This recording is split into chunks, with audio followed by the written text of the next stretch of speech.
Chapter 848. Facing the enormous wheel of 6 paths of reincarnation, Wuxia ordered Ao Buzin and Catfish Flood Dragon to keep a vigilant eye on the surroundings. Then, he manifested his Buddha avatar in front of Xianxia, carefully escorting the souls of Yuji, Yutan, and Yuyao into the 6 paths of reincarnation with the divine ability of the Buddhist League. As he had to specify the direction, family, and gender of the 3 girls, Wuxia could only wrap them up with his divine will and search for suitable information in the 6 paths of reincarnation with the divine ability of the Buddhist League. When his divine will penetrated the 6 paths of reincarnation, he immediately felt the terrible repulsive force of the heavenly Tao. A tremendous pressure came rushing over from the invisible void. Even with Wuxia's current cultivation base, he still felt a sense of fear, as if he was facing a calamity. Endless information flooded into his mind like a flood, and Wuxia's divine will and magic power were consumed rapidly. In just a quarter of an hour, Wuxia's divine will and magic power were depleted at the same time, and he almost fainted from the huge consumption. But he had also found the right direction for the 3 girls to be reincarnated, and carefully escorted their souls to the families Wuxia had chosen. As soon as he sent the 3 girls' souls into the transmigration, Wuxia broke out in a cold sweat. He could no longer maintain his Buddha avatar, and fell into the yellow spring ocean in a sorry state, nearly falling into it. Fortunately, Xianxia reacted quickly and grabbed Wuxia, helping him stand on a blood cloud. He did not care about the origin of the Buddha avatar Wuxia had manifested just now. "Is everything all right?" he asked in a deep voice. With a mysterious smile on his face, Wuxia nodded and said, "Don't worry, I'll handle it. 3 years later, you can go to the Mei clan, the richest landlord in Taojiang County of Taochuan Province on Panga Continent, and find Yuji. Well, Taojiang County of Taochuan Province is the most famous place in Yu for its beauties. The current head of Mei clan is the most famous handsome man in Taojiang County, and his wife was the most beautiful woman in Taojiang County 18 years ago." So, Xianxia rolled his eyes and ignored Wuxia's teasing. He cupped his fist and bowed to Wuxia, then said respectfully, "Master." Wuxia paused. He suddenly felt a little sorry for what he had done. He hesitated for a moment, then confessed, "But the 6 paths of reincarnation consume too much divine will and magic power, and I don't have enough energy to find a good family for Yutan to be reborn into. 6 transmigration. So, Yutan and Yu will be twin sisters, and when I was protecting their souls, I had placed a chi with a chi, a ling chi, and of Yusu mu hua chi, wu chung of hua, realm." Wuxia rubbed his nose, feeling a little embarrassed. Xianxia raised his head and stared at Wuxia in astonishment. After a long while, he placed his trembling hand on the hilt of his sword, pulled it out, and swung it down toward Wuxia. Wuxia gave a strange laugh. After regaining a little bit of his magic power, he tore open the void and stepped into Panga Continent. Xianxia was so angry that his eyes turned green. Howling and howling, he chased after Wuxia. Ao Buzin rushed to Xianxu's side excitedly, then threw his arms around him and stopped him from moving. Extremely excited, Ao Buzin cried out, "Why can't you know what's good for you? Beautiful sisters. Beautiful twin sisters. It's fine if it's your own woman, but that Yutan is someone else's woman. Someone else's woman. Don't you think it's great and satisfying?" Xianxia flew into a rage. He kept stabbing at Ao Buzin with the sword in his hand, but Ao Buzin's skin was tough and tough. Although the sword stabbed him and produced countless sparks, it could not hurt him at all. Holding Xianxia in his arms, he laughed evilly and told Xianxia about the glorious past of how he had seduced many pairs of beautiful sisters with his spear. After returning to Anhe City, Wuxia transferred Lu Chengfeng here, and put Lu Chengfeng in charge of drawing up the new treaty between the 6 dynasties and the EC. Wuxia needed the people of the 6 dynasties to work for him, but Wuxia was not going to make them his slaves. In Wuxia's mind, he was happy to develop the 6 dynasties into a large and powerful alliance, and he would be the permanent leader of this alliance. Therefore, he asked Lu Qingfeng to negotiate the new treaty on his behalf. If it were Princess Zhonglu, it would give people the feeling that Great Yin was helping the Six Dynasties. If it were Wu Qi, with his current overall strength, it would give people the feeling that Great Yin was a bully. Therefore, it was best to let Lu Qingfeng act on his behalf. After leaving Ao, Buzin, Catfish, and the others who had broken through the realm of Primordial in the East Sea to help Princess Zhonglu, Wu Qi left Panga Continent with Xianxia, Huhai, Goldhorn, Silverhorn, and a group of his subordinates, who were only one step away from the realm of Primordial, and fled into the vast void at the fastest speed. The biggest advantage of breaking through the realm of Primordial was that his speed had been greatly improved. It would have taken years, or even decades, to travel from outer heavenly realms to Panga Continent with long-distance teleportation formations. But now, Wu Qi could travel from Panga Continent to the nearest outer heavenly realm in just a few breaths of time. After carrying Xianxia, Huhai, Goldhorn, and the others in his sleeve, Wu Qi transformed into a nearly invisible beam of light and sped through the void. Gradually, from the most populated outer heavenly realm, Wu Qi came to the most remote and desolate heavenly realm. After flying for a few more months, a boundless wall of chaotic energy appeared in front of Wu Qi. This was the edge of Panga World. The size of this world was limited, as the great Saint Pangu had broken the void and created a new world. Although Panga Continent had been absorbing chaotic energy from the primordial chaotic world for countless eras, and its surface area was constantly expanding rapidly, which had also caused outer heavenly realms to expand in all directions, there was still an end to this world. At the end was this boundless wall of chaotic energy, where terrible chaotic storms, countless natural dangers, and all kinds of ferocious chaotic creatures were hiding. Although the chaotic world also produced countless precious treasures and rare materials. Anyone who dared to break into the chaotic world who was not a primordial immortal would definitely die. Even if you would organize a group of supreme oracles to go into the chaotic world every once in a while to collect all kinds of precious materials. The materials needed for Wu Qi's supreme tower, which could control the flow of time, were rarely produced on Panga Continent, and could only be mined in a small number of or veins in the chaotic world. But every time you send a group of supreme oracles into the chaotic world, they would be killed, and on several occasions, the whole team was wiped out without even sending back a message. This showed how dangerous the chaotic world was. Wisps of bright light shot out of his eyes, and they turned into a deep, pure black color. Vaguely, the bright light was spinning rapidly in his pupils, and as far as his eyes could see, the wall of chaotic energy quietly cracked open a tiny gap. With a flicker, Wu Qi plunged into the chaotic world. A wave of purple-black flame came rushing at him, giving Wu Qi a show of strength.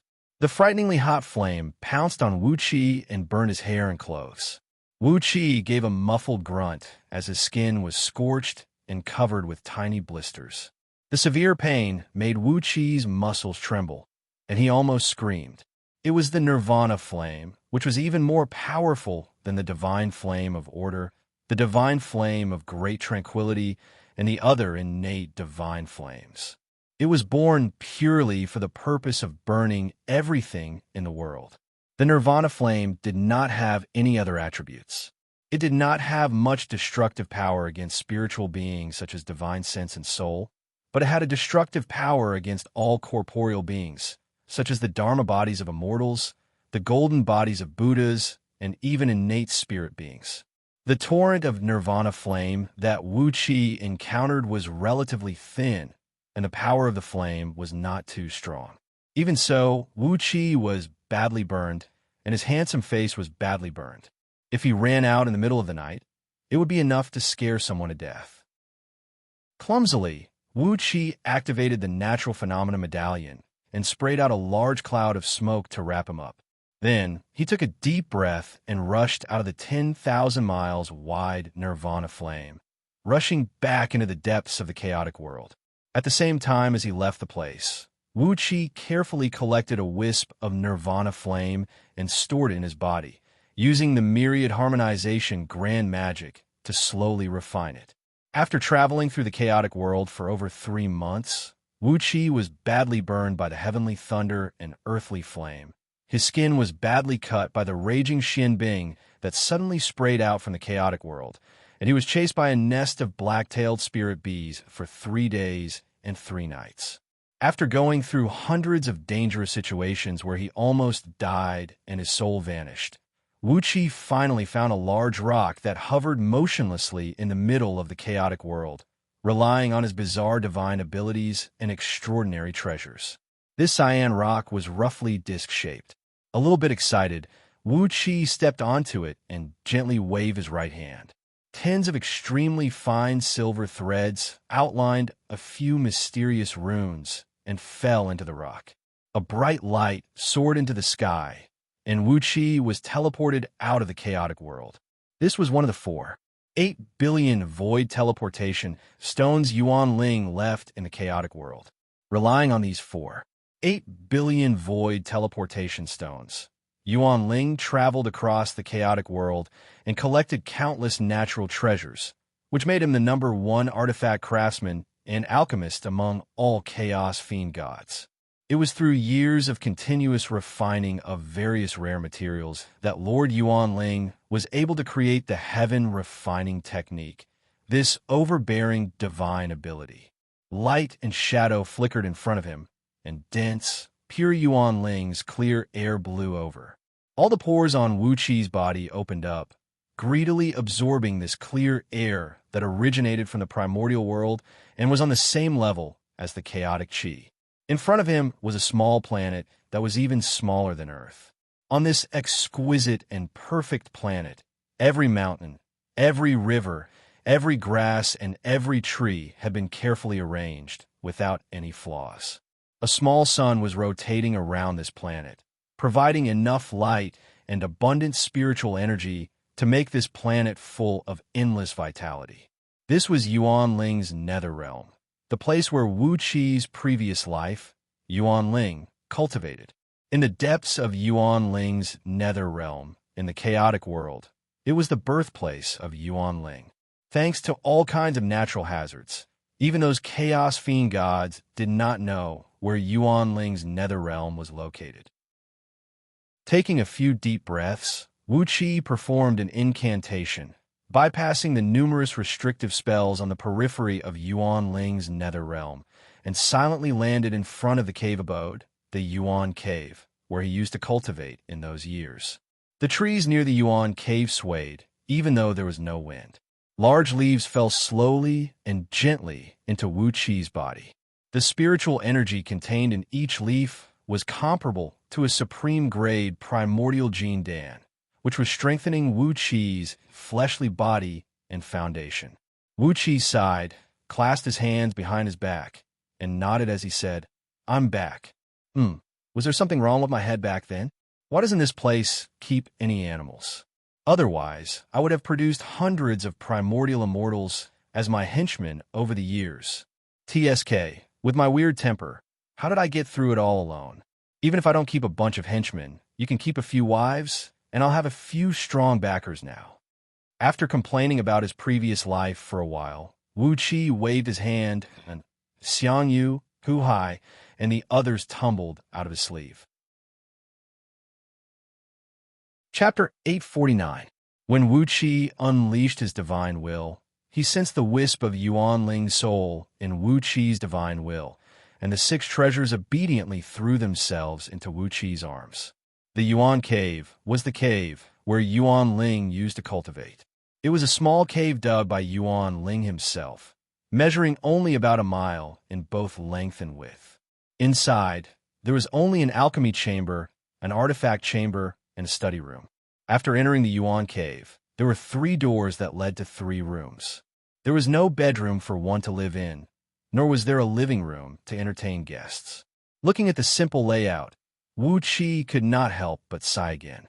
After leaving the artifact chamber, Wuqi brought Xianxia and Hu Hai into the study room, which was as messy as a garbage dump. With a gloomy face, Wuqi looked at the messy pile of old papers in the study room and said to Xianxia and Hu Hai with an embarrassed smile, "Well, in my previous life, he was a little slovenly." Grinning at the confused Hu Hai, Wuqi said frankly, "Well, I found that you have the potential to be my hired thug, so I'm going to improve your cultivation base and make you my hired thug." "Well, you said that you do not know how to govern the country, nor do you know how to manage the affairs of the imperial court. Apart from eating, drinking, and having fun, you can only be my hired thug. In fact, there is nothing wrong with being a hired thug. If you do a good job, I'll give the Qin state benefits." There were 180 round cauldrons in the alchemy chamber and 180 in the artifact chamber. These 360 cauldrons were the clones of Yuan Ling's heaven refining cauldron. When these cauldrons were combined into one, it would be the true form of the heaven refining cauldron, which possessed the mighty power to refine everything under the heaven. After a moment of silence, Wu Qi patted Hu Hai's head. The prison wagon that had trapped Hu Hai for over 2,000 years and was personally forged by him collapsed with a boom. Bewildered, Hu Hai staggered to the ground. "I find you a little interesting," said Wu Qi coolly. "You are much more interesting than your well-behaved elder brother, Fu Su. So, I'm prepared to groom you." Xianxia followed quietly behind Wu Qi. Based on his character, since he had already acknowledged Wu Qi as his master, he would never change his mind. Hu Hai, on the other hand, looked left and right with a little curiosity and fear, and suddenly asked Wu Qi, "Prince Tianyin, why did you bring Hu Hai here?" He brought Xianxia and Hu Hai into the elixir chamber. The chamber was originally only about an acre in size, but because of the restrictive spells laid out by Yuan Ling, the interior of the small chamber could expand almost infinitely. 180 huge purple cauldrons were erected in the alchemy chamber that was filled with purple smoke. Each of them was emanating a terrible fluctuation that almost knocked Xianxia and Hu Hai unconscious. Wu Qi sighed softly. Then, the shouts of Yuan Qing and the others came from outside. In those days, Yuan Ling was either refining pills, crafting weapons, or writing down his experiences in refining pills and weapons in his study. The powerful body and soul of a chaotic fiend god made Yuan Ling not need to rest, eat, drink, but defecate. All his thoughts were immersed in refining pills and weapons, and he had nothing else to ask for. He didn't even understand why he worked so hard in refining pills and weapons, but he just did it. His face blushed slightly, and he put all the old papers in his sleeve. After that, he carefully picked up 2 gray jade slips from the stone table placed right in the middle of the study room, both of which had no luster or luster. The Book of Alchemy and Weapons were all Yuan Ling's painstaking efforts in refining pills and weapons. A gleam of madness flashed in Hu Hai's eyes. He nodded seriously, shook his hands, and wrapped the iron chains around his waist. Without looking at the prison wagon that had trapped him for more than 2,000 years, he followed behind Wu Qi with a straight face. But the grade of these pills was too high. Unless one had the cultivation base of a first-tier primordial immortal or above, one's body would explode and die immediately. These were the pills Yuan Ling had refined for himself. With his cultivation base, which was close to Tao, fusing realm before his death, one could imagine the grade of these pills. Yuan Ling's clear energy could strengthen the soul and nourish the fleshly body. It was a very special kind of energy that accompanied Yuan Ling when he was born in the chaos. In the boundless chaotic world, only the Yuan Ling's nether realm had a spirit vein of Yuan Ling's clear energy, which could constantly extract chaotic energy and transform it into Yuan Ling's clear energy. This kind of energy was very beneficial to even chaotic fiend gods.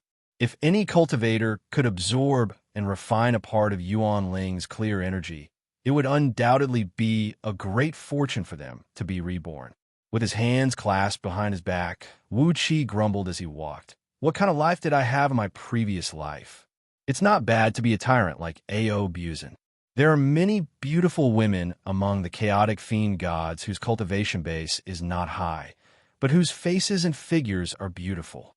TSK, instead of watching them die in vain in battles, why don't I snatch them back and make them my concubines?" The heaven-pacifying sword, the soul-splitting spear, the illusion-breaking halberd, the immovable lotus, the cardinal pagoda, and the one-heart seal were all refined by Yuan Ling by imitating the famous supreme treasures of primordial used by those chaotic fiend gods. Although, because of the materials used, they did not have the terrible power of the supreme treasures of primordial that could shatter even the heavenly Tao, they had reached the level of chaotic spirit treasures. Although they could not shatter the heavenly Tao, they could resist it. Looking at Tu Xiaobai and the others who had entered into a state of deep meditation, Wuxia nodded. He struck out a few incantations around them, shielding them from the invasion of the extraterrestrial devils that might be attracted. After all, they were in the depths of the chaotic world, and heaven knew what strange things would pass by nearby. Even if there were countless restrictions set up by Yuan Ling to seal off this part of the void, there were countless strange existences in the chaotic world that could ignore the restrictions and come in and out at will. Even Yuan Ling had suffered a loss, so Wuxia had no choice but to be careful. But because these innate spiritual roots were too powerful, they had not been able to develop their own intelligence even after so many years in Yuan Ling's nether realm. If ordinary trees were planted in Yuan Ling's nether realm, after 3,000 to 5,000 years, they would be full of flower demons and tree monsters, but these innate spiritual roots could not develop intelligence and could not condense into a human form. In those years, Yuan Ling had a strange and eccentric personality. There were no animals in the vast Yuan Ling's nether realm, and all the plants were innate spiritual roots he found in the chaotic world. These innate spiritual roots had a deep foundation, and every flower and fruit they bore had the powerful effect of bringing the dead back to life, or making people ascend to immortality. These innate spiritual roots were also one of the sources of raw materials used by Yuan Ling to refine pills. With a sigh, he stored all the pills and cauldrons into his body, and Wuxia went to the equipment room to put away the 180 cauldrons, as well as the 6 oddly shaped magical items in the equipment room. Magical items were different from pills. The pills refined by Yuan Ling could be thrown away at will, but if the magical items refined were not to his liking, they would be returned to the furnace and refined again. Therefore, for so many years, the magical items Yuan Ling was really satisfied with were these 6 magical items refined by him by imitating the supreme treasure of primordial, and each of them had the power of a chaotic spiritual treasure. There are too many monks and not enough gruel. Wuxia rubbed his hands in annoyance. With so many subordinates, these 6 magical items were really not enough for him to share. Countless oddly shaped, crudely made pill bottles were floating messily in the pill room. Glowing lights shone from these pill bottles, and even though they were separated by the pill bottles, the pills inside them gave off a feeling of vitality and strength. Wuxia's divine sense swept across these pills he refined in his previous life, and he couldn't help but grin. 50% of these pills were either poisons, knockout drugs, or some other strange and unpredictable drugs, while the other 50% were all kinds of medicines that were beneficial to humans. Looking at it now, it's really strange. How could I live in this place all by myself? TSK, the lonely old man squatting on such a huge planet. Every day, he would either refine pills or forge weapons. For the sake of all kinds of rare materials, he even fought with those chaos demon gods until his head bled. Who knows how many enemies he had? This is strange. Why did he live so happily back then? Then, he summoned the natural phenomena medallion and hung a thick layer of mist over everyone's head. They still need some time before they wake up, Wuxia said to Xianxia and Huhai with a smile. This Yuan Ling's energy is of great use to them. Originally, it would be a hindrance to let them break through to the realm of primordial with the help of virtues. But with Yuan Ling's energy to stabilize their foundation, there will be no hindrance when they break through again. After pondering for a while, Wuxia decided on the whereabouts of these 6 magical items. Very few of the pills and magical items crafted by Yuan Ling were leaked to the outside world. Occasionally, when he was fighting for some rare materials and ran into some chaos fiend gods he could not defeat, He would exchange the finished pills and magical items with those chaos fiend gods. That was how some of his creations were circulated in the outside world. It was those few pills and magical items that made the old man Yuan Ling famous as the #1 chaos fiend god in alchemy and artifact crafting. How did he survive those endless years? Now, whenever Wuxia thought of the days Yuan Ling lived, he could not help but have goosebumps all over his body. That was a character defect, wasn't it? It was definitely a sign of mental deficiency. Looking at the Yuan cave at the foot of a verdant cliff, Wuxia sighed emotionally, then led Xianxia and Hu Hai into it. When Tu Xiao Bai, Yuan Qing, the demons, Luo Lu, and the other human cultivators were thrown out of Wuxia's sleeve, they cried out in surprise, then immediately sat cross-legged on the ground and tried their best to deal with the Yuan Ling's energy in the outside world. The energy, which was at the same level as the chaotic energy, was carefully absorbed into their bodies and refined with their natal true flames. Wuxia had a lot of resentment towards his former life, Yuan Ling. The old fellow was an extreme otaku, a technical otaku at that. He would never leave Yuan Ling's nether realm unless he ran out of materials for artifact crafting and pill concocting. He had no partner, no disciple, and apart from him, there was no other animal in the entire Yuan Ling's nether realm, not even a single plankton in the river. Among all these people, only Xianxia and Hu Hai did not know what to do. Their cultivation bases and realms had not reached the level of the others, so they only felt that Yuan Ling's energy was refreshing and pleasant to the nose. Apart from that, they did not have any other feelings. Their bodies were still too far away from the Tao. The primordial spirit, clear, energy, circulated in their bodies for a few rounds and then came out unscathed.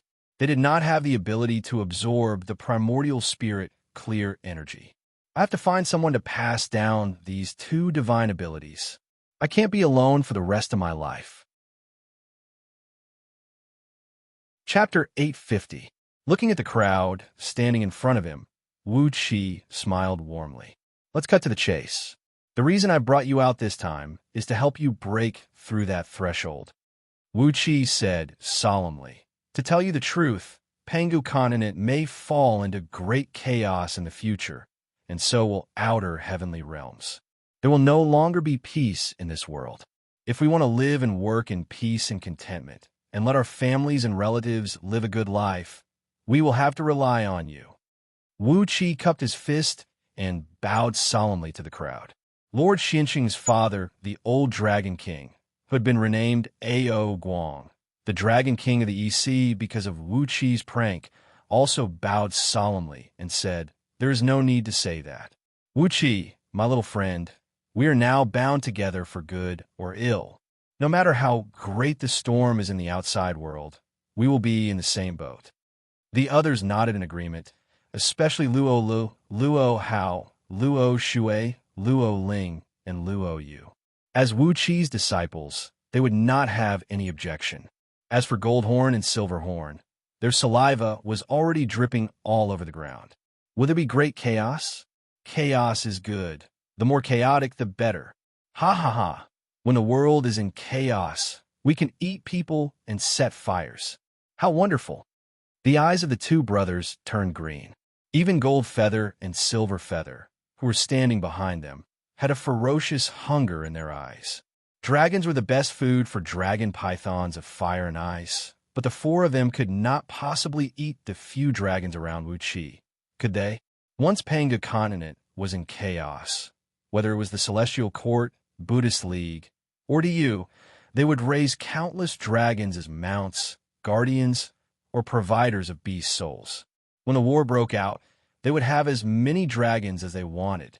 The soaring dragon pythons of fire and ice could only produce the strongest offspring by feeding on large amounts of dragons to provide them with nutrients. Truth be told, Goldhorn and Silverhorn were the kind of dragon pythons who were born malnourished. If Wuxia had not given them a lot of benefits, they would never have been able to break through the realm of gold immortals, let alone step into the realm of primordial immortals.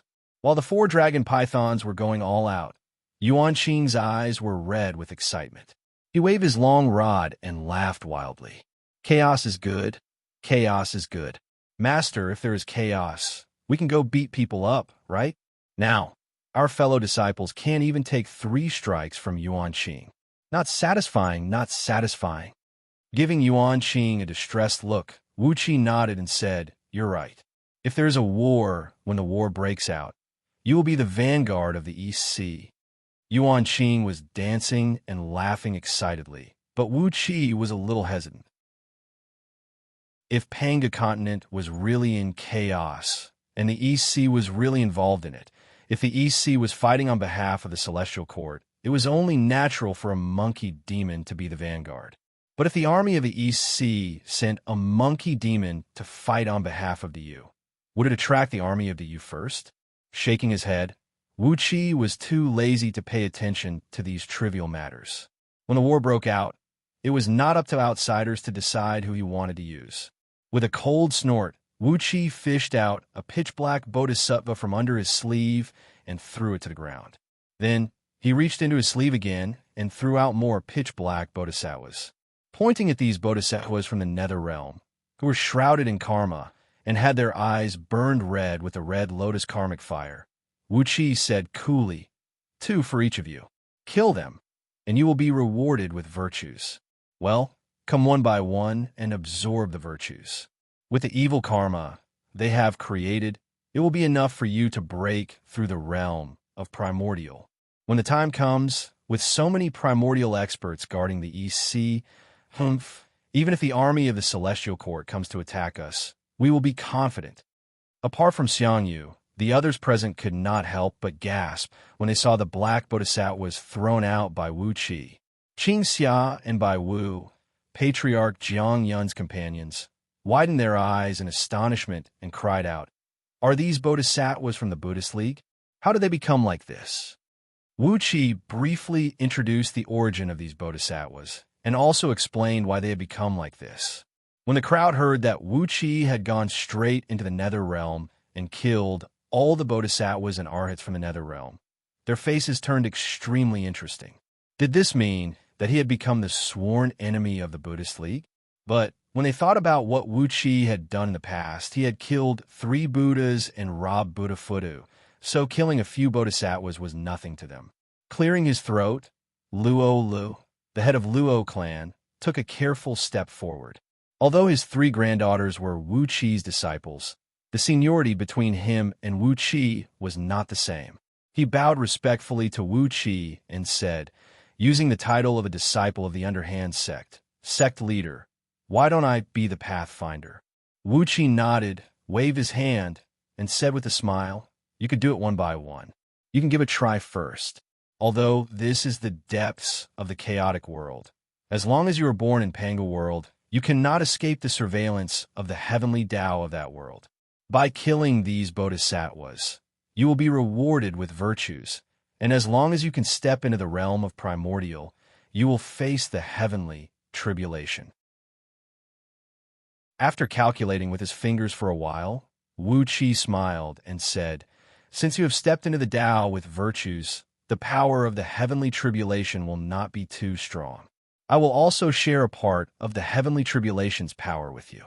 Just focus on comprehending the enlightenment of the heavenly Tao when you break through the realm of primordial." Luo Lu answered respectfully. Carrying the 2 bodhisattvas who could not move and could only roll their eyes, he strode a mile away, then unleashed his flying swords to cut open the 2 bodhisattvas' foreheads, shattering their natal relics and a wisp of their true spirits. With his cultivation base of a peak-level gold immortal, Luo Lu was much stronger than the 2 bodhisattvas. On top of that, the 2 bodhisattvas were powerless to resist, so Luo Lu killed them easily. After killing the 2 bodhisattvas, a melodious heavenly tune was heard coming from all directions, and wisps of purple mist began to gather above Yuan Ling's nether realm. Before long, dense yellow mist poured down from the purple clouds like a heavy rain, fusing into Luo Li's body. Driven by the enormous virtues, Luo Li's divine soul grew rapidly, and before long, a golden halo of virtues emerged behind his head. The crowd's vision blurred, and in the next moment, Luo Li's body seemed to have fused with the surrounding void, while a vast bright light radiated from his body.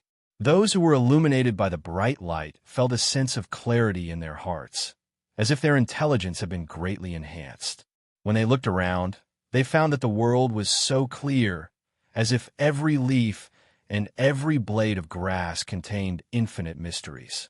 When the heavenly tribulation came, Wuxia had shared 90% of its power with Luo, allowing him to smoothly break through to the realm of primordial.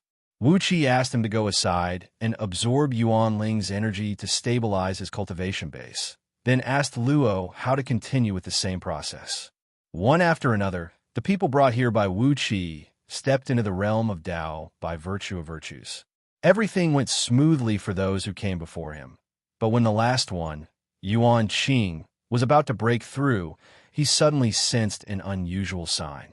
Suddenly, a fragrant aroma wafted out from Yuan Qing, who had transformed into a 1,000-feet-tall ape with golden fur, wielding an iron staff and striking at the lightning tribulation. Hundreds of pink, delicate petals with dew on them drifted out soundlessly from Yuan Qing's side. Suddenly, his eyes turned scarlet, filled with a strong blood-red hue, and no longer had any spirituality in them. Slowly, he turned to look at Wuxia and let out a strange, deep laugh. Interesting, this is very interesting. I can't believe someone is transcending a heavenly tribulation of this level in the chaos. Is he a man who defies the heavenly Tao of his own world? Wuqi's expression flickered.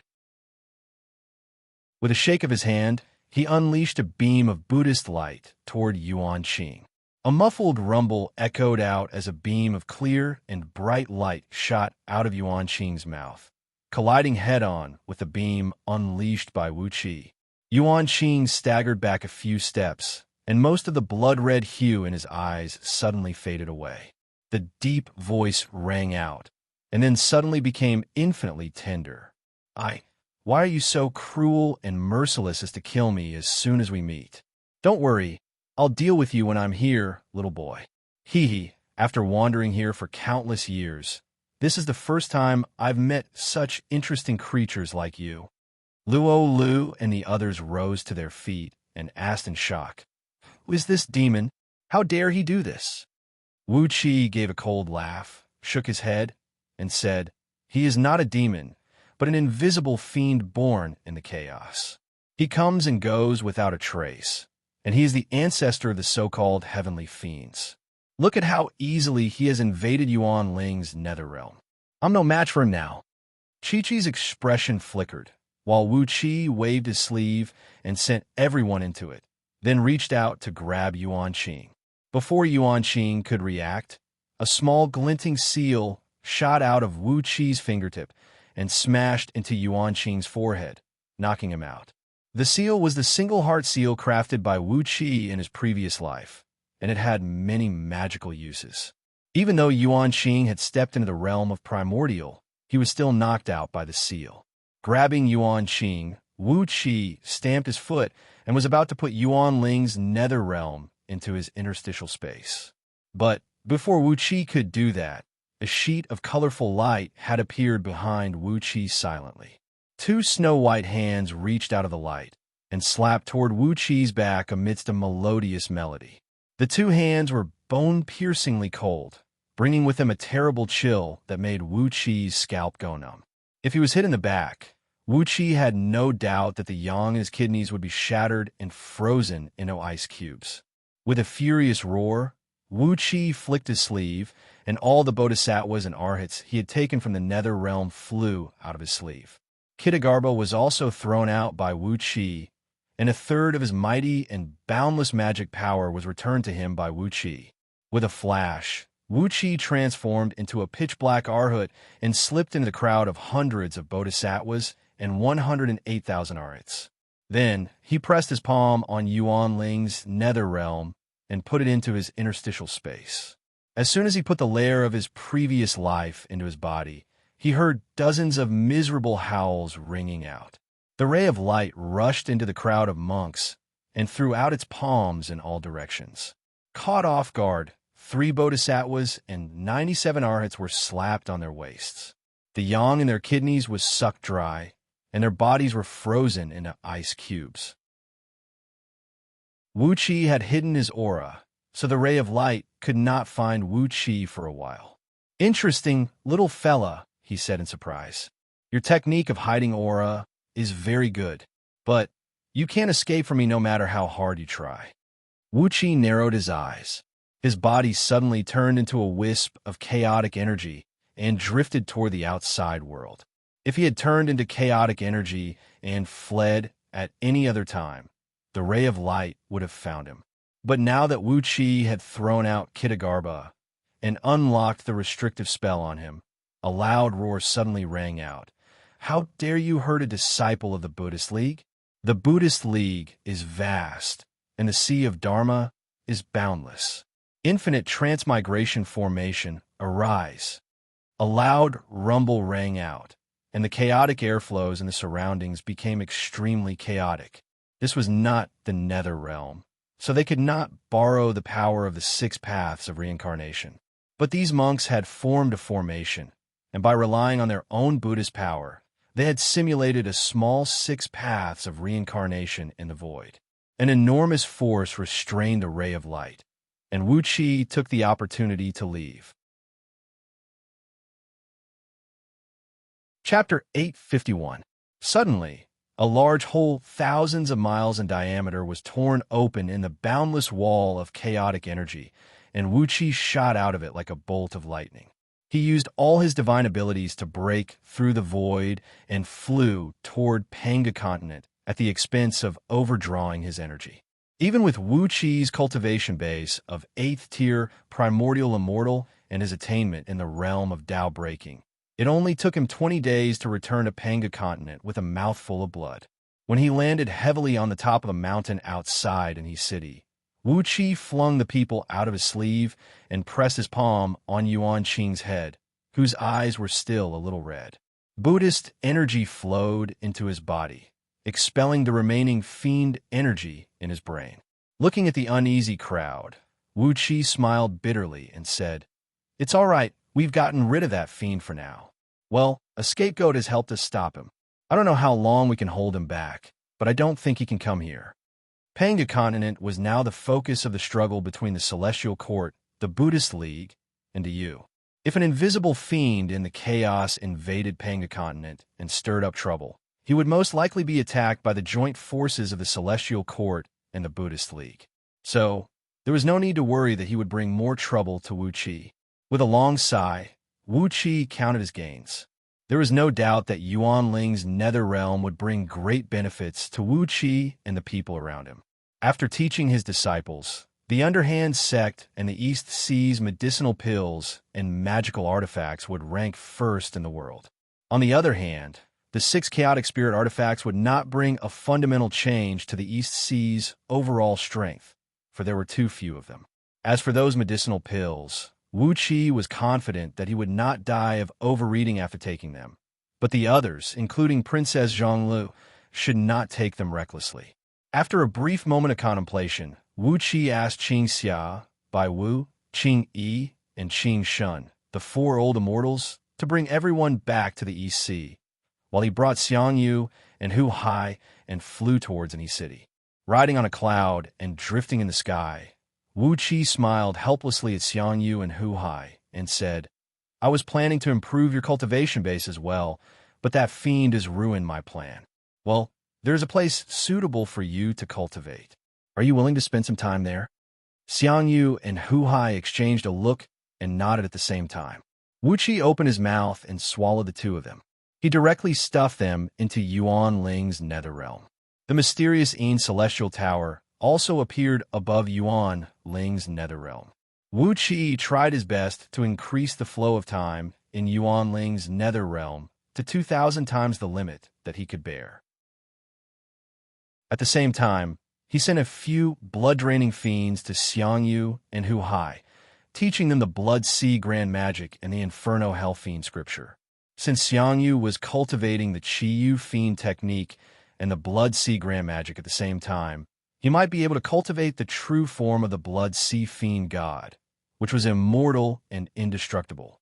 As for Huhai, he was cultivating the minor constellation forbidden technique of the fiend technique, and now that he was focusing on cultivating the Inferno Hell Fiend scripture, he would definitely have a great achievement in the future.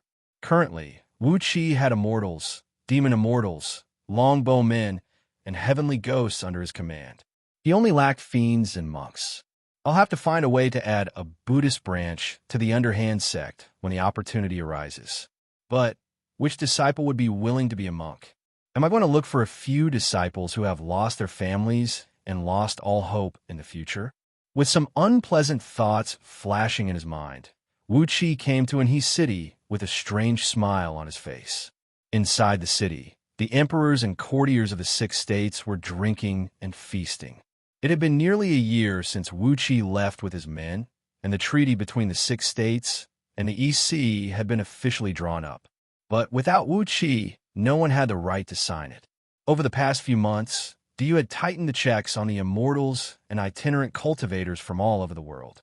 Even the secret palace's revered elders had begun to roam Panga continent, and GAO had led Yuxiong army to wipe out hundreds of immortal gathering points that had survived the chaos caused by myriad immortal alliance. Under such circumstances, except for Great Yin, the other 5 states dared not to act recklessly. So, the emperors and courtiers of the 6 states simply gathered in Anhe City and spent their days drinking and enjoying themselves. The 6 states had shrunk their forces and put on the facade of good people, which had allowed them to avoid the checks of the Yu's officers and soldiers several times. During the few months that Wuxia was away, the old rivals of the 6 states had gathered together and gotten along quite well. Originally, they were all heroes and ambitious people. Their personalities and methods greatly complemented each other. After Wuxia's domineering appearance had strangled the possible conflict between the 6 states, the emperors and courtiers of the 6 states, knowing that they would be staunch allies in the future, intended to build a good relationship with each other and even felt like a big family. Anyway, when Wuxia walked into the City Lord Mansion in Anhe City, he saw his sworn enemies, Baiqi and Lian Pe, drinking together with their arms around each other's shoulders. Su Qin and Zhang Yi sipping on the long legs of a dancer. Giga Zi and Sun Kuang talking and laughing with wine jars in their arms. And Ying Zheng, the first emperor of Qin, holding Gao Jinli's hand and singing together. The bizarre scene stunned Wuxia for a long time. When he saw the heroes of the 6 states almost fighting with each other, Wuxia could not help but grumble inwardly. If you could behave like this in the past, perhaps you would have long swept across the entire world. However, on second thought, Wuxia felt fortunate that the emperors and courtiers of the 6 states on Earth did not behave like this, or else they would have long been wiped out by the monitoring force of the Buddhist League. After a moment of hesitation, Wuxia stood at the entrance of the hall and laughed aloud. "Your Majesties and courtiers, I'm back. We'll have to find a good and auspicious day to officially sign the treaty, and then we'll have to find a good and auspicious day to break the Black Celestial Forbidden Curse on you." A sudden silence fell over the hall, as everyone turned to look at him at the same time. Lu Qingfeng was the first to rise to his feet. He handed Wuxia a book made of gold sheets, which contained the detailed provisions of the treaty he had drawn up with the 6 states on behalf of the EC Alliance. In the treaty, the EC Alliance would have the absolute leadership. The 6 states would retain a small part of their independence, while the rest of the military, administrative, financial, and livelihood of the people would belong to the EC Alliance, which was led by Wuxia. Yin Dan, Ying Zheng, and the other emperors of the 6 states would be the elders of the EC Alliance, and together with the elders selected by the EC Alliance, they would supervise the state affairs of the EC Alliance. On the other hand, the civil and military officials of the 6 states would also be the ministers of the EC Alliance and would contribute their knowledge and military force to the development and growth of the EC Alliance. When Lu Qingfeng handed the Golden Book to Wuxia, the emperors and ministers of the 6 states, including Yin Dan, bowed deeply to Wuxia at the same time and said, "Greetings, King of the EC Alliance." Wuxia handed the Golden Book to Lu Qingfeng, then returned the greeting to the people and said solemnly, "Your majesties and ministers, you're being too polite. We are people of the same origin, and we come from the same place. When the world is plunged into chaos in the future, we need to support each other." All the heroes in the hall answered, and answered at the same time. When they saw that Wuxia was so humble and courteous despite his cultivation base, they could not help but feel relieved. Although the six states had no choice but to join the EC alliance due to the current situation, none of them wanted to have a tyrannical and arrogant master standing above them. Therefore, they were very satisfied that Wuxia could be so respectful and courteous. Wuxia glanced at the people, nodding and smiling at them in a friendly manner, especially those who had conflicts with Daqin in the past, such as Su Fu, who was stripped naked by Wuxia with a drunken dragon. Wuxia had a very bright smile on his face. He felt that he had wronged them back in Meng Mountains, and it looked like he would have to compensate them more now. With a flip of his palm, a jade slip appeared in Wuxia's hand. He smiled at Su Fu and said, "Old Mr. Su Fu, this is the book of ancient god that I found by accident. I know old Mr. is an expert in the art of ancient talismans, so I think it's the most suitable thing to give to you." Su Fu was taken aback. Then he rolled up his sleeves and sprung to his feet, pointing his finger at Wuxia as he cried out, "It was you who kidnapped me from the camp years ago." All the heroes in the hall burst into wild laughter. Amidst the laughter, Su Fu grabbed the jade slip sulkily and sent his divine will into it. Immediately, his body trembled, and he could no longer struggle out of the vast and mysterious ancient talismans.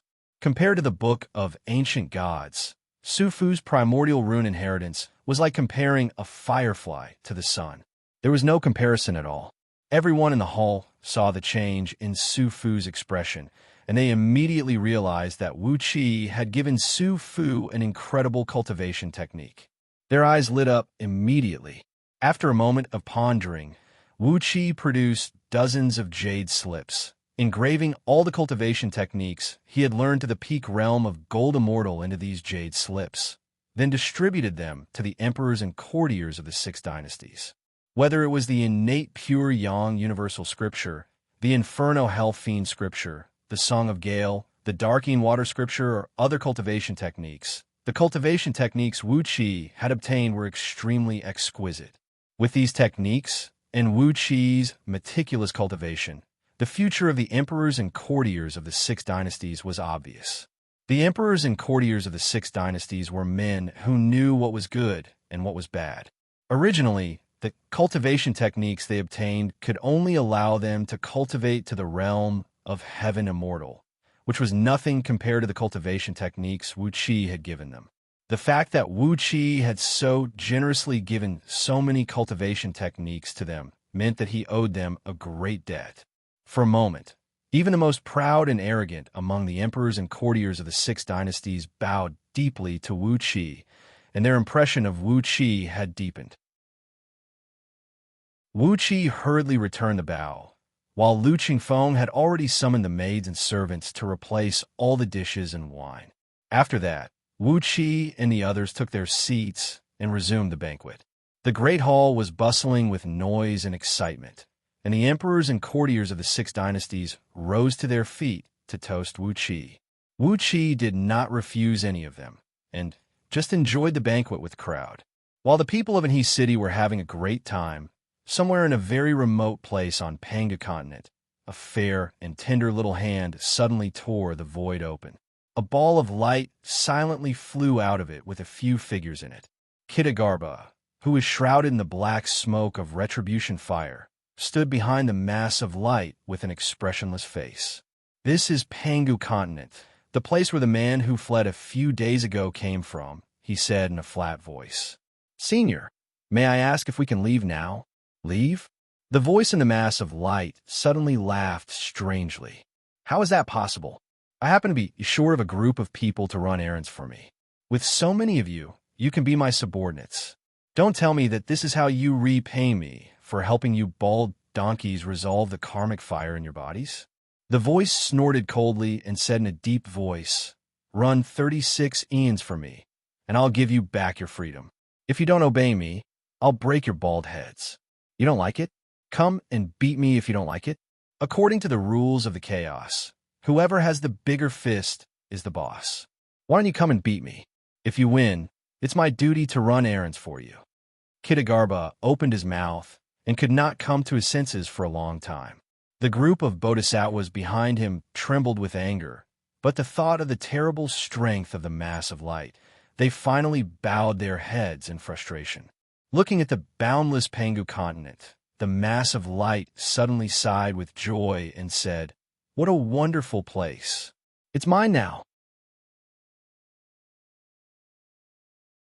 Chapter 852. The 9th day of the 9th month was a good and auspicious day. It was the auspicious day chosen by Princess Zhang Lu with the art of divination. Deep in the mountains 5,000 miles south of Anhui City, an altar made of yellow soil stood 1,000 feet tall, with a base measuring 2,000 feet in both width and length. It was surrounded by the emperors and courtiers of the 6 dynasties, as well as the members of the imperial clan and powerful clans. A row of 36 storage bracelets with huge capacities was placed on the altar. Clad in a black ceremonial robe, Princess Zhang Lu stood on the top of the altar, looking calmly at the drifting clouds in the sky. Beneath the altar, Wuxia and the emperors and courtiers of the 6 dynasties were cutting their wrists and bleeding, using their own blood to sign a treaty of alliance made of yellow silk. When they signed their names, each of them swore that they would do their best to safeguard the overall interests of the EC alliance. The overall interests included the interests of everyone in the 6 dynasties, and naturally, the interests of the EC that Wuxia represented. After signing the treaty, the soldiers and civilians of the 6 dynasties would be able to move into Wuxia's territory, and from then on, no one in you would be able to discover the invasion of the 6 dynasties. With the 30 provinces under Wuxia's direct jurisdiction and the 300 provinces under Wuxia's control, even if the population of the 6 dynasties were increased by 10,000 times, it would be like throwing a stone into the ocean, and no one would notice anything amiss, let alone the small population of the 6 dynasties. In a devout and solemn atmosphere, Wuxia and the emperors of the 6 dynasties prayed to the heaven and earth and officially signed the Treaty of Alliance.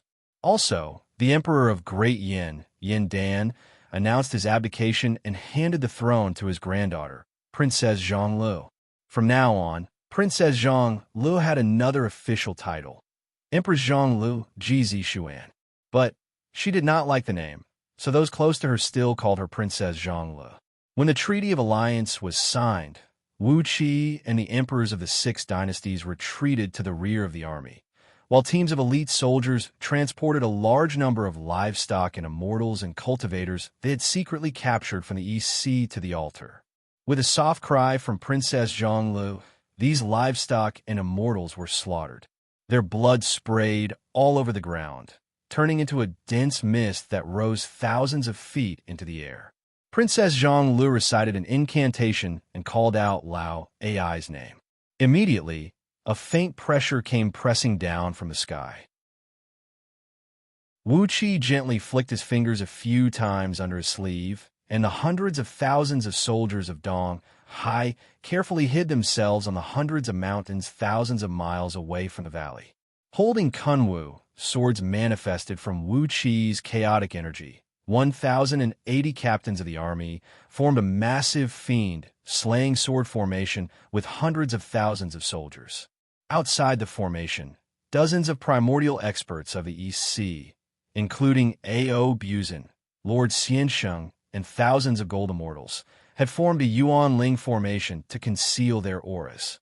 The Great Formation was the work of Lord Yuan Ling.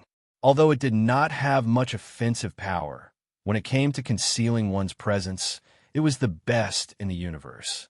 In those years, whenever Yuan Ling found some immature supreme-grade herbs in the chaos, he would use this Yuan Ling formation to conceal their auras, and only pick them when they were ripe.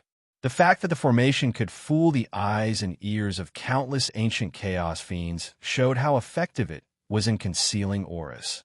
With his hands tucked under his sleeves, Wuxia looked with a smile at the dark circle of light that was slowly appearing over the altar. If He Mo dutifully lifted the restrictive spell on the members of the imperial clan and the aristocratic clans of the 6 states, and vowed never to leak the news, then everything would be fine. He could just take the natural treasures he was supposed to take and leave. If he dared to play any tricks, Wuxia would not care how strong he was. He had already prepared a backup plan to force Lao AI to stay, no matter how strong his cultivation base was. Although the Black Celestial Forbidden Curse was bizarre and profound, with Lord Yuanling's knowledge, he felt that as long as his cultivation base broke through the realm of first-tier primordial immortal, he would be able to lift it. It was only to appease the emperors and courtiers of the 6 states and make them feel more of a sense of belonging to the EC alliance that Wuxia was willing to pay a huge price to have He Mo lift the curse for the people of the 6 states. Otherwise, he would rather use the enormous amount of natural treasures to craft artifacts than give them to He Mo, accompanied by a strange laugh. A plume of black smoke rushed out of the circle of light. With a ferocious and bizarre face, He Mo emerged from the smoke, blinking his eyes as he glanced around. Suddenly, he clapped his hands and burst into laughter. "Have you prepared enough offerings? TSK, TSK, so many people are under the control of the curse. TSK, TSK, you sure are fast in giving birth. Your Excellency, please lift the Black Celestial Forbidden Curse for them," said Princess Xianxia coolly. He Mo pondered for a moment, then waved his hand casually. 36 storage bracelets with huge capacities fell into his hand. As he scanned the bracelets with his divine sense, he gasped and cried out in alarm. "Have you robbed Human Emperor to use Treasure Vault? You've really gathered so many treasures?" His eyes darting quickly, He Mo fiddled with the bracelets and did not say a word for a long while. Slowly, Wuxia flew up into the sky and landed next to Princess Xianxia, giving He Mo a faint smile. "Senior He Mo, we've prepared everything according to your request. The people who need you to lift the curse are all here. Look, count carefully. According to the price you offer back then, there are so many of us here, and we've paid enough for everyone." A huge spatial restrictive spell was deployed in the valley, where all the members of the imperial clans and the descendants of the powerful clans of the 6 dynasties were gathered. Over 2,000 years ago, when the emperors and ministers of the 6 dynasties went to Myriad Immortal's planet, there were only about 100 of them. Now, they were living and multiplying. Over the past 2,000 years, they had given birth to nearly 100 generations of descendants. Excluding those who did not have the aptitude to cultivate, those who died of old age, and those who died of accidents, the number of members of the imperial clans and descendants of the powerful clans of the 6 dynasties now numbered in the millions. Adding up the members of the imperial clans of the 6 dynasties and the descendants of the hundreds of powerful clans, the total population was nearly 100 million. Wuxia did not want to complicate matters, so he had prepared enough materials according to the population of the 6 dynasties, which was exactly in line with the sky-high price that He Mo had quoted to Wuxia. Wuxia thought he had done all he could, and He Mo should not have any other excuses. He Mo's eyes darted from side to side. Stroking the storage bracelet on his wrist, he suddenly sighed and said, "I didn't expect you to be so determined. Even if this is Panga continent, it's not easy for you to collect so many natural treasures, is it?" But made Wuxia's heart burn with anger. "But what?" he said with a cold grin. He Mo was startled by the sudden fierce aura that emerged from Wuxia. He pondered for a moment, his eyes darting quickly, but he still said, "But there have been some changes recently." He blinked a few times, then laughed strangely and said, "A few huge mineral veins have been discovered in my world recently, and the value of these things has shrunk. If you want me to undo the restrictive spells on so many people, well..." He Mo weighed the bracelet in his hand and said with a frown, "Since you're so sincere, I'll double the amount of materials. Although the value of these things has been reduced by more than half in my world, since you're so sincere, I'll double the amount. As for the rest, I'll give you a discount."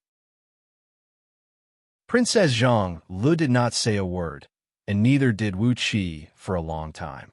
The members of the imperial clan and the aristocratic clans of the six dynasties looked up at Mo at the same time with unfriendly eyes. With so many people staring at him, even though he was proud of his amazing cultivation base and did not take Wuxia and the others seriously, he could not help but feel a little creeped out. Don't think of any dirty tricks.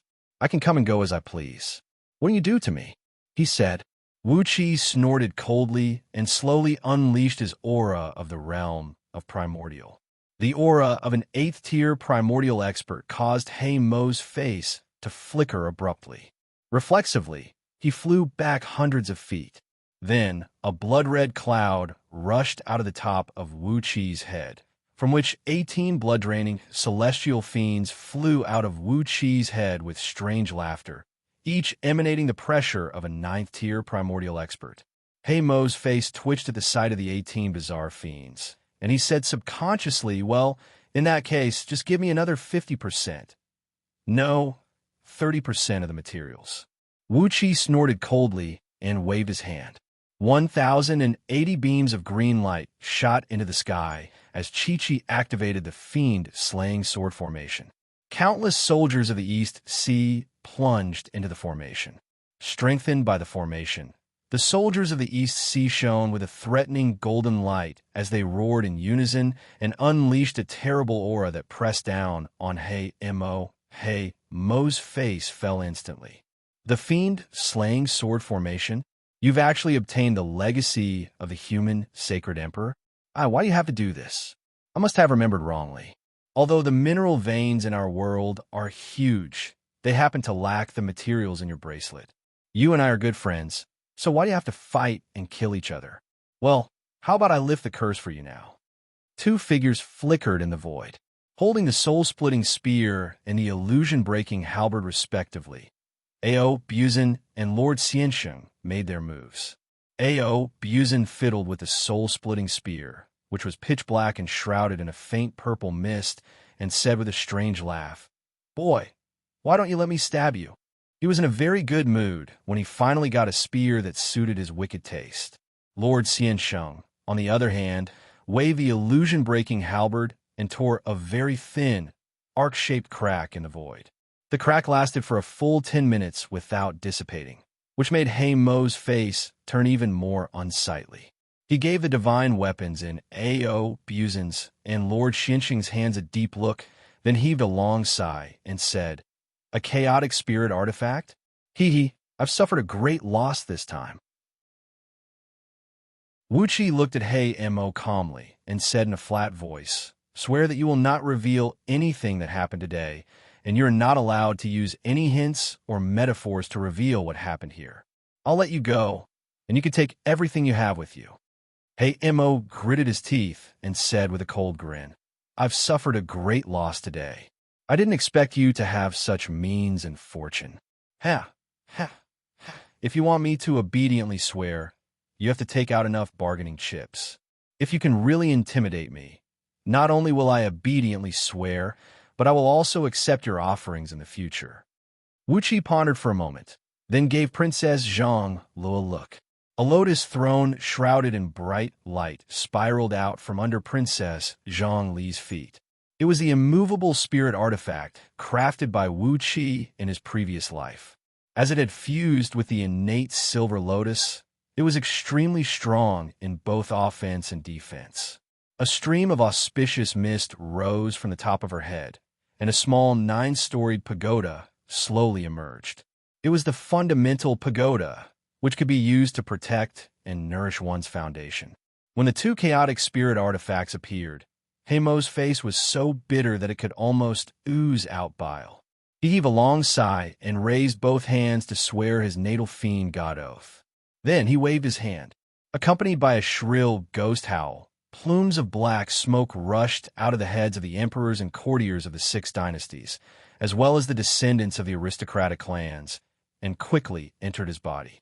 Chi of the six dynasties had manifested as nascent divinities, which were now clean and free of any foreign substance.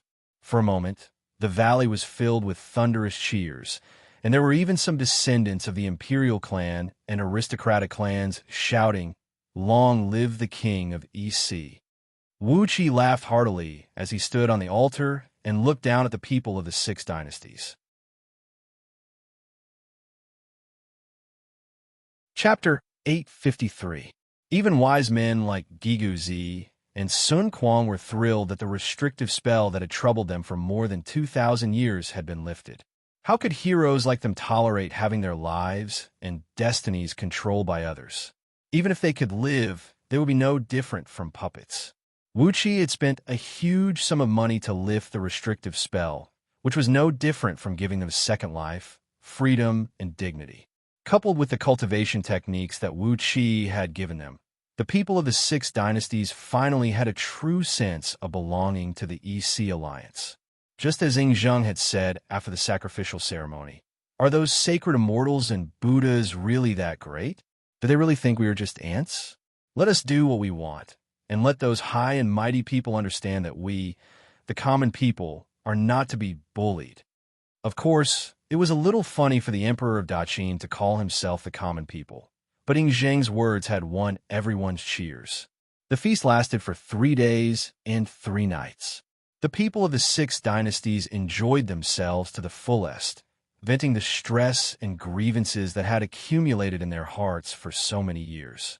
In the past 3 days and 3 nights, countless women in Lu County had fallen in love with some young, handsome, and wealthy men of unknown origins. At Wuqi's request, these girls were brought back to their homes by those young men. A few months later, the imperial clans and clans of the six dynasties ushered in a fertility boom, and the total population of the clans and clans nearly doubled. What could Wuqi say in the face of such an absurd thing?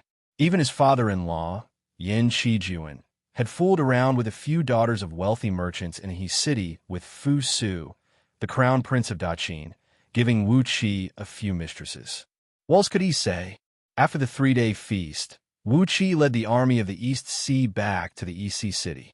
Meanwhile, Princess and Lu and those primordial immortals around Wuqi cooperated with the people of the six dynasties in relocating their people. After stepping into the realm of primordial, Patriarch Jiang Yun and the others had formed their own interstitial worlds. No matter how many people there were in the six dynasties, they could easily bring them to the provinces under the East Sea and settle them down. Currently, Diyu was still migrating to the prefectures under his rule in the East Sea.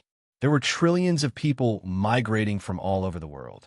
How many people could there be in the six kingdoms? Without anyone noticing, he had made the arrangements.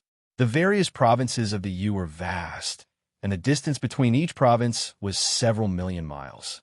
As long as Wuqi, the prince in charge, did not investigate thoroughly, who would know that there was such a group of people in the East Sea? In high spirits, Wuqi and the others boarded a flying ship and flew back to Donghai City. The army of hundreds of thousands of soldiers used hundreds of flying ships of various sizes. Along the way, the formation of the ships cast a large shadow on the ground, blotting out the sky and covering the earth like a dark cloud. Wherever the ships passed, the people under the rule of the East Sea bowed and saluted. Wuqi felt very happy. When he returned to the East Sea this time, he would make good use of the cave abode Emperor Haozuan had opened for him and train a group of elites. With dozens of primordial experts guarding the East Sea, a large number of elite soldiers in battle formations, and the help of the heroes of the six dynasties, Wuqi felt that even if something terrible happened to Pangda continent in the future, he would have the power to protect himself. Compared with Yuan Ling in his previous life, Wuqi must live a good and comfortable life in this life. If anyone dared to touch even a single strand of hair on the people around him, he would definitely exterminate their entire family. What happened to Tanlang and Lu Xiaobai must never happen again. The green city on Earth had been completely destroyed, and the one in outer heavenly realms had been sentenced to death by Wuqi. But the situation was delicate now, and Wuqi was not willing to rush into outer heavenly realms and wipe out the entire green city. He was waiting for an opportunity when he could wipe out the entire green city without worrying about any consequences. As the flying ships approached the East Sea city, at Wuqi's command, The huge army gradually dispersed, flying ships in groups of 3 to 5, getting ready to land in their respective barracks. With the East Sea City as the center, the army of hundreds of thousands of soldiers was stationed in counties that were more than 10,000 miles wide. Outside each county city was a corresponding barracks, and the locations of these barracks were the nodes of a formation. The flying ship Wuxia and the others slowly flew over the East Sea City. Then, Wuxia was surprised to find that in the square in front of his mansion, the king of East Sea, a luxurious chariot was blocking the entrance to his mansion. Thousands of heavenly soldiers and heavenly generals in golden armor were lined up in front of the gate, and in front of the formation, a dozen naked men were being whipped. With his keen eyes, Wuxia glanced in that direction, and his face turned as dark as the sky before a summer thunderstorm. 19 pillars, shining with a golden light and made of neither gold nor iron, stood in front of the king of East Sea's mansion. Huang Liang and the other 19 generals were glued to the pillars, their necks, wrists, waists, and ankles tightly fastened to the pillars by 6 golden rings, unable to move at all. Their clothes were stripped off, and in front of each of them were 2 tall and strong golden-armored heavenly generals, holding dragon-hide whips and lashing them fiercely. Obviously, the whips were enchanted with immortal magic. Huang Liang and his 18 deputies were all peak-level 2nd Pango Heaven cultivators, and their fleshly bodies were incomparably strong, many times stronger than diamonds. But the whips easily tore their skin and flesh apart, and each lash left deep wounds on their bodies. Huang Liang and the others widened their eyes in pain and roared at the top of their lungs, but they could not make a single sound. Not only that, Huang Liang and the others had achieved success in cultivating the true body of heaven and earth scripture, and their control of every muscle in their bodies had reached a perfect state. Nearly 100 bone-deep wounds were left on their bodies, and the muscles around the wounds were twitching violently, trying to compress the blood vessels and control the bleeding. But the enchantment on the whips had torn their blood vessels open, and no matter how hard they tried, they could not stop the blood from flowing out.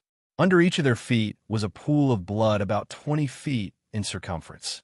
The blood on the lower layer had coagulated and turned purple-black, while fresh blood was still flowing down from the upper layer, piling up on top of the coagulated blood on the lower layer. Judging from the thickness of the blood, the amount of blood had exceeded the total amount of blood in a normal man's body.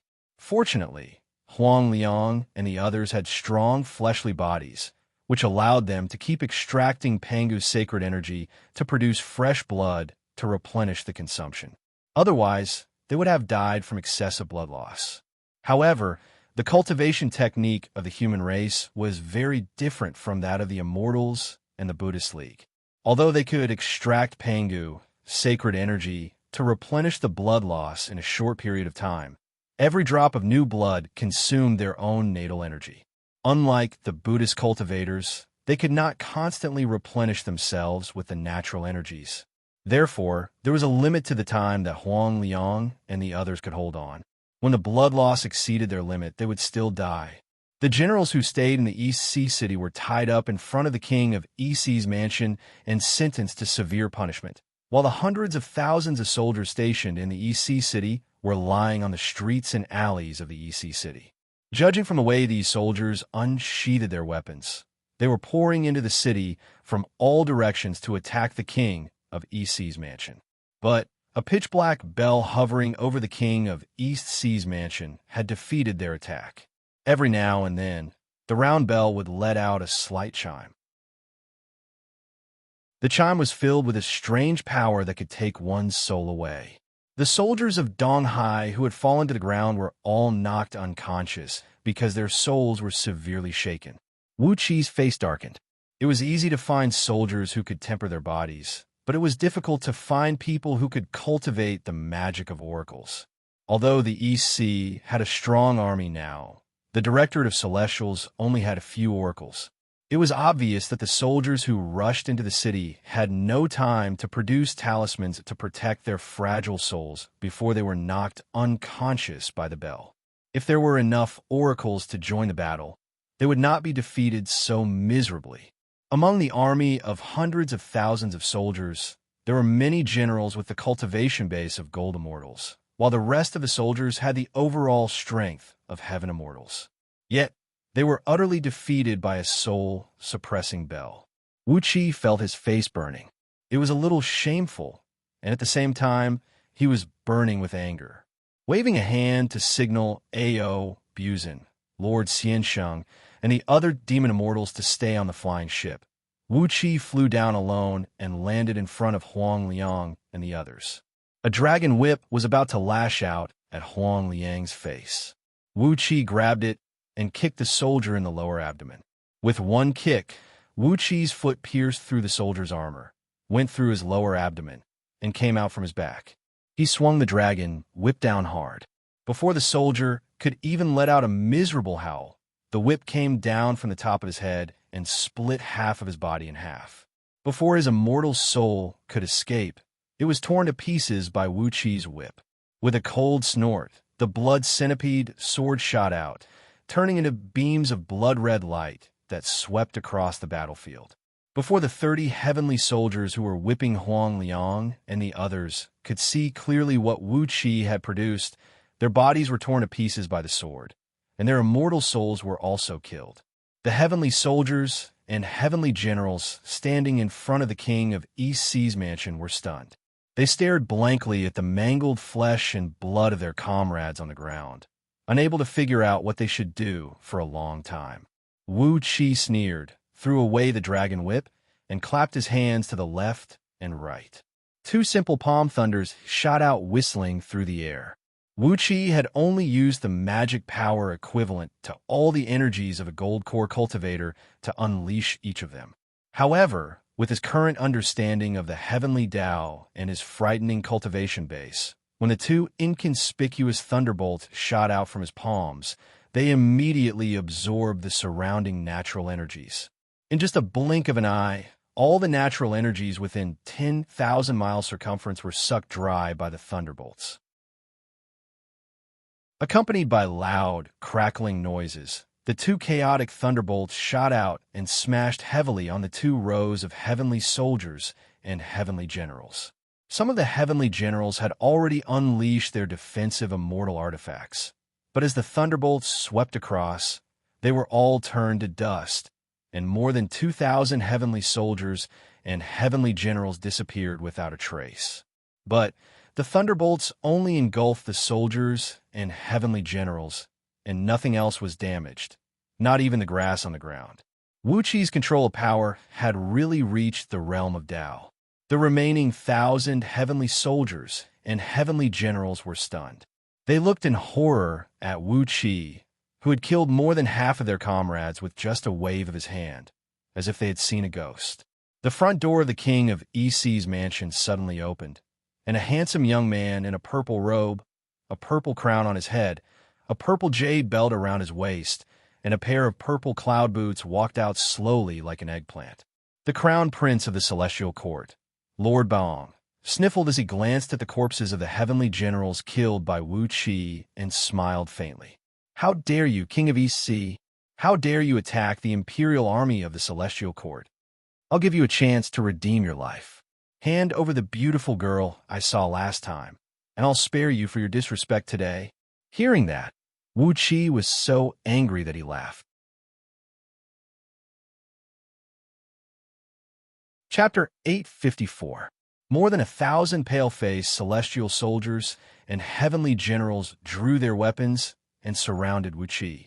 Their legs were trembling with fear at the sight of Wuqi's 2 unreasonably powerful palms of thunder, and when they saw Lord Baong, they seemed to be filled with courage at once. They were surrounded by auspicious clouds and golden light, which made them look particularly awe-inspiring in their golden armors. They truly deserved to be the imperial army of the celestial court, who specialized in guarding the celestial emperor. Wuxia reached out his little finger and picked at his ear, but as a primordial immortal, he had reached the realm of being spotless. Although his fingernails made his ear creak, he could not dig out anything like earwax. Flicking his fingers, Wuxia looked at Lord Baong and said with a smile, "What did you say, Your Highness? Can you say it again?" Lord Boang's face darkened, and his gloomy face looked a little purple in the reflection of the purple mist that surrounded him, making him look more and more like an oily purple eggplant. With his hands clasped behind his back, he stared at Wuxia and said with a sneer, "Hand over that beauty, kneel on the ground and kowtow to me 300 times, and I'll call it a day." Lord Baoang did not take Wuqi's killing of more than 2,000 celestial soldiers and heavenly generals who came with him to heart.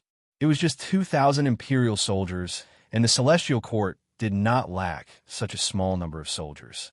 Frankly speaking, the immortals who ascended to the celestial court, those with connections, background, and strength would go to work in the various departments of the celestial court, and the worst of them would get a job in the mansions of the almighty experts or high-ranking officials of the celestial court. Only the unlucky immortals with the weakest cultivation base, no backing, and too poor to bribe their superiors would be recruited into the army of the celestial court. The death of more than 2,000 heaven immortals like Chi-Chi would be a shocking event in some country bumpkin's territory in outer heavenly realms. But what was the big deal when thousands of immortals died in the celestial court? Putting everything else aside, no less than 300 female immortals disappeared in Lord Boang's residence every year because of all kinds of accidents. How big a deal was that? Wuxia looked at Lord Baoang with a little surprise. Of course, he could tell the meaning behind Lord Boang's words. He turned to look at the celestial soldiers and celestial generals who accompanied Lord Baoang. Those celestial generals were not so bad, as they were able to rise to the rank of generals in the imperial army of the celestial court, so they had something to rely on. However, the heavenly soldiers had ugly expressions on their faces. Some of them had even put down their swords and sabers and were no longer pointing at Wuxia. Wuxia could not help but sigh in his heart. Why did these heavenly soldiers have to suffer? He had worked so hard to become a heaven immortal, but when he ascended to the celestial court, he would be ordered around as cannon fodder. He might as well be an itinerant immortal in outer heavenly realms. Shaking his head, Wuxia sneered. "What did the crown prince say? Can you say it again?" Lord Boang's face turned even more unsightly. He snorted coldly and said word by word, "Then listen up, King of East Sea. Bring me that beauty next to you, and I'm going to pamper her in your residence today. When I do that, you'll have to kneel outside the door and wait on me. Do you understand?" Wuxia was burning with anger, but when his anger reached its peak, he appeared to be very calm. He smiled gently at Lord Baoang, then turned to point at Huang Liang, who was tied to a stake and could not move. "May I ask, Your Highness, what did my subordinates do to offend you and make you order me to torture them like this?" Arching his brows, Lord Baoang said indifferently, "Do I need an excuse to punish a few ants? King of East Sea, don't try to stall for time. Bring me the beauty as soon as possible, and I'll spare you the death penalty.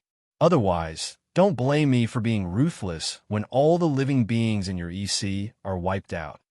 Wuxia turned to look at Lord Baoang. Suddenly, he burst out laughing, crossed his arms over his chest, and said with a cold snort, "It seems that your Highness has forgotten one thing. This is the East Sea, my territory. This is Panga Continent, the territory of the Yu. What right do you, the crown prince of the celestial court, have to tell me what to do here? You want me to offer you my wife? Who do you think you are?" A great plume of black and red flame burst out his eyes. The wisp of nirvana flame that Wuxia had collected in the chaos had turned into a monstrous flame that swept out in all directions. Lord Boang's face fell. With a furious roar, dozens of golden lotus flowers suddenly flew out of his body, spinning rapidly around him and sending out streams of light to protect him. But of the thousands of imperial guards of the celestial court he had brought with him, only about 1,000 remained, were swept away by the nirvana flame and turned into black ashes. Under the control of Wuqi's powerful divine sense, the terrible flame turned into ferocious beasts and ran around in all directions. Lord Boang's chariot, the dragons that pulled it, and Chi-Chi, the Pegasus that the heavenly soldiers and generals rode, were all burned to ashes by the flame. With the point of his finger, The blood centipede sword transformed into dozens of very fine red lines and flew out, hacking the golden stakes behind Huang Liang and the other generals of the East Sea into pieces. These golden stakes were of good quality, and even with the fierce, killing intent of the blood centipede sword as an innate spirit artifact, it took it a few slashes to break them. When Huang Liang and the others regained their freedom, they immediately fell to their knees and apologized to Wuxia. "Your Highness, we've been disgraced."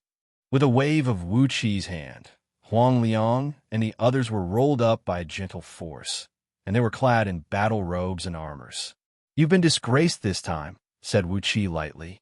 "You'll get it back next time." How can the crown prince of the Celestial Court not be guarded by experts? You're no match for them, and I won't blame you for that. Two dignified men in official robes walked slowly out of the king of EC's mansion.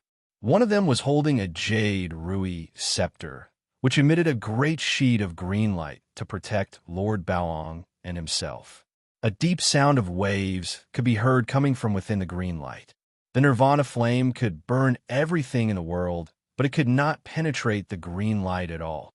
Wuxia fixed his eyes on the rui and was shocked to find that it was actually the essence of the source water, which was the condensation of the innate water element energy in the chaos, which was of the same grade as the nirvana flame.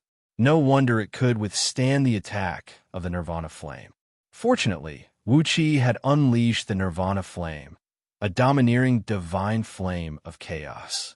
If it were any other acquired true flame or heavenly flame, it would have long been extinguished by the source water. The other man was holding a white jade seal the size of a fist. He walked slowly to Lord Baoang's side and cried out in a low voice, "Crown Prince, please give me a decree to kill this guy, so as to declare the might of the Celestial Court." Lord Baoang nodded indifferently. He retracted the golden lotus and said lazily, "Then kill him. Remember to find the whereabouts of that beauty in his soul. Xianxia Palace has been empty for months, and I'm waiting for that beauty to fill it up." The man with the white jade seal smiled. He raised the seal and was about to smash it down at Wuxia. Grinning coldly, Wuxia looked at the two ninth-tier primordial immortals of the Celestial Court and said coldly, "Are you out of your mind? This is the territory of you.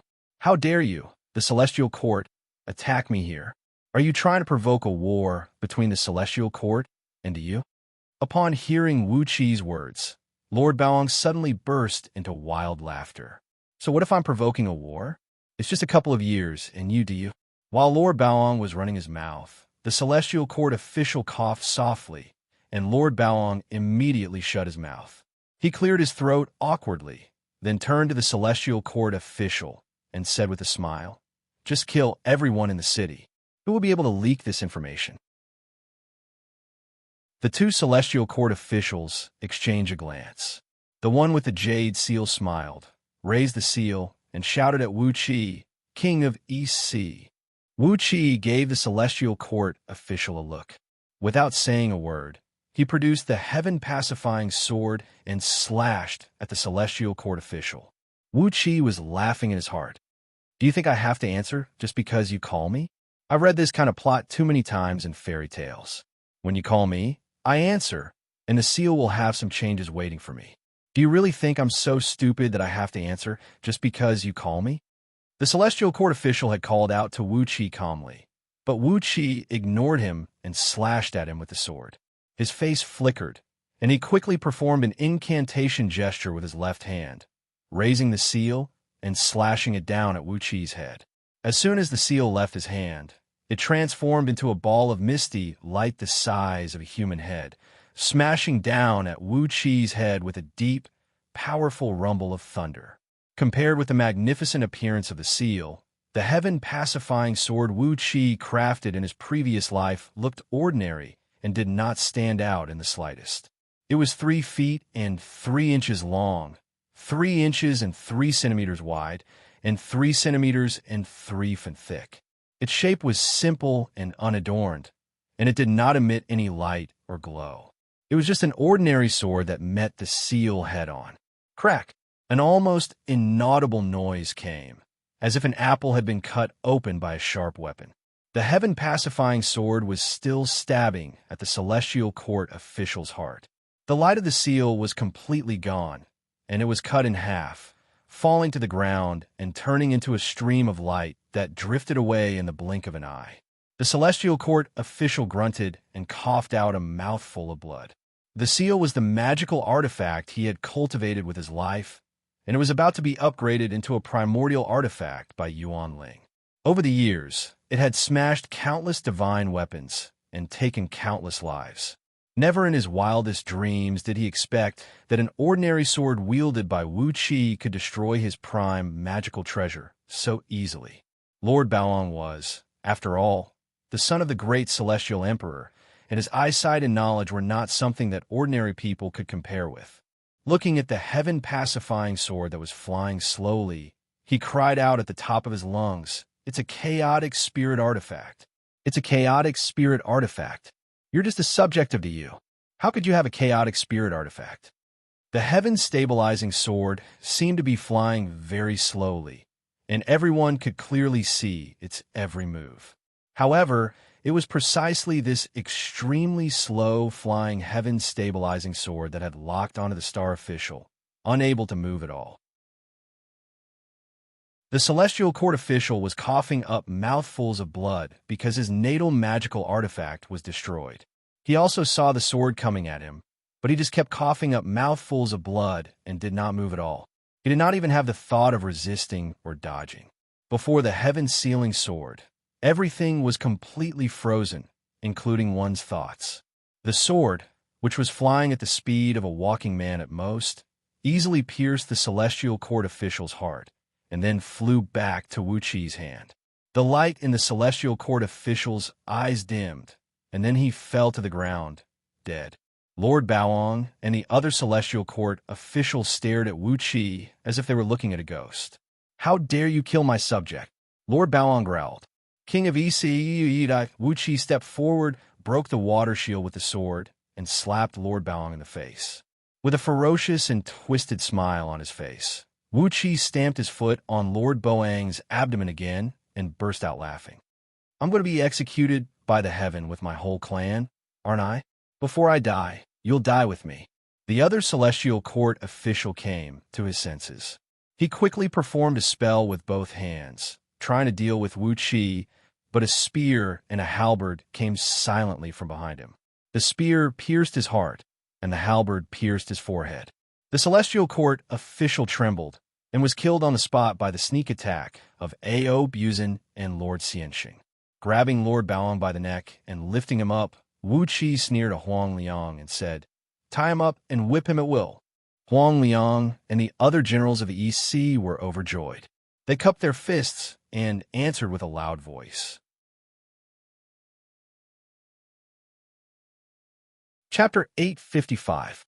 Above the East Sea City, on a thin cloud 1,000 feet above the ground, on a white bone stake made of the bones of spirit beasts, Lord Baoang, naked, was tied up by dozens of soft ropes woven from reeds, unable to move.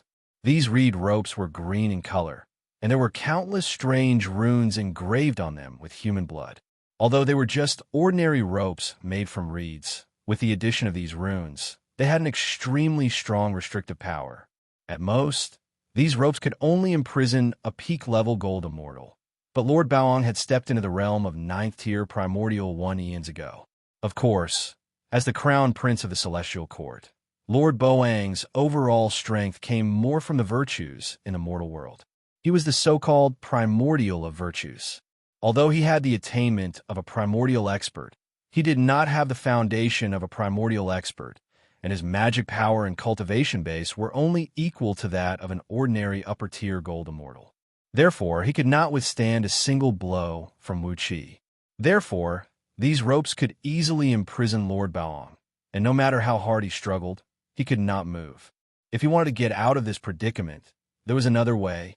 If he cracked the top of his head and fled with his immortal soul, abandoning his fleshly body with his attainment of the realm of primordial, these ropes could not imprison him. But he had gone through a lot of hardships to obtain this golden body of primordial. So how could he give it up so he could only curse at the top of his lungs while being trapped on the bone stake, letting the soldiers and civilians of the East Sea admire his fair and flawless body. Hovering above the thin cloud were dozens of whips made of the skin of venomous pythons, all dipped in strange venom and enchanted with all kinds of strange runes. From time to time, groups of East Sea soldiers would ride their mounts and soar into the sky, land on the cloud, grab the whips, and lash Lord Boang's head and face. The restrictive runes on the whips made them as sharp as blades and as heavy as mountains, and every lash tore open Lord Boang's flesh and made him bleed profusely. The whip was soaked in venom. The scarlet venom invaded his body and stimulated his nerves and muscle fibers, magnifying his pain by 100 times. Although he had the cultivation base of a primordial immortal, he still kept shrieking in pain. His shrieks could be heard hundreds of miles away by the wind. Over the past 2 days, many children living near the East Sea City had been woken up by his shrieks in the middle of the night. The venom could not only magnify the pain Lord Baoang was suffering, but it also contained a very strong life force. The venom seeped into his body and stimulated his body to quickly heal his wounds. Every lash of the whip tore open his muscles and skin. After the whip passed through his body, under the stimulation of the venom, his muscles wriggled and grew rapidly. The strange itchiness when his wounds healed was another deadly punishment. Especially, the venom had magnified the itch by hundreds of times, which made Lord Baoang realize what it meant to live a life worse than death. It had been 2 days since he was captured by Wuxia, and Lord Baoang had been tortured on the cloud. On the first day, it was Huang Liang and the other 19 generals of East Sea who happily whipped him all day long. Lord Boang's skin and flesh were badly mutilated, and his flesh was almost pulled off from his bones. Had it not been for the powerful life force of the scarlet venom, Lord Baoang would have long been turned into a skeleton.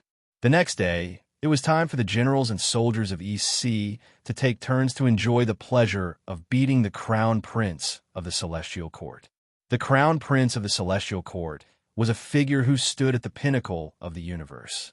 How could the generals and soldiers of East Sea, who had been brainwashed by Wuxia and were loyal to him, let go of the chance to beat him at will? A huge wooden box was placed under the cloud, with a few civil officials of East Sea sitting lazily beside it. When they saw the generals and soldiers of East Sea passing by, they shouted, "Beat the crown prince! Whip the crown prince! 10 lashes for 3 copper coins, and only 20 copper coins for 100 lashes at once. You won't get another chance like this if you miss this opportunity. Beat the crown prince! Beat the crown prince! Beat the crown prince of the Celestial Court!" It was an insult, a downright insult. Not only was it an insult to Lord Baoang, but it had also trampled on the face of the Celestial Court. Wuxia was angry that Lord Baoang had coveted Princess Zhonglu, and even angrier that he had led an army into the East Sea City. Since Lord Baoang thought he did not give Wuxia face, he would let him know what it was like to slap the face. On a tall pagoda in the middle of the king of East Sea's mansion, Wuxia, Ao, Buzin, Lord Xianxia, and a group of demon immortals were drinking and having fun. From time to time, some of them would look at Lord Baoang, who was screaming as he was beaten, and happily drink a cup of wine with his screams. After watching for a while, Catfish picked up a wine jar and drank half of it in annoyance, then snapped, "Why hasn't this guy cracked his own head and fled with his immortal soul? I've told you, one of his legs is mine. Once his immortal soul is gone, we'll immediately divide his soft and tender flesh." When Catfish mentioned the matter, Goldhorn, Silverhorn, and a few others began to drool. The group of demon cultivators looked at Lord Baoang eagerly, hoping that he would flee with his immortal soul and be done with it. Since Wuxia had given him a chance to flee with his immortal soul, why didn't he do it? As long as he did, this fragrant, fair, and tender primordial golden body would be in their mouths.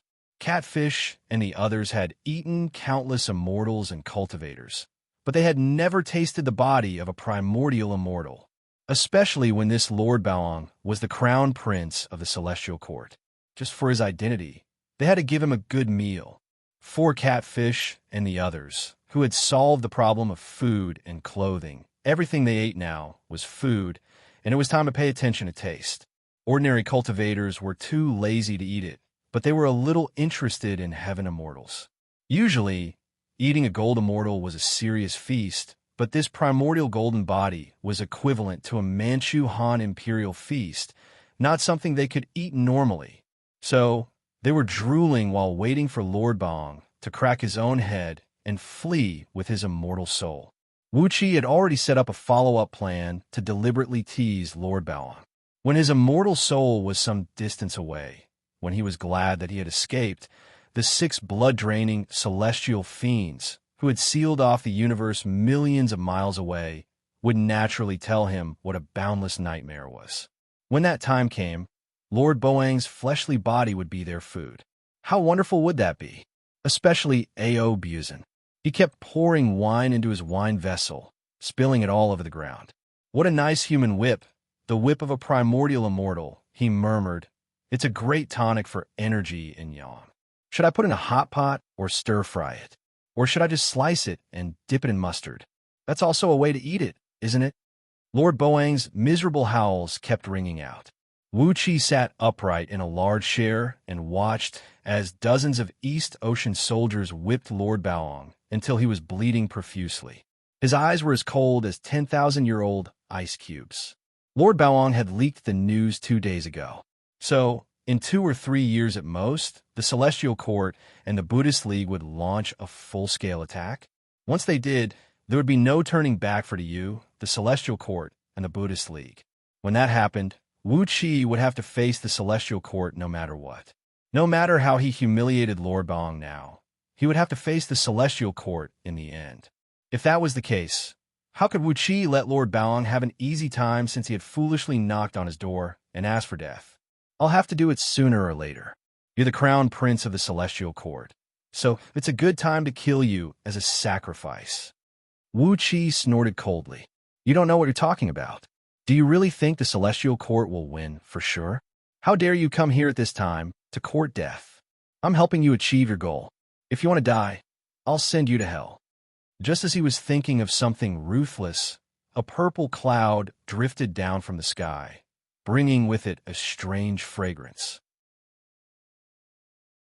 Colorful heavenly flowers of various colors were drifting down, each emanating a strong fragrance that refreshed the senses of those who smelled it.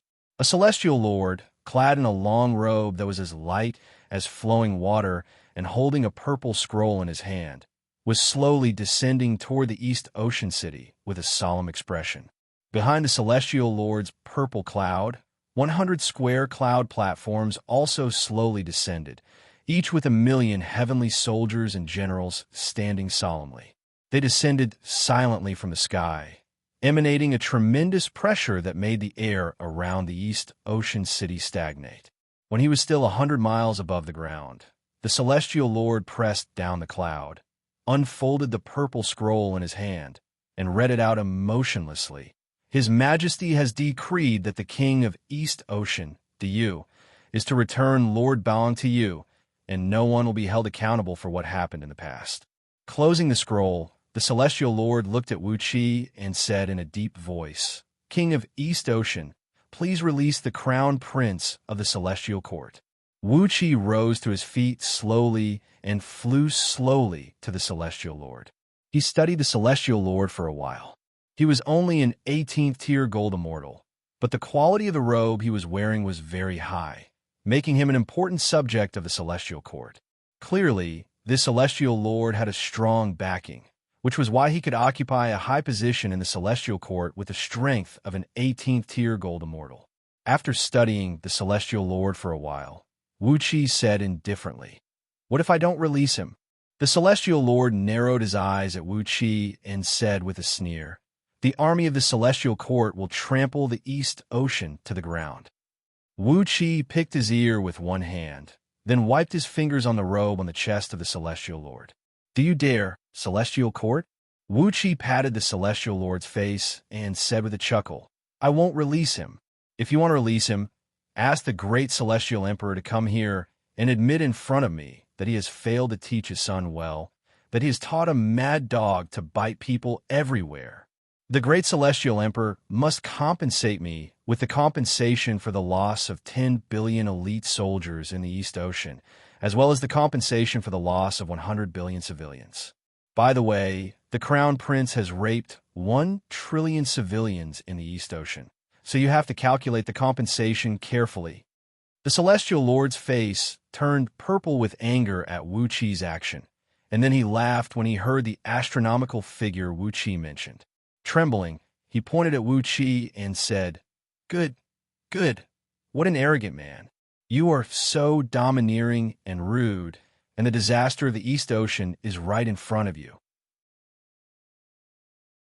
Wuxi touched his nose, then suddenly smiled at the Celestial Lord and said, "I'm wrong.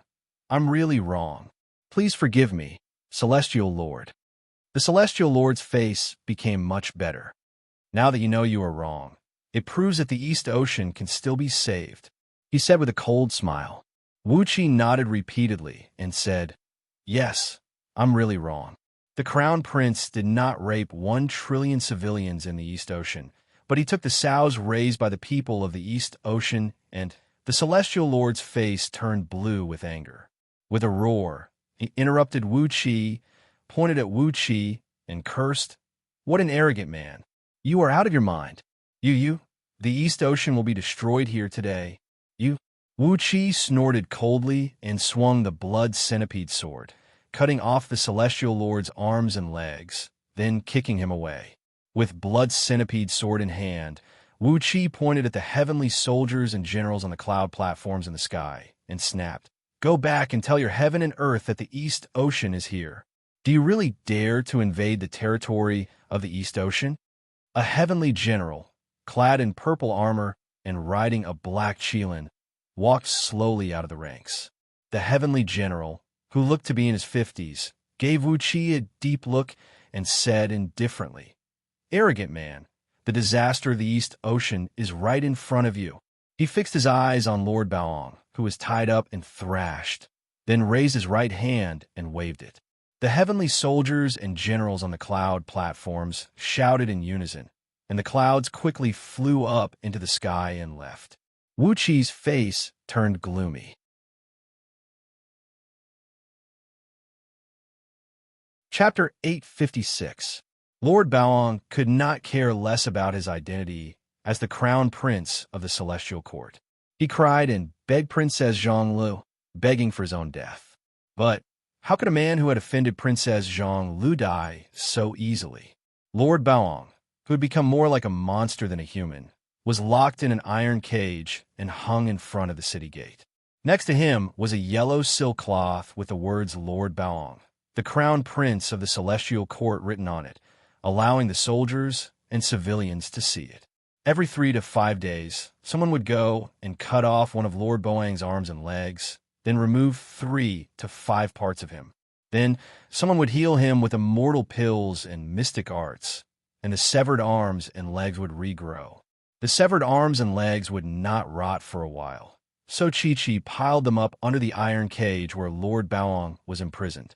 Magic power, fleshly body, and divine soul. Lord Baoang was being tortured in the East Sea, but the Celestial Court never made a move again. On the basis of heaven refining grand magic, Wuxi had fused the advantages of Pangu, sacred energy, and innate dragon energy, and tempered his fleshly body with Yuan Ling's clear energy, Pangu's sacred energy, and innate dragon energy at the same time. The strength of his new, fleshly body could no longer be judged by the current standard in the world of immortal cultivators and was beyond common sense. A wisp of innate thieving aura plundered everything, and heaven refining grand magic had forged it all into one. The enormous chaotic energy in Wuxi's body had also been tempered, and the already extremely pure chaotic energy was refined by the freakish heaven refining grand magic.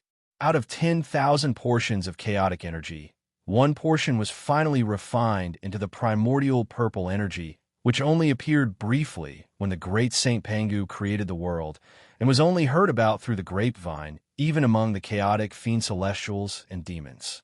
Heaven refining grand magic used one's own body as the material, and with the help of the heaven refining cauldron, it melted everything in the world into one. Yuan Ling's clear energy, unique to Yuan Ling's nether realm, was the fuel of the cauldron, and Yuan Ling's clear energy could best strengthen the fleshly body and the divine soul. In the past, Elder Yuan Ling's physical body was ranked in the top 3 among countless chaotic divine demons because of the refining of heaven technique. The internal strife in the palace was filled with endless means, and all kinds of dark tortures were the cruelest. Furious, Princess Zhang Lu ordered the old eunuchs in Great Yin Palace to torture Lord Baoang with the cruelest means. So, 7 days later, Lord Baoang was turned into a piece of bacon. His cultivation base was completely destroyed.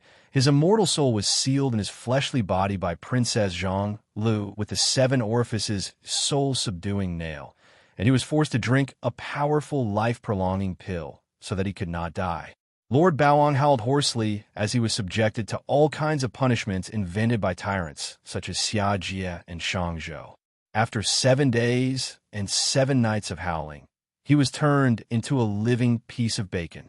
After cultivating so many strange techniques, although Wuxia had used his chaos spiritual energy to remove the impure spiritual energy from his body, these techniques had still left a trace of mark in his body, making his body no longer pure. However, heaven refining grand magic was a technique that could refine one's body to the purest state. But when she saw Lord Baoang tied up naked in midair and tortured by Wuxia, and heard that he had that unspeakable thought about her, Princess Zhang Lu exploded on the spot. The feast of a primordial immortal that A.O. Buzin and the other demon immortals had been planning for a long time could not be enjoyed, and Lord Baoang was tortured by Princess Zhang Lu with the methods of the palace. During the first 300 years of secluded meditation, Wuxia did nothing but train all his flesh, blood, and energy. He only sought to forge himself with perfection, but he never dreamed that when he refined all his blood essence and spiritual energy into one, including the enormous amount of spiritual energy provided by all the energy veins in his interstitial world and all the spiritual energy he had absorbed in the past 300 years, he finally turned into a wisp of extremely pure and indestructible primordial purple qi. Even with the support of endless energy and the countless divine trees in Yuan Ling's nether realm, Wuqi's cultivation base did not progress as fast as the shadowy figure said. That was because Wuxia had used heaven refining grand magic to refine all his techniques from scratch. The flow of time, 2,000 times faster, was the limit of what Wuxia could achieve with his current magic power. Although his cultivation base was already equivalent to the realm of Dao breaking, the accumulation of his magic power had not kept up in time, so the flow of time in Dark Yin Celestial Tower was still the same. As long as Wuxia continued to improve his magic power, the flow of time in Dark Yin Celestial Tower would naturally become faster and faster. The true body of heaven and earth scripture was derived from Panga's body tempering technique, while the Dragon Transformation script was derived from Arco Zulong's body tempering technique. It was not the original form of those two cultivation techniques, so how could it compare with the powerful fleshly body refined by Yuan Ling's heaven refining grand magic? Wuxia began to refine his body inch by inch from the most basic level, using heaven refining grand magic to refine his body. The immortal energy of primordial immortals and zenith heaven golden immortals was merely borrowed from the power of the heavenly Tao. The difference was the amount of the heavenly Tao contained in the immortal energy, and the purity of the immortal energy varied. But the primordial purple energy was the pure condensation of the heavenly Tao, and the spells triggered by the primordial purple energy were the specific manifestation of the power of the heavenly Tao. Even the power of an ordinary palm thunder was no different from the heavenly tribulation of the heavenly Tao. The aura of thievery and the primordial purple energy were calcined as one, and with a thought in Wuqi's mind, he began to extract the natural energy around him in an almost predatory manner. The speed at which he absorbed energy was at least 10,000 times faster than before, and his magic power was improving at a rate that could scare other primordial immortals to death. During the 30 years of training, Wuqi's 18 blood-draining celestial fiends had brainwashed these soldiers and oracles with the magic of the Fiend League, instilling in them the belief of absolute loyalty to Wuqi every day. No matter where these soldiers and oracles were from, whether they were natives of Panga continent or the descendants of the Six Dynasties, when they came into this spirit cave, there was only one thing engraved in the depths of their souls: absolute loyalty to Wuqi, and they would die for Wuqi at any time. This time, the crazy training in the EC was different from the last time in Xianxia. With dozens of primordial immortals under Wuqi's command to help train these soldiers, and with the help of countless innate divine trees in Yuan Ling's nether realm, the cultivation base of these soldiers and oracles was 100 times faster than when they were in Xianxia. After 300 years of cultivation in the spirit cave, Wuqi's magic power had broken through to the 7th-tier primordial immortal realm, and the flow of time in Dark Ean's celestial tower had increased by 4,000 times. 500 years later, he would become a 6th-tier primordial immortal, and the flow of time would increase by 1,000 times again. 600 years later, he would become a 5th-tier primordial immortal, and the flow of time would increase by 1,000 times again. Your Excellency, the third prince of the celestial court, is cursing us outside the city. The huge spirit cave was densely packed with countless military camps. Deafening battle cries could be heard all day long, and the sounds of priests chanting spells and practicing magic could be heard everywhere. The cultivation techniques of the human race were the fastest to master. Basically, every 30 years, a new batch of oracles and soldiers would be replaced because their cultivation bases had reached a certain level. The reason why Yuan Ling could make a name for himself in the chaotic world with his alchemy and artifact refinement was that the strength of his divine soul could rank in the top 3 among all the chaotic fiend gods. Only a divine soul that was extremely powerful and could be controlled to the finest detail could perfectly control the temperature of the furnace and produce supreme-grade spirit pills and artifacts. Without primordial violet energy, one could still fuse with the Tao one day if he had enough fortune and opportunity. But with primordial violet energy, it was like having a special pass. As long as one's cultivation base improved gradually, one could naturally reach the realm of Tao fusing without encountering any bottlenecks. Everyone was wholeheartedly cultivating, hoping to make a breakthrough, and naturally, Wuqi was the same. His clones were busy everywhere, while his true form was cultivating in seclusion in the heart of the spirit cave, right under the pyramid. It was also the place where the energy in the spirit cave was the densest, and it was almost compressed into an energy crystal. There was another term for primordial violet energy among the chaotic fiend gods, the foundation of Tao fusing. Wuqi and Princess Zhang Lu soon forgot about Lord Baong, an arrogant man, and devoted themselves to improving the overall strength of the EC. Hundreds of millions of carefully selected soldiers and millions of oracles were secretly sent to the spirit cave under the king of EC's mansion, and Wuqi used Dark Ean Celestial Tower to accelerate the flow of time to help everyone improve their strength. If he had not had to temper his fleshly body and divine soul while improving his magic power and cultivation base, he might have been able to reach the realm of Tao breaking in just a few decades and possess the cultivation base of a 6th-tier Tao breaking expert. The emperors and ministers of the Six Dynasties had also entered the spirit cave to cultivate, and from time to time, Wuqi manifested a clone with his divine soul to teach them the essence of the Great Path. Under Wuqi's deliberate cultivation, the progress of the emperors and ministers of the Six Dynasties was even faster. Coupled with the various spirit liquids provided by the various innate divine trees in Yuan Ling's nether realm, the speed of cultivation of Yin Dan, Yingzheng and the others was much faster than that of Patriarch Jiangyun and the others. These ordinary soldiers and oracles did not have the fortune to enjoy the pills concocted from the innate divine trees in Yuan Ling's nether realm. Not to mention them, even Wuqi dared not to take them now. But by taking a drop or two of the liquid from these divine trees and diluting it with the clear water in a pool, the water in the pool would have all kinds of incredible effects.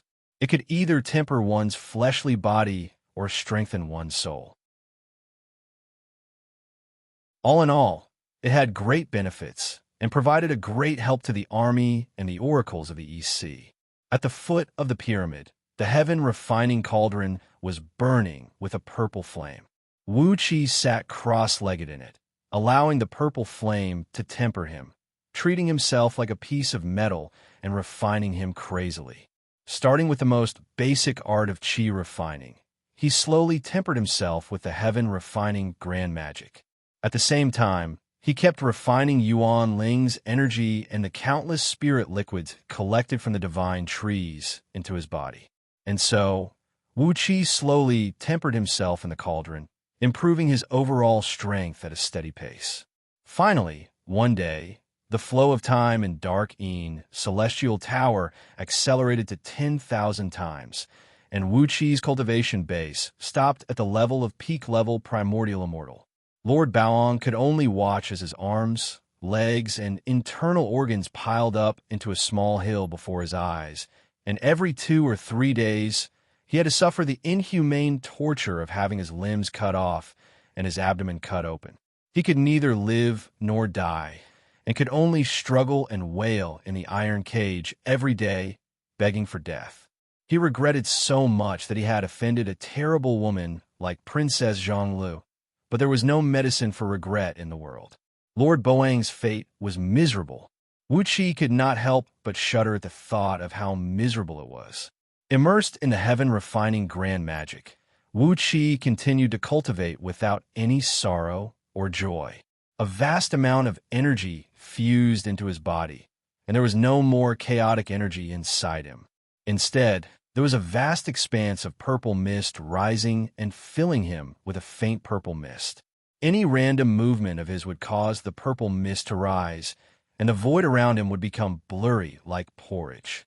A sharp voice rang out and interrupted Wuqi's cultivation. It was like this. Princess Zhonglu had helped the people of the 6 dynasties migrate all the people and armies to the East Sea. She had been in high spirits, but after she found hundreds of thousands of good seedlings suitable for practicing the magic of the ghost deity, which belonged to Oracle the Yu, she happily brought them back to the East Sea city, preparing to train her disciples with the help of the underground spirit cave.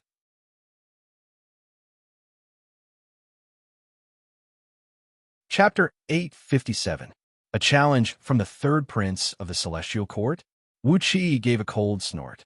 The heaven-refining cauldron transformed into a stream of flame and shot into his forehead, leaving a faint shadow of a purple cauldron on his forehead. He shook his body lightly, and a series of crisp popping noises rang out from all his joints. Wuqi waved his hands to both sides, and an invisible and traceless stream of energy wrapped around him spread out in all directions, enveloping the entire spirit cave in an instant. Long roars rang out incessantly, and all the soldiers and oracles of the East Sea who were undergoing training in the spirit cave had their cultivation improved by 1 to 3 to 5 grades at the same time. The stream of energy unleashed by Wuqi was the impure energy extracted from his body. But for other cultivators, it was like a supreme spirit pill, as it had a magical power that could make one ascend into an immortal from the ground. Not to mention the ordinary soldiers and oracles, even the almighty experts who had stepped into the realm of primordial, such as Princess Zhonglu, felt their bodies heating up as a vast force carrying an endless stream of energy was injected into their bodies. After they circulated the energy 49 times, it transformed into a stream of pure magic power and entered their bodies. Their magic power was actually improved by 1 grade by the stream of energy unleashed by Wuqi. A strange light flickered, and a long roar towered into the sky. A column of flame rose from the top of Princess Zhongli's head, and a golden body of the god of fire, shrouded in purple flames, slowly took shape above her. In the distance, the emperor of Great Chu, Chu Ping, let out a long roar as 3 balls of dark air rushed out from the top of his head. 3 statues of deities, who looked exactly the same as Chu Ping, but dressed in a very simple and unadorned robe, slowly took shape amidst the 3 balls of dark air. They were the god of mountain, the god of rain, and the god of water. Chu Ping cultivated the divine magic of the natural branch of the divine Tao of Yin ghosts, and the 3 deities he formed were the gods of mountains and rivers, possessing the magical power to control mountains, rain, and rivers, with the 3 golden bodies of deities accompanying him. As long as Chu Ping stepped into a place with mountains, rain, and water, he would be able to use the force of nature to kill his enemies, and he would not have to worry about exhausting his magic power. The emperors and courtiers of the other 6 states had also benefited greatly. They let out long roars of joy and bowed to Wuxia from afar. Through the bow, the emperors and courtiers of the 6 states saw Wuxia at the same time, and they could not help but be shocked. Wuxia was shrouded in purple mist, and with every move he made, the void around him had become so blurry that he could no longer be seen clearly. Every movement he made was so natural, as if this was how a human should do it. Every single strand of his hair that danced in the air had an absolutely beautiful charm that made people unable to extricate themselves from it. The emperors and courtiers of the 6 states, who were just bowing to express their gratitude, were stunned. Regardless of their status and age, everyone cupped their fists and bowed to Wuxia solemnly again. What they respected was not Wuxia, but the charm that Wuxia displayed, the Tao. They were honoring the heavenly Tao, not Wuxia himself. Wuxia clapped his hands gently, and the 18 blood-draining celestial fiends turned into blood shadows and flew into the top of his head. Over the years, he had been cultivating hard in the heaven-refining cauldron, and the blood-draining celestial fiends had not let go of their cultivation bases. Although these clones were not as strong as his true form, they had all reached the level of 6th-tier primordial immortals. If they were released, they would be able to occupy a territory in the 9 heavens. Some reckless juniors have come to the East Sea looking for trouble. I'll go and have a look. Everyone, please continue your cultivation. It's not a big deal. Wuxia chuckled and cupped his fist at the crowd, then drifted lightly toward the exit of the spirit cave, leaving a trail of afterimages behind him. Since fusing with the wisdom of Yuan Ling's previous life, Wuxi's character had not changed much. But when he talked about someone, he would always address them as juniors. After all, Wuxia was not very old himself, and coupled with the time he had spent cultivating hard in Darkeen Celestial Tower, he was not even 10,000 years old, which made him a real junior. But if his previous life was taken into account, his seniority was higher than Wuxia. Yuan Ling was an existence of the same generation as Pangu. Whether it was the Celestial Court, the Buddhist League, the Human Emperor of the Yu, or even the Sacred Emperor Xin Yuan, none of them dared to compare seniority with Wuxia. As he sensed the wonderful feeling of emptiness and yet fullness in his body, Wuxia laughed and drifted out of the spirit cave. He flew straight out of the mansion and landed lightly on the south gate where Lord Baoang was hanging. Although thousands of years had passed in the spirit cave, only 5 months had passed in the outside world. Near the south gate of EC City, hundreds of arms, legs, and colorful internal organs were piled up on the 2 sections of the wall close to the gate. These parts were all cut from Lord Boang's body over the past few months, and Chi-Chi had piled them up at the foot of the wall. They looked horrible. For the past 2 months, the people of EC City had rarely walked through the south gate. Huang Liang and the other generals of EC City were standing on the wall with a large group of soldiers. When they saw Wuxia arrive, Huang Liang breathed a sigh of relief. He came up to Wuxia and whispered, "Your Excellency, that boy who cursed us has a vicious tongue. Every word he said was about your ancestor. I dare not tell you the truth." With a snort, Wuxia clasped his hands behind his back and looked coldly at the small army a few miles outside the city.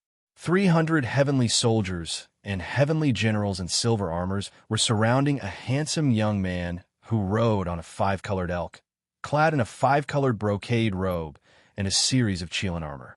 The young man looked to be only 14 or 15 years old, and he was holding a pair of 12-section purple-gold sword breakers in his hands. When he swung them, they would send out dazzling beams of light. They were two supreme-grade gold immortal artifacts.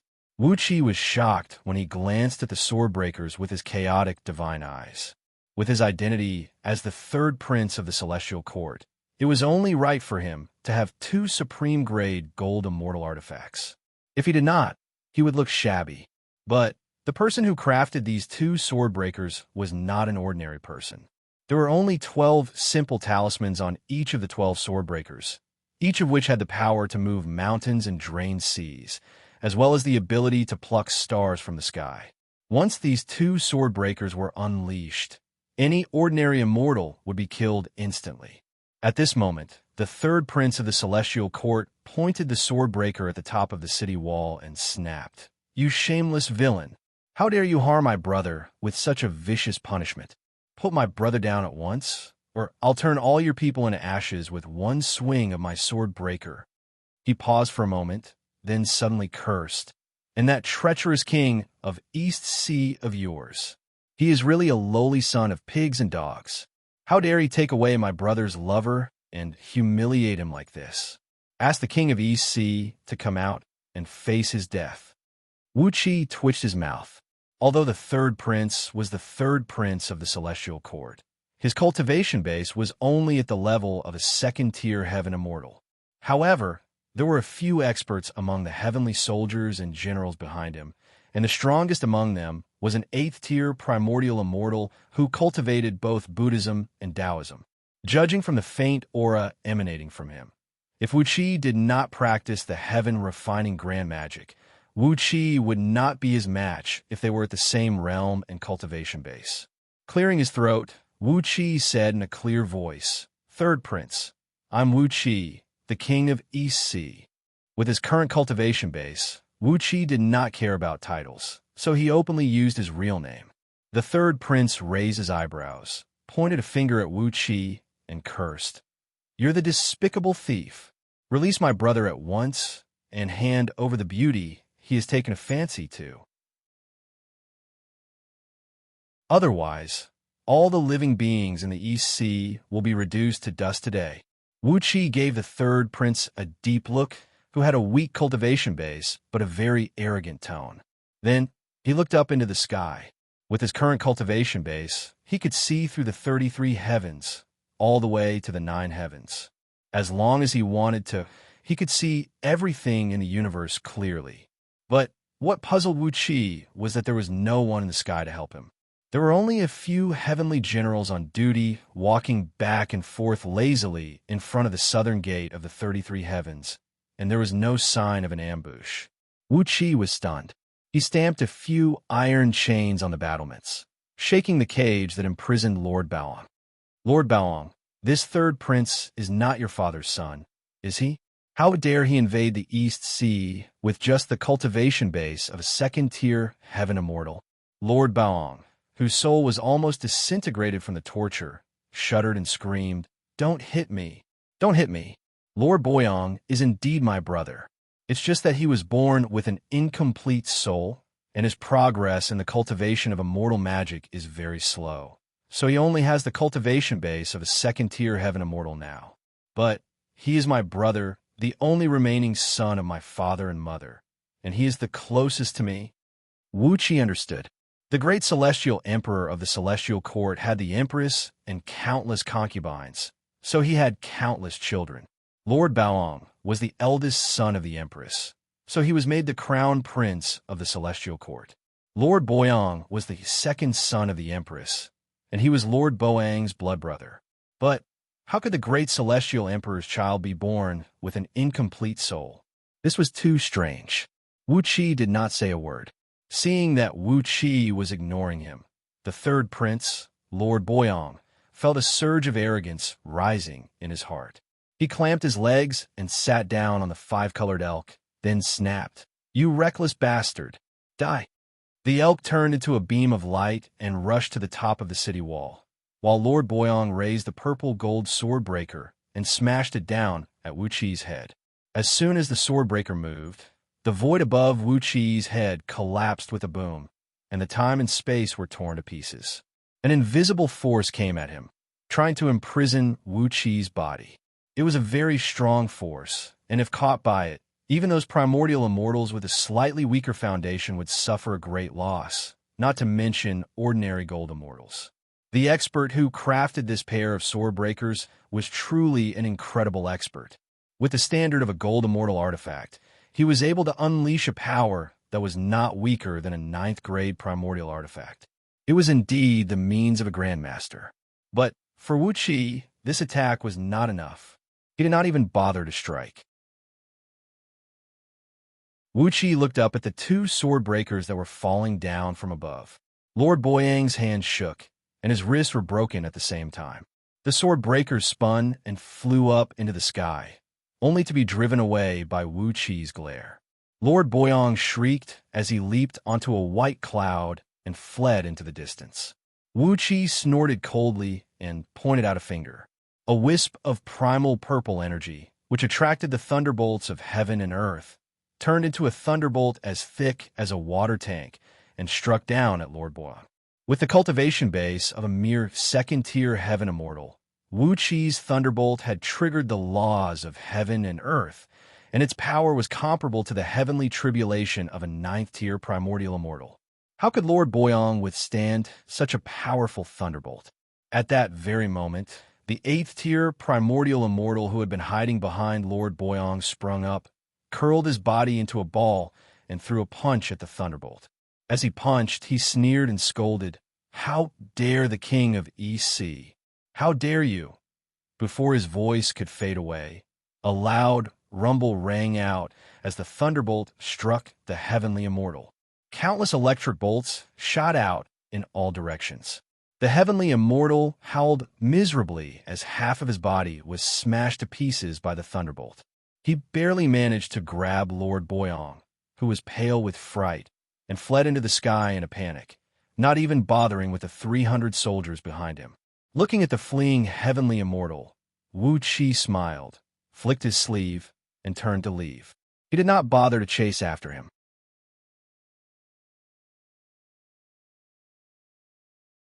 Chapter 858. The reason why Wuqi imprisoned Lord Baoang instead of killing him was to avoid excessively provoking the Celestial Court. Even if Lord Baoang was humiliated, as long as he was alive, the Celestial Court would not do anything too drastic. When their final plan was about to be launched, the Celestial Court would not go to war for an inexplicable crown prince who had stirred up trouble because of his lust for a woman, unless Wuqi killed him. For the same reason, Wuqi had driven Lord Baoang away instead of killing him. What was the point of killing a second-tier heaven immortal? It was nothing more than to provoke the Celestial Court into attacking the EC. Moreover, the mighty third crown prince of the Celestial Court was born with an incomplete soul, which caused his cultivation to be too slow. What kind of excuse was that? Only heaven knew what kind of unspeakable grudges this third crown prince had hidden behind him, and perhaps there was some almighty expert standing behind him. Wuqi did not want to provoke too many people rashly. In short, he decided to let Lord Baoang suffer a little first.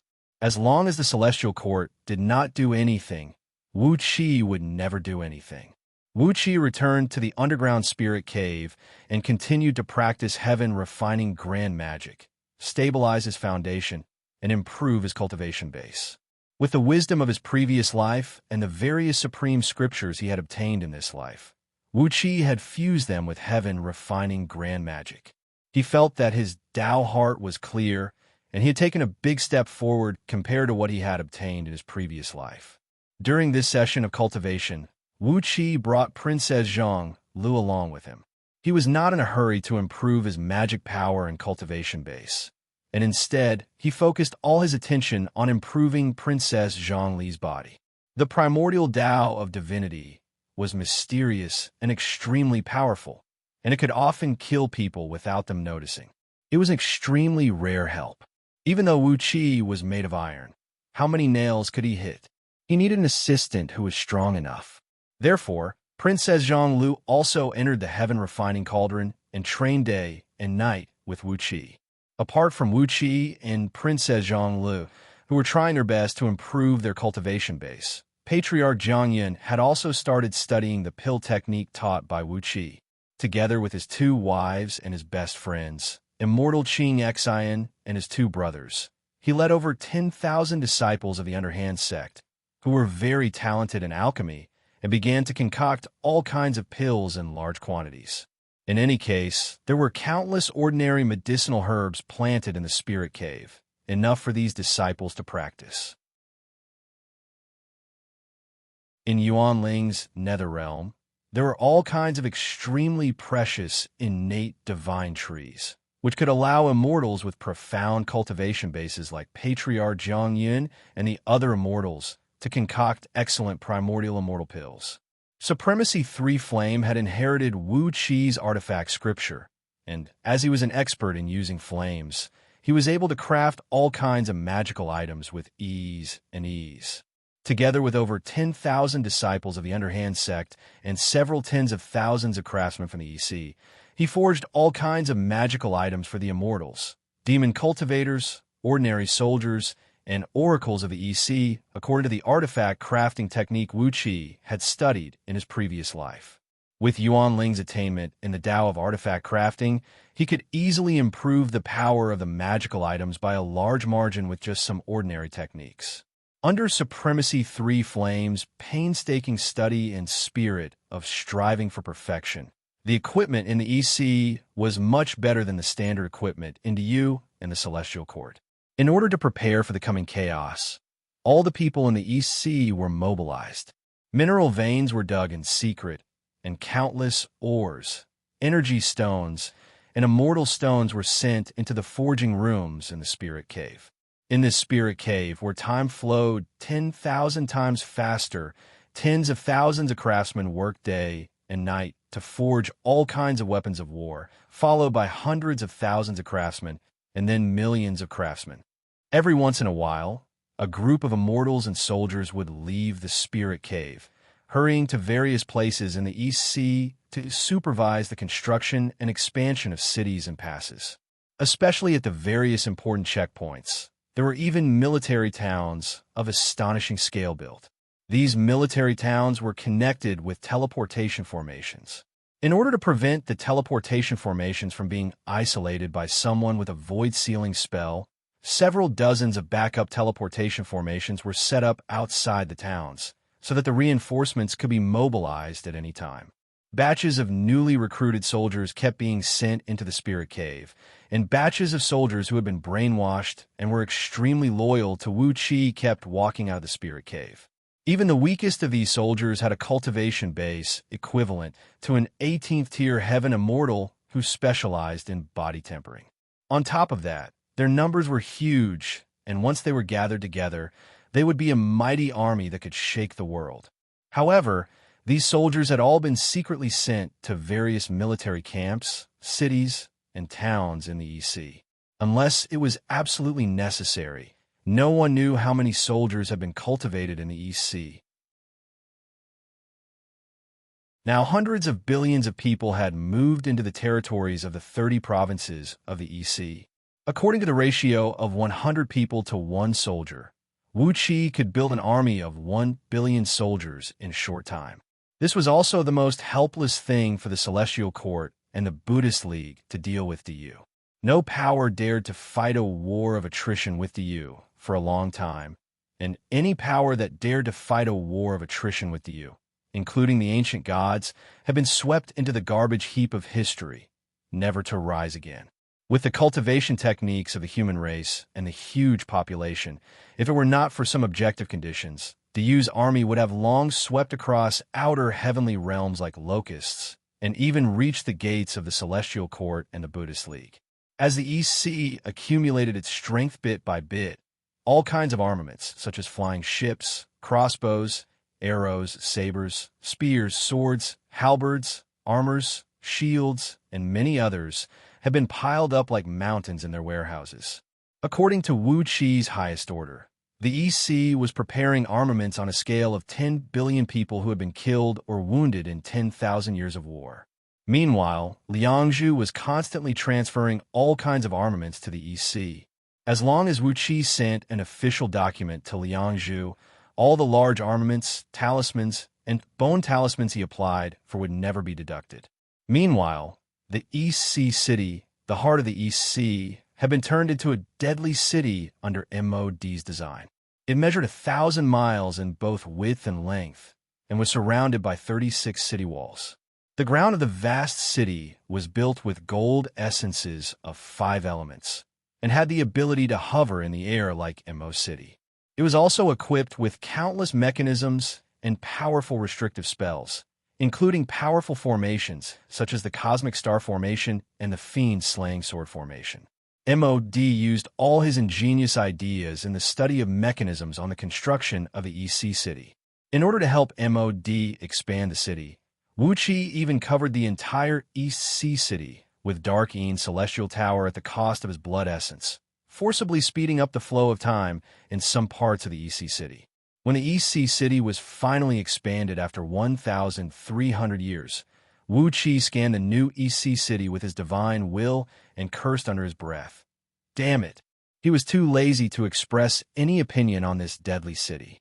Although many of the powerful machines in the city were made by him, Wuxia really had no opinion on this freakish city. No one below the level of primordial immortal could get close to it, and it had the power to instantly kill any immortals and bodhisattvas below the peak level of gold immortal realm within 1,000 miles. This was the new EC city.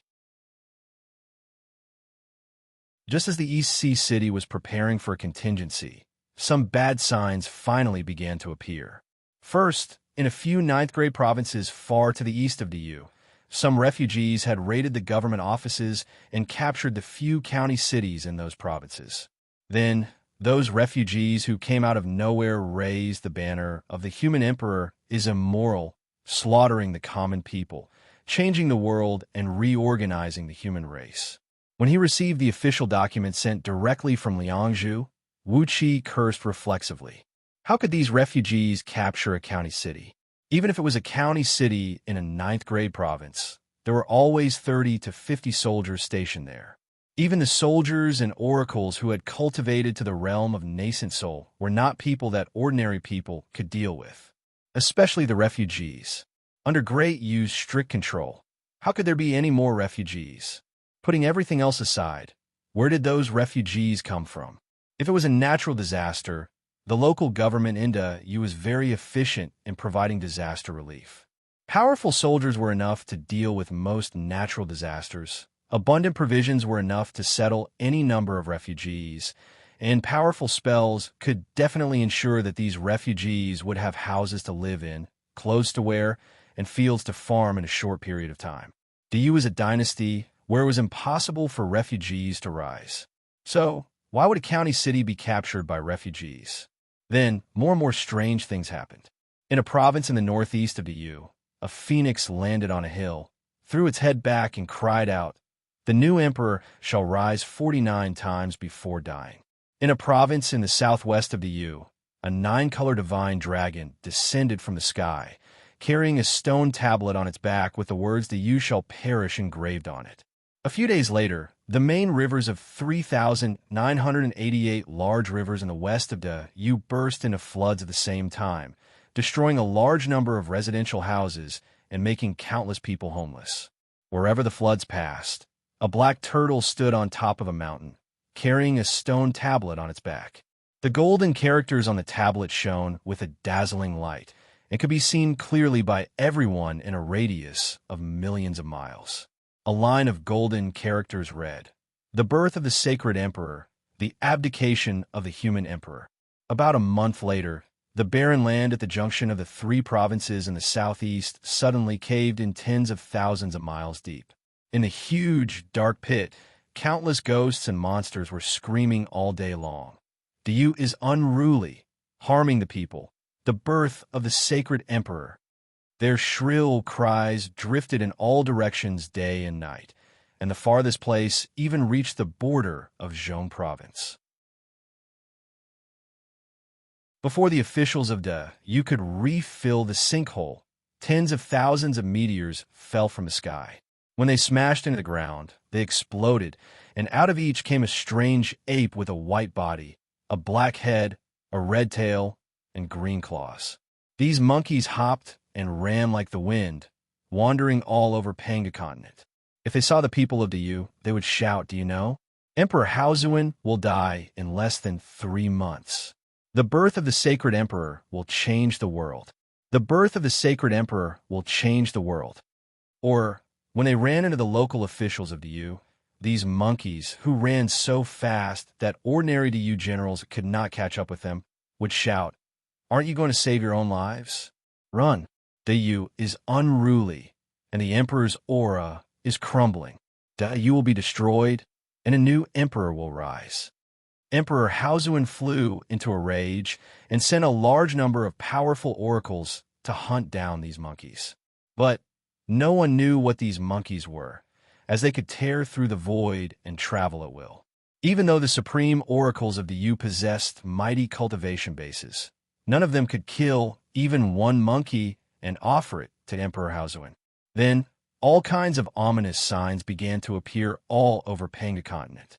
There were rains of blood, landslides, corpses rising from graves and wounding people, and pregnant women giving birth to all kinds of miraculous babies. In some places, pregnant women gave birth at the same time on the same day. Clad in armors and armed with weapons, the babies hopped out of the door, saying that they were going to Liangzhu to kill the unruly emperor, Emperor Haozuan. For a moment, the people of Yu were in a state of panic, and the people were in chaos. Right at this precarious moment, another urgent document was delivered into Wuxia's hand. In outer, heavenly realms, immortals began to organize conflicts with the marquises of Yu. Thousands of marquises had been killed in the conflicts, and their generals and soldiers were either killed or captured. In just a few days, Yu had lost control of a large area of outer, heavenly realms. And this kind of friction was getting more and more intense.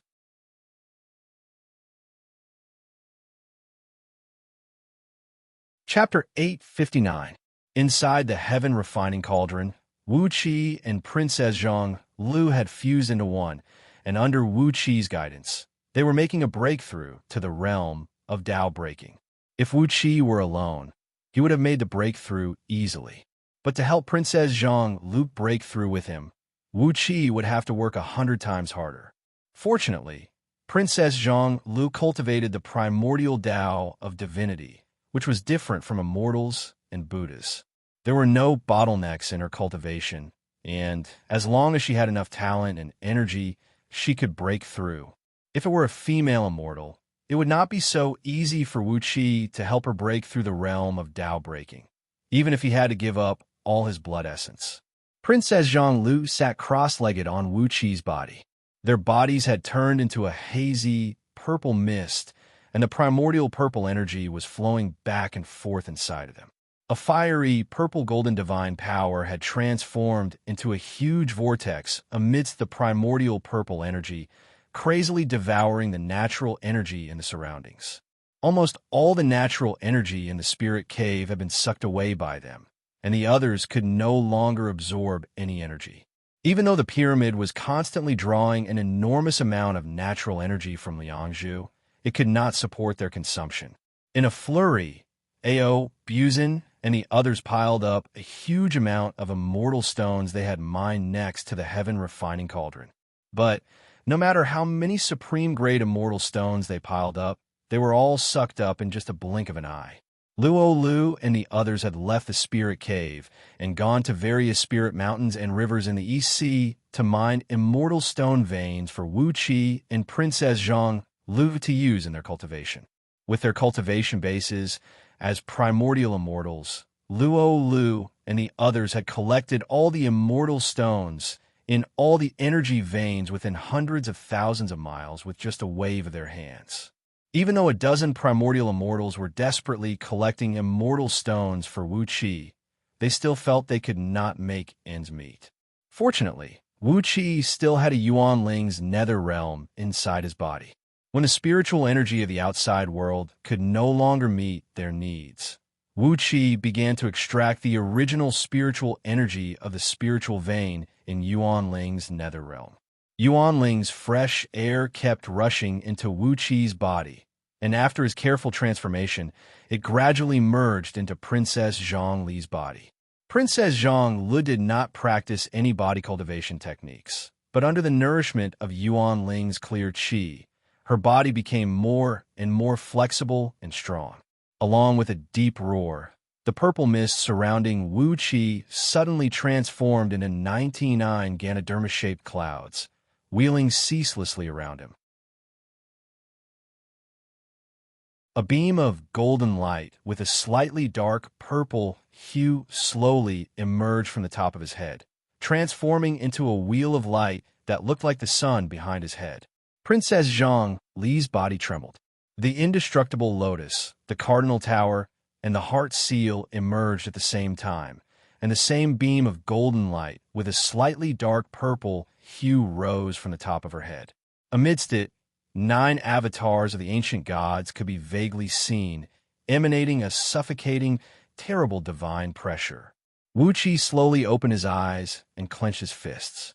The flow of time controlled by the dark Een celestial tower had quietly increased to 20,000 times its original speed.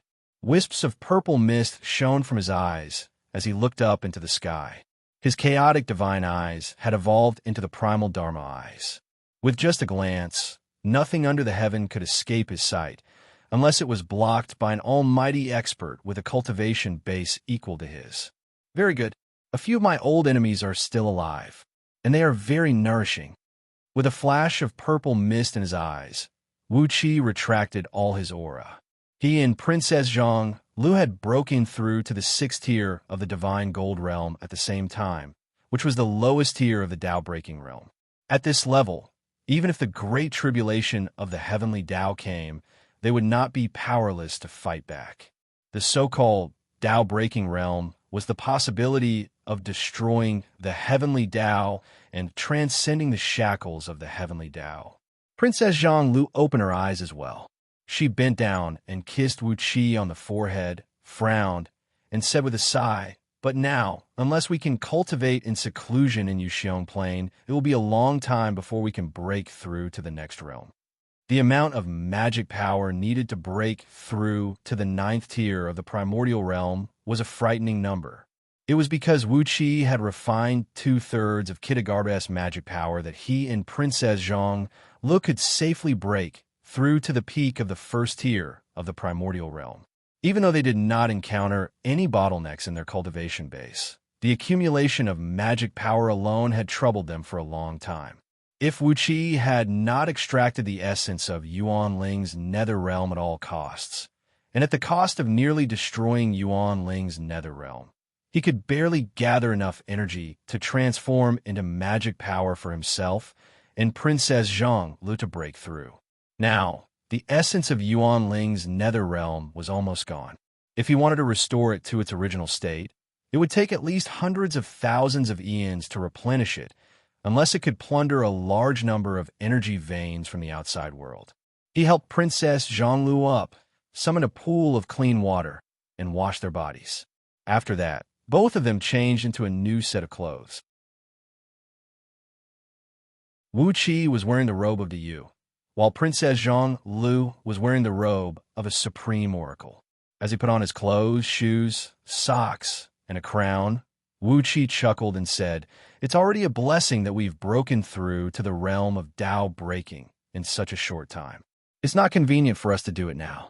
When the time comes, when the world is in chaos, we won't be able to slow down our breakthroughs."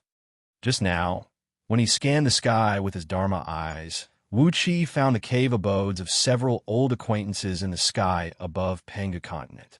Unlike Wuqi, their cultivation bases were not as radical as his, but had been accumulated bit by their own hard work. Countless eons before Pangu created heaven and earth, these old fools had already existed, and after countless years of hard work, They had only reached the realm of Tao breaking, which was still some distance away from fusing with the Tao. Wuxia and Princess Zhongli's cultivation base was so fast that they should not ask for more. Of course, with the scroll of stealing and the innate wisp of thievery energy, Wuxia could break through to the peak level of Tao breaking in just a few hundred years if he dared to do anything reckless. But with the lesson of the white mouse, how could Wuxia dare to do anything reckless? Although many of the people who killed the white mouse were now dead, some were still alive. Wuxia swore that as long as he went around and scrupulously killing primordial immortals and divine gold immortals and stealing their cultivation bases like the white mouse, he would be hunted down by all the almighty experts in the universe in less than a year. Even Xianxia was not a good place to go. It was one thing to crazily extract natural energy from the spirit cave under the East Sea, and it could be said that the East Sea had trained too many armies there. But if he went to Xianxia to cultivate with all his might, once a Tao-breaking expert absorbed natural energy with all his might, it would cause the natural energy in the entire Xianxia to change. Wuxia did not want to be hunted down by the Yu's backers. If he was hunted down by the Yellow Emperor, Xinyuan, or the Yin Emperor, Shinnong, he would not be able to fight back or scold them. That would be very unfair. Although he was a chaos fiend god in his previous life, Wuxia was reincarnated as a human being in this life, and he really regarded himself as a descendant of the human race. After all, Yuan Ling had lived a boring life in his previous life, and as a human being in this life, Wuxia had too many ties and concerns, so he could not help but care about them. Gently patting Princess Zhongli's buttocks, Wuxia breathed a long sigh and said, "Don't worry, don't worry. Just now I saw those immortal officials and heavenly lords of the celestial court in outer heavenly realms setting up something very interesting. Chaos is coming, and as long as it does, we will have a chance to strike." Grinning coldly, Wuxia narrowed his eyes and said, "You and I don't have a bottleneck in our cultivation. It's just a problem of our magic power and cultivation base.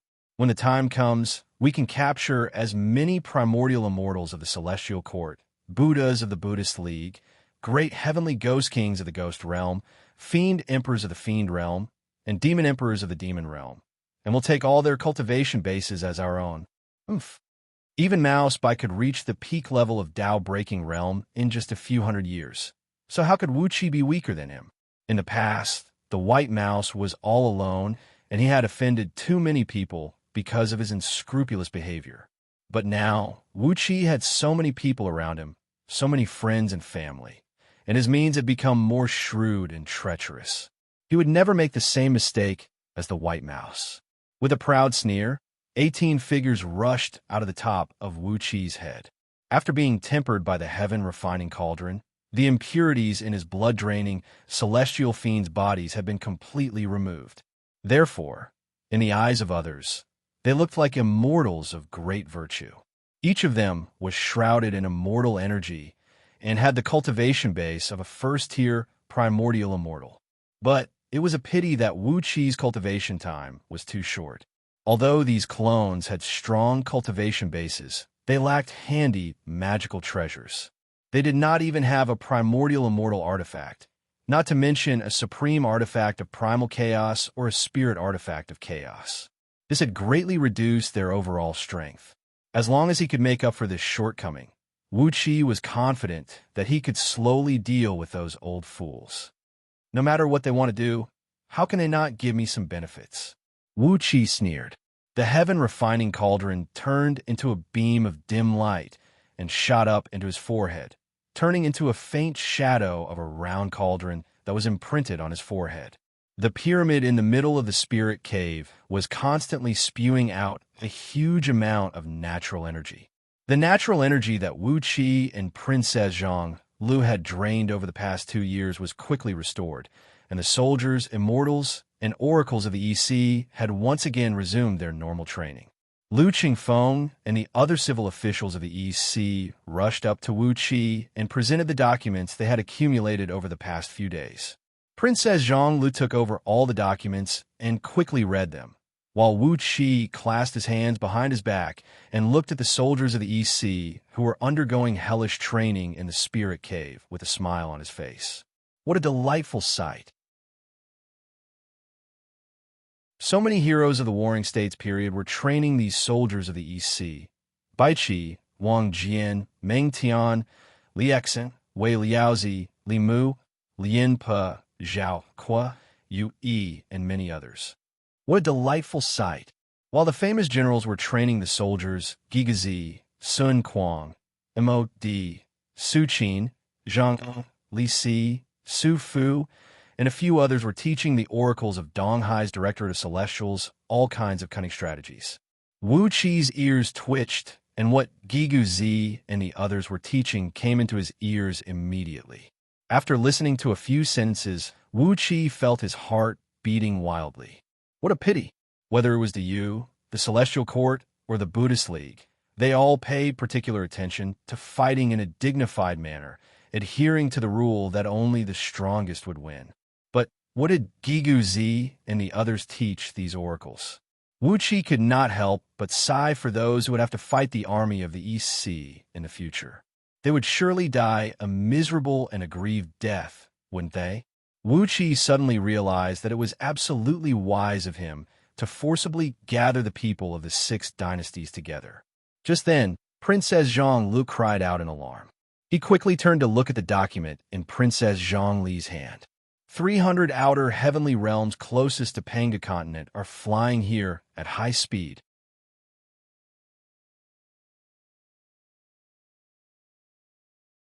Chapter 860. In the starry sky outside Panga continent, a small piece of space suddenly twisted, and in the next moment, Wu Qi and Princess Zhang Lu appeared silently. The motionless lotus under their feet was slowly spinning. The faintly discernible motionless lotus was divided into 9 layers, with 360 petals forming a thick lotus throne. Wisps of chaotic aura enveloped them, isolating them from any possible probing methods from the outside world. Looking at Pangu continent from this place, the indescribably vast continent looked like a tiny speck the size of a needle tip. In the distance, a huge landmass called Far Heaven was flying towards Panga continent, leaving a long, fiery tail behind it as it smashed through the debris in its way. The Far Heaven realm was a fragment of Panga continent that was classified as an upper-tier heavenly realm among the outer heavenly realms. It was 3 million miles thick, and its surface area was the size of 4 Zhong provinces. An 18th-tier gold immortal heavenly lord, 36 heaven immortal officials, and thousands of itinerant immortal officials were stationed on it. Like the other heavenly realms under the control of the Celestial Court, there was an immortal city in Far Heaven for immortals and itinerant cultivators to trade and meet. At the same time, a marquis of the people, who was sent by the Yu, was stationed there with 100,000 soldiers. Apart from the Heaven Lords, immortal officials, and immortal officials stationed by the Celestial Court, and the 100,000 soldiers stationed by the Yu, no one else could be stationed in Far Heaven. Far Heaven, where even the fairies did not have a branch, had accumulated an enormous amount of natural energy. The concentration of natural energy here was even comparable to some places on Panga continent where the natural energy was thin. But at this moment, the vast Far Heaven of Dharma derivation was only left with a thin stream of spirit energy drifting back and forth. The spirit energy that had been accumulated for countless years had been gathered by some almighty immortal magic and transformed into a huge sun in the void. The sun replaced the original position of highest heaven, and the stars that had been revolving around highest heaven now revolved around the sun. Therefore, the positions of the stars in the universe did not change at all, and there was no possible catastrophic upheaval. 3 months ago, the protector of the Yu of Far Heaven had a conflict with an itinerant immortal who was passing by, and his head was chopped off by that itinerant immortal. The Yu, a 6 stars Panga Heaven general, was killed by an itinerant immortal passing by. It was a clumsy excuse, but it was what happened. The Yu's protector of the people was killed, and after that, the soldiers under his command clashed with some loose immortals and cultivators who were passing by. The army of 100,000 was either killed, fled, or disappeared. The army of Yu, which was originally a deterrent force, collapsed just like that. After Great Yu's army was disintegrated, the heaven's heavenly lord, who presided over Far Heaven, immediately opened up Far Heaven, which had little natural energy left, and tens of thousands of blessed caves on it. Then he recruited all the immortal sects in the vicinity of Far Heaven, allowing each of them to choose a cave abode and set up a Taoist rite temple. For countless years, only the heavenly lords and immortal officials sent by the celestial court could reside in Far Heaven. But now, the sky was filled with immortals and itinerant cultivators. There were 30 gold immortals, 1,000 heaven immortals, and hundreds of thousands of itinerant cultivators below the realm of nascent divinity. In addition to these itinerant immortals and itinerant cultivators who had entered Far Heaven, there were also mortal kingdoms controlled by immortal sects with countless mortals. Among the immortal sects in outer heavenly realms, even the smallest one could control a planet with thin natural energy. There were more or less mortal kingdoms on each planet, and the people under their rule numbered in the billions. Now, the mortal kingdoms under the control of the immortal sects had also moved into Far Heaven, and at least half of the people from hundreds of planets of various sizes had moved in. Far Heaven was nearly 4 times the size of Zhong Province, which was more than enough to feed so many people. With so many immortals and mortals, Far Heaven was driven away from its original position by the immortals, flying toward Panga Continent at a speed close to that of a gold immortal. Along the way, Far Heaven was still accelerating, speeding toward Panga Continent. At this speed, it would take at most half a year to collide with Panga Continent. How could they let it collide with Panga Continent? Princess Xianxia frowned. Her nose twitched slightly as she clasped her hands under her sleeves and said with a cold grin, "Are they trying to put Far Heaven and Pangu Continent back together? These outer heavenly realms are a part of Panga Continent, and the fragments of the same origin and nature will surely be absorbed and merged by Panga Continent very quickly. These immortals and mortals. Then, these immortals and mortals will be able to set up camp on Panga Continent," said Wuxia with a cold grin. After calculating with his fingers, Wuxia grinned coldly and said, "Even if Great Yu can kill the people from these immortal sects, it can never touch these mortals. These mortals have been living in outer heavenly realms for generations. They are not Yu's people, but the people of the celestial court." Princess Xianxia narrowed her eyes and said, "If they send a large number of immortals and mortals from outer heavenly realms back to Panga Continent in this way, not to mention the immortals, but if there are pawns cultivated by the celestial court among those mortals, who are also practicing the cultivation techniques of the human race, they can unite all the mortal kingdoms sent to Panga Continent into one or a few powerful human dynasties." Wuxia sighed and said, "Coupled with the natural and man-made disasters that have befallen Panga Continent recently, and those proverbs and rumors, these new human dynasties are the so-called dynasties founded by the reincarnation of the sacred emperor, and human Emperor Yu is a fatuous ruler who should be overthrown. Perhaps the celestial court can strengthen its power again." Princess Xianxia looked curiously at Wuxia and asked with a smile, "The most the celestial court can do is to destroy Yu with the hands of the human race. How can they strengthen their power?" Wuxia gave a cold grin, then gritted his teeth and said, "Have you forgotten the list of investiture of the gods during the Shang dynasty?" Princess Xianxia's face flickered. Biting her fingernails, she pondered for a moment, then finally nodded slowly and said, "It is indeed a good plan. They will send all the generals and oracles who died into Yu's war into the list of investiture of the gods. They will become the pawns of the celestial court and must be controlled by the celestial court. In this way, the celestial court will become stronger and stronger, and Yu will become weaker and weaker. In the end, the celestial court will replace Yu and become the master of Panga Continent." Wuxia smiled bitterly and said, "From then on, the mortals will be at the mercy of the immortals, and Panga continent will become their backyard, where they can plunder all the spirit herbs and energy stones. With a continent like Panga continent that can keep growing and expanding, even if the immortals face the apocalypse of heaven and earth in the future, the time will be greatly delayed, and there will be no more primordial immortals falling like rain when they face the apocalypse. Princess Zhang did not say a word, and Wuxia, too, did not say a word for a long time as he watched far heaven fly past him at top speed. The Celestial Court and the Buddhist League had indeed found a good way to control the human race and Panga continent once and for all.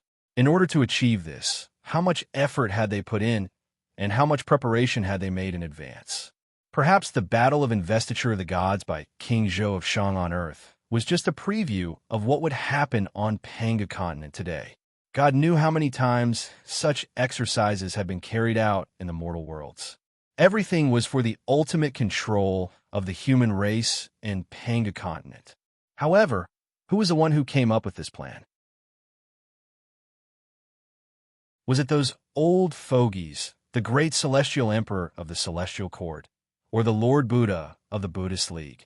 Based on Wuqi's understanding of those old fogies, they only wanted their own safety, and they would not interfere in such things. But without their help, how could the Celestial Court and the Buddhist League dare to do such a thing at the risk of angering the Huahuang clan? Even the front door of the Huahuang clan was blocked by them. The mystery behind this was worth investigating. Moreover, Wuxia suddenly realized that the Yu had given the Celestial Court and the Buddhist League too much leverage in the rebellion of Myriad Immortal Alliance. The Yu had killed too many immortals and itinerant cultivators, and even the sovereign of the Myriad Immortal Alliance, who was an important minister of the Celestial Court. After that, Pravadura Nabuda sneaked into Liangzhu and was killed by the Yu. The primordial immortal of the Celestial Court and the Buddha of the Buddhist League were killed by the Yu. This excuse was enough for those old fogies, who were shameless in Wuqi's eyes, to negotiate with the Huahuang clan. Perhaps the result of a negotiation was that the Huahuang clan could no longer speak up for the Yu this time. In that case, the fact that I've killed 3 primordial immortals of the Celestial Court and 3 Buddhas of the Buddhist League has actually given them a better excuse. Wuxia slapped himself on the forehead. The crown prince of the Celestial Court was still hanging outside the south gate of the East Sea City. These excuses were more than enough. Princess Zhang had also figured out the mystery. She sighed with a little distress and said, "Could it be that the crown prince was thrown out to die?" Wuxia narrowed his eyes and sneered. Look at Ing Zheng's attitude toward his empress. For those high and mighty emperors, the death of a few wives and sons is nothing. If necessary, I'm afraid that the great celestial emperor doesn't care how many sons he has. Princess Zhang fell silent. She looked up at the sky and murmured in a low voice, "Don't provoke us in the East Sea, or else."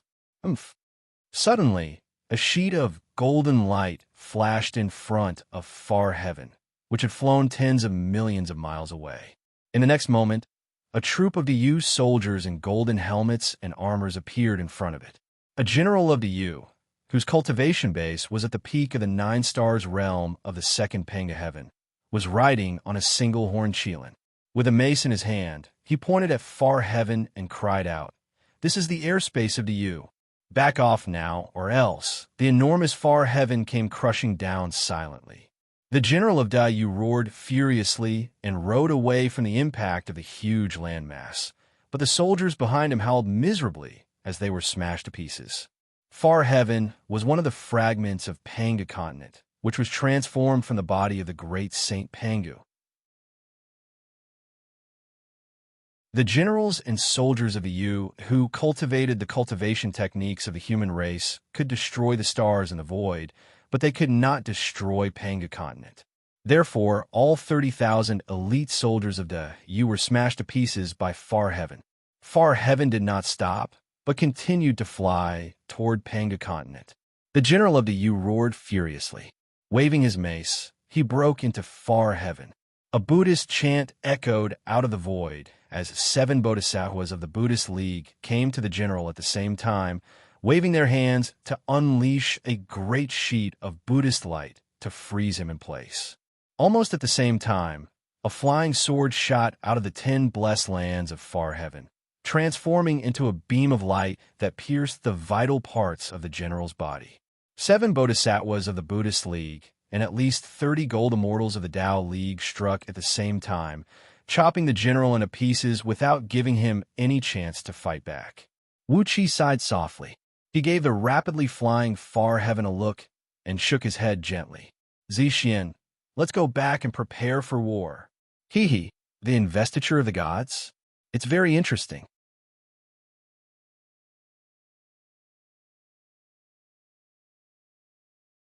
Chapter 861. After returning to the East Sea City, Wuxia gave up on cultivating and began to forge magical artifacts for those close to him. Flying swords, magical treasures, armors, immortal robes, and all kinds of magical artifacts were forged by Wuxia with all kinds of rare materials. After all, the East Sea's foundation was too weak. Although Ao, Buzin, and Lord Xianxia had a chaotic spirit artifact with them, apart from that, they did not have a single defensive magical artifact. The immortal magic of the Immortals and the Dharma of the Buddhist League all had all kinds of unimaginable offensive means. Apart from chaotic spirit artifacts, such as the immovable lotus and the fundamental tower, very few primordial immortal artifacts could withstand all kinds of magical attacks. Therefore, in order to survive the future battles, what was needed was not 1 or 2 defensive magical artifacts, but a whole set of them.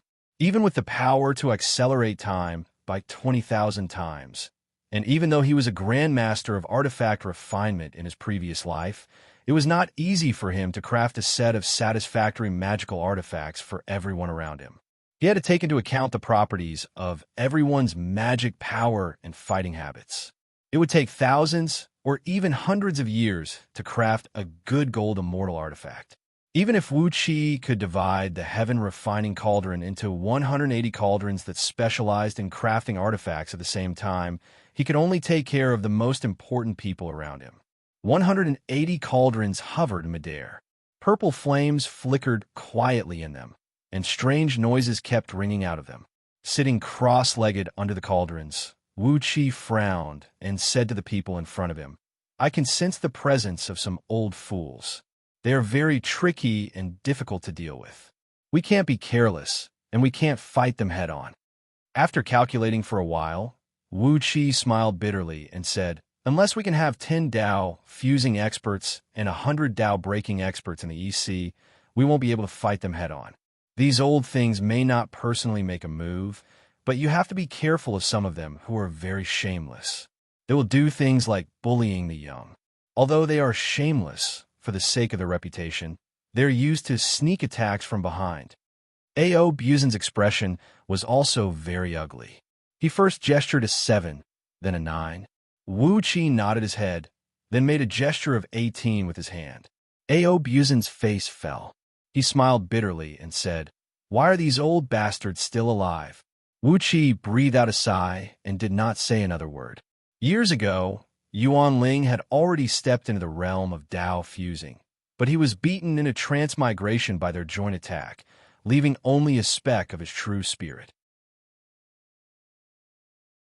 Back then, Mouseby had stolen the blood essence and cultivation base of thousands of primordial experts and more than 100 Dao-breaking experts. In just a few hundred years, he had reached the peak level of Dao-breaking realm and was only one step away from fusing with the Dao. But in the end, he was also hunted down and killed. After thinking for a while, Wuxi's current overall strength was far inferior to that of Yuan Ling and Mouseby at that time. If he stood out, he would die a miserable death. Even if Wuxia had reached the realm of Dao fusing, it was not necessarily safe. Wuxia and Ao Buzin were aware of some of the things those people had done. The saying that those who obey me will prosper, and those who oppose me will perish was not just an empty saying. The East Sea continued to strengthen its forces. Wuxia had broken through to the realm of 6th-tier Dao breaking, and the time had been accelerated to 20,000 times. There was still half a year before Far Heaven came to Pangda Continent, which meant Wuxia and the others had 10,000 years to prepare. 10,000 years was not enough for the time being in terms of high-end fighting prowess, but the EC could accumulate countless middle and lower-level powers as backup. There were several times when Wuxia almost thought of sneaking into outer heavenly realms and ambushing a few unlucky fellows to improve his overall strength. But now that the primordial experts were living in seclusion in the Nine Heavens, and the Buddhas were sitting in Mount Vulture, the plan of the Celestial Court and the Buddhist League was in full swing.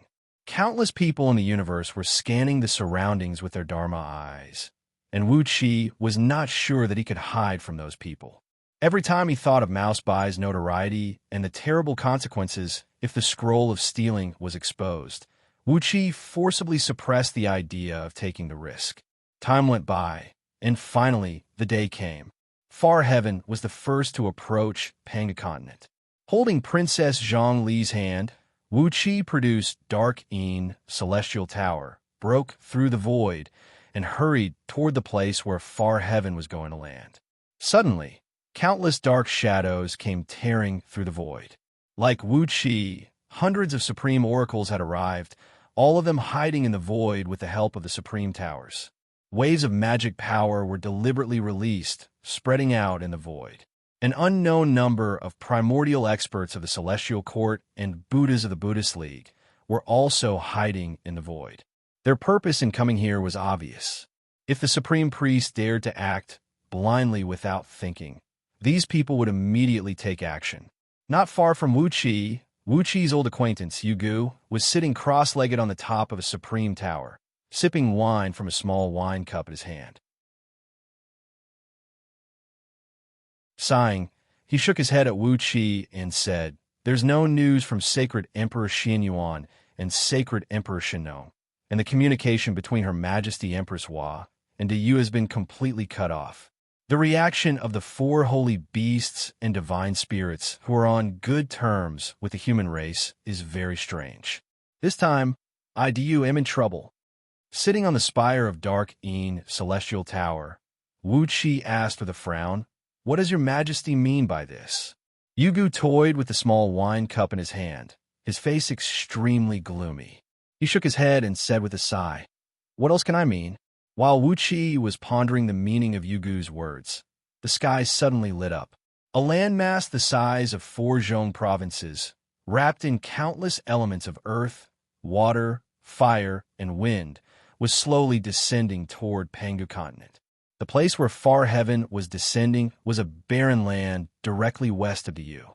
It was surrounded by barren mountains, a primitive landscape that had just taken shape not long ago. As the huge landmass descended with a dull rumble, countless ferocious beasts in the barren mountains below fled for their lives.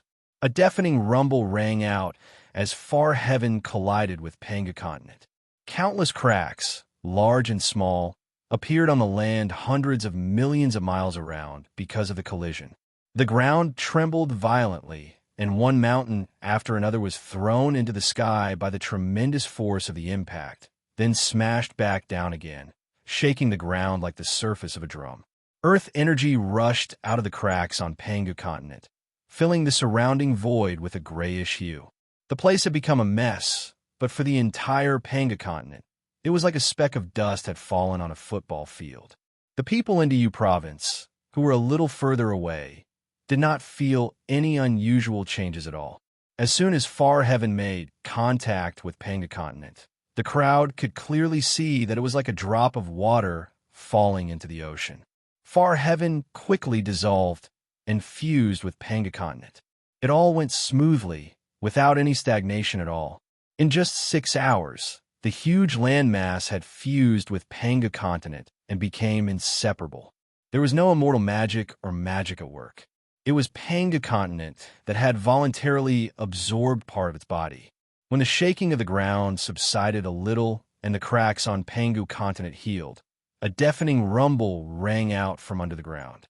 A column of yellow energy, 10,000 miles in diameter, fell from the sky, and suddenly, the heavenly virtues descended, turning the world purple. An immortal of the Celestial Court flew out with a purple vase in his hand. As he hovered in midair, the vase emitted a bright light, and absorbed all the yellow energy. Wuqi and Yugu looked at each other, speechless. Like the supreme oracles around them, they quickly began to calculate with their fingers. As soon as they did, cold sweat broke out on their foreheads. These outer heavenly realms were all parts of Panga continent that had been shattered by the previous apocalypses. Because of that, the once complete continent was no longer complete, giving off a feeling that the heavenly Tao was incomplete. Now that the celestial court had used this method to send these outer heavenly realms back to Panga continent, it had satisfied Panga continent's desire to complete itself. It was an act of virtues in line with the interests of the heavenly Tao. Therefore, as soon as Far Heaven merged with Panga continent, the heavenly virtues immediately descended, and the amount of virtues was extremely shocking, almost comparable to killing 10,000 sovereign of the Myriad Immortal Alliance or 100 Kitagarbha. Such an enormous amount of virtues. Wuqi's face turned a little unsightly. Why did these immortals of the celestial court collect the virtues with treasures? For a moment, Wuqi even thought of snatching it.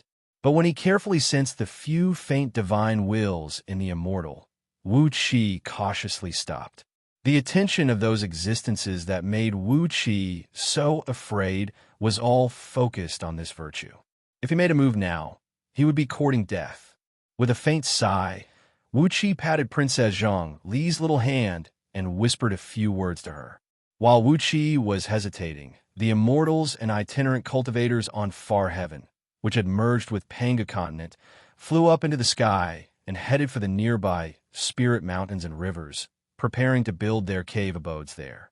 Meanwhile, under the command of the officials of their respective dynasties, the billions of mortals on Far Heaven turned into a stream of people, bringing their families, furniture, and belongings with them as they excitedly set off for Panga continent. Compared with the places where they used to live, Panga continent was undoubtedly a legendary land of danger. The army of the Yu's Xianxia province, which was the closest to this place, hurried over in a flying ship. Xianxia province was just an ordinary 8th-grade province, with an army of only about 50,000 soldiers, and the strongest among them was only a general of the 1st star realm of the 2nd Panga heaven. Standing on the prow of the flying ship, the general roared in exasperation at the people who had invaded from outer heavenly realms. But, although he was roaring, the tens of billions of mortals had already turned into tens of thousands of troops of various sizes and were swarming in all directions. How could he care so much about that? The Xianxia general, who had flown into a rage out of humiliation, raised his right hand and was about to give the order to attack. However, when he looked closely at the ordinary citizens who had brought their families, the elderly and the young along with them, and, at the same time, were so excited that their faces were flushed from coming to the immortal realm, he was unable to give the order to attack. When had Yu's army ever attacked ordinary people? Although these people were from outer heavenly realms, they were the same as the people on Panga continent, the human race. The general was drenched in sweat. Trembling, he looked at the people who were migrating across Panga continent and suddenly coughed up a mouthful of blood. He could not do it, could not stop them, and could do nothing about it. The general threw his head back and hissed furiously. Then he pointed a finger at a group of immortals who were flying toward a mountain and snapped. And the small army of Xianxia province immediately piloted 10 flying ships and attacked the group of immortals from immortal sections. Suddenly, a loud roar came from below. The fatuous ruler is tyrannical, and the sacred emperor shall be established. Boys attack. More than 1 million soldiers who had also practiced the cultivation techniques of the human race soared into the sky and attacked the army of Xianxia province. Wuqi shook his head. He was in big trouble.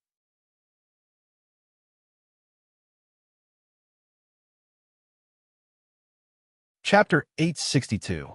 The tens of thousands of soldiers of Xianxia province were surrounded by more than 1 million enemies. Although the enemy soldiers were slightly weaker than the soldiers of Xianxia province, a few of their generals had the cultivation base of the 6 stars realm of the 2nd Panga heaven. These generals were shouting slogans as beast souls that looked like eagles wheeled and danced above their heads, carrying them into the sky and charging straight into the army of Dingxi province. Among the million soldiers, more than 10,000 oracles were casting spells at the back to help these soldiers with all kinds of auxiliary spells. In comparison, the Dingxi province's 30-odd priests could be considered shabby.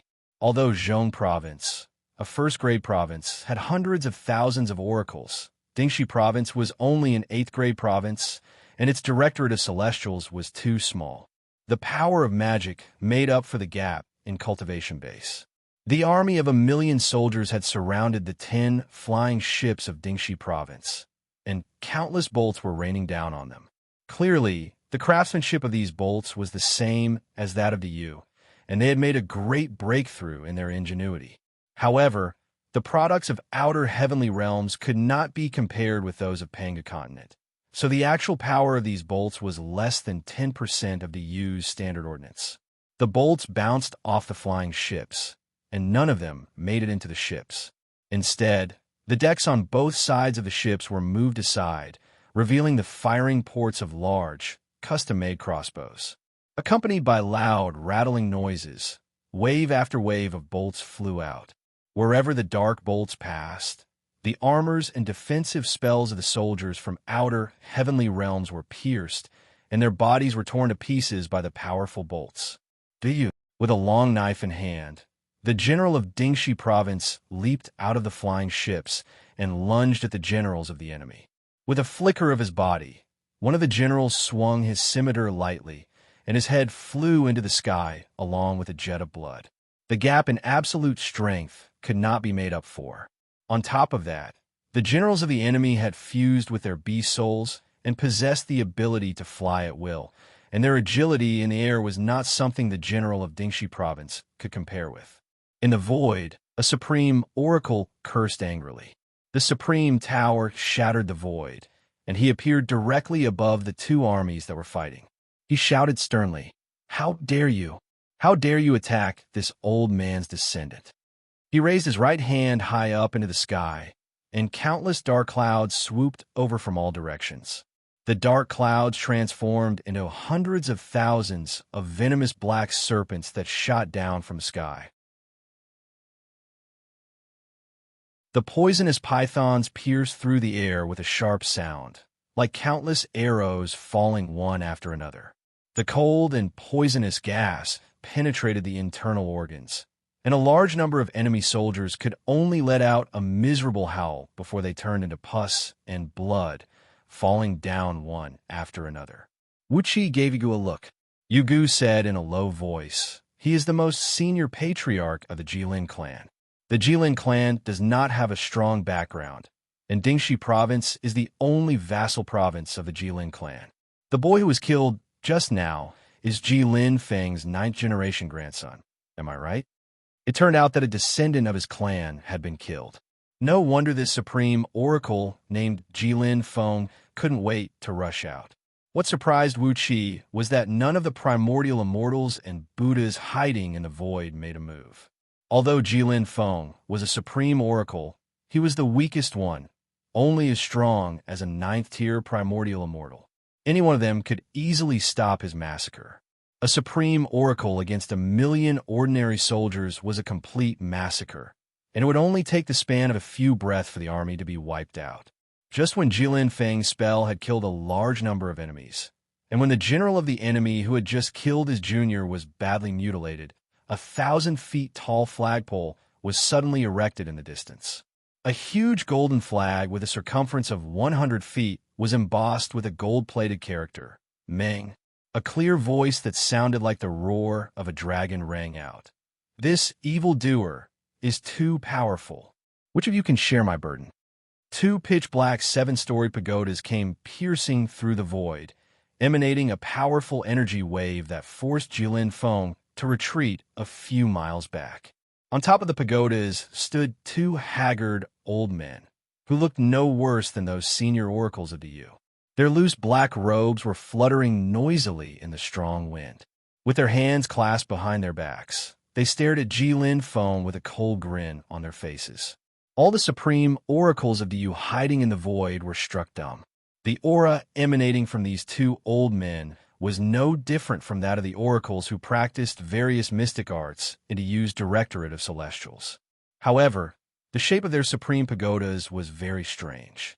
One could say that they were the demon-subduing pagodas of Tao League, or the pagodas of Buddhist League, but they were definitely not the supreme pagodas of the Yu. The 7-storied pagodas were pitch black, and each of them was engraved with countless carvings of ghosts and deities. In this aspect, it was very similar to the style of the Yu's Directorate of Celestials, but apart from that, there was nothing similar to the supreme pagodas of the Yu. At first glance, the 7-storied pagodas looked exactly like those commonly seen in Buddhist League or Tao League, except that their style was a little strange. What made them even more speechless was that the pagodas were deployed with formations of Tao League and restrictive spells of Buddhist League. The dark supreme pagodas were shrouded in wisps of immortal energy and wisps of Buddhist light, which made them look neither fish nor fowl. All the oracles of the Yu in the void were speechless. Yu Gu's expression flickered slightly, and Wuxia said in a deep voice, "Let's not rush into action for the time being. Let's just stand guard for Qilin." Yu Gu and the other oracles understood what Wuxia meant. Quietly, they changed their positions in the void and enveloped the vast battlefield. The primordial immortals of the celestial court and the Buddhas of Buddhist League, who were hiding in the void, remained motionless. Not only that, but Wuxia and the others also heard a few sneers coming from the void, as if mocking the supreme oracles of the Yu for being too petty. Wuxia stomped his foot in silence. Then, the dark Een celestial tower, which stood 3 miles tall and several miles wide, opened its 4 doors in 4 directions. 8 jade armor dark turtle flying ships flew out first, and then hundreds of large flying ships swam out silently like fishes. There were at least 2,000 soldiers on each ship. With Wuqi's attack, the army of the East Sea had also mobilized 1,000,000 soldiers. The army of the East Sea was equipped with the best armaments of the Yu. There were 8 jade armor dark turtle flying ships with extremely strong defensive power, while the rest of the large flying ships were either very lethal or very fast, and they all had their own unique means of attack. Princess Zhonglu gently waved her hand and tore a rift in the void. The army of the East Sea charged out in unison, surrounding the army of Great Meng from the periphery. With a cold laugh, Wuxia and Princess Zhonglu flew out of the rift as well, standing beside Qilin Feng with a smile on their faces. Qilin Feng gave Wuxia and Princess Zhonglu a grateful look, then gave the army of the East Sea a look of astonishment. Although the supreme oracles possessed profound magical power, and each of their supreme towers was a battle fortress that could accommodate 1,000,000 soldiers, there were only a few supreme oracles who could do so. However, there were not many supreme priests who actually did this. If an army of 1,000,000 people were to be packed into the Tower of Babel and brought everywhere, all kinds of troubles would be endless. But now, there was an army of 1,000,000 soldiers from the East Sea, all of whom had solemn faces and were shrouded in a murderous aura. Obviously, they were the best of the best. With that, the army of Great Meng was no match for them. The expressions of the 2 black-robed old men changed slightly. One of them cleared his throat, then cupped his fist at Wuxia and said, "Fellow Taoists, please." Wuxia and Princess Zhonglu did not say a word.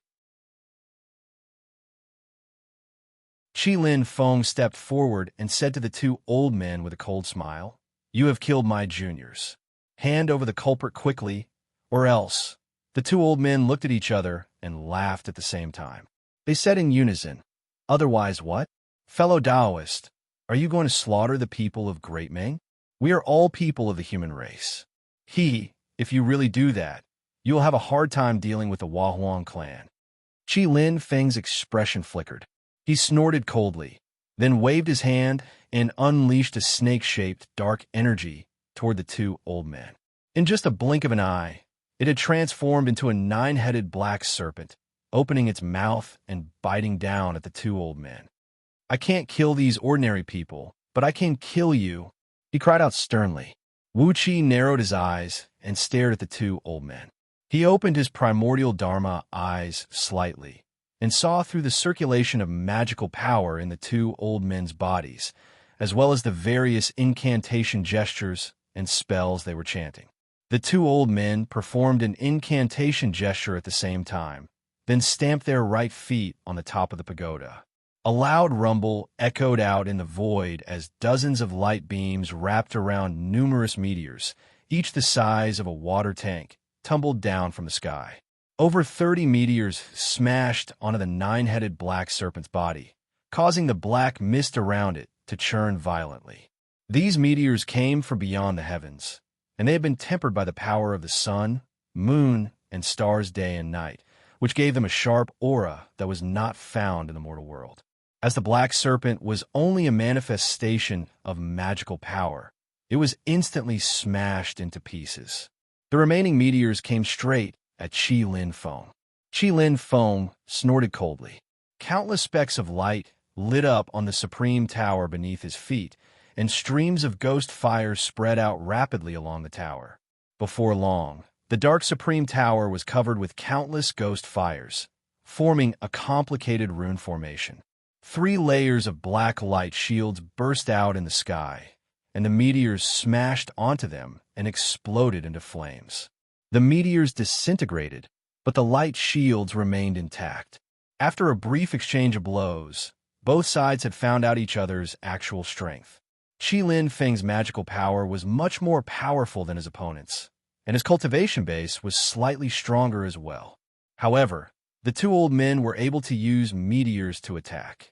Although their magical power was slightly weaker, with the help of the power of heaven and earth, they were on par with Qi Lin Feng. Moreover, there were 2 of them, while Qi Lin Feng was alone. When the army of Great Ming, which had been besieging the army of Dingxi province in a messy manner, saw the army of East Sea, they began to slowly retreat. The East Sea army protected the soldiers of Dingxi province, standing dozens of miles away from the enemy. The cultivation base of the army of East Sea was several times stronger than that of the enemy, and their ordnance was much better. If a real fight broke out, it would only take a quarter of an hour for the enemy's army of 1,000,000 to be completely destroyed. Seeing that Wuxia and Princess Zhang Lu had suppressed the army of Great Ming as soon as they showed up, the clear voice under the flag with the word Ming rang out again. The evildoer is too powerful. Can't you share my burden, my dear subjects? A series of long cries rang out as dozens of pitch-black 7-storied pagodas soared into the sky, flying straight toward Wuxia. Wuxia and Princess Zhang Lu were shocked, and they quickly ordered the army of East Sea to retreat. How could Great Ming, a kingdom from an outer heavenly realm, have dozens of experts who were as strong as supreme oracles? But among the kingdoms from the outer heavenly realms brought by far heaven, there were at least 10 that were as strong as Great Ming. Not only Wuxia, even Yu Gu and the others hiding in the void felt their hearts tremble. How long had the Celestial Court and the Buddhist League been planning all this?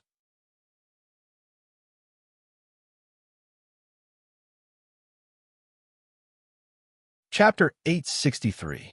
The long sound of the dragon bone flute tore through the sky and split the earth.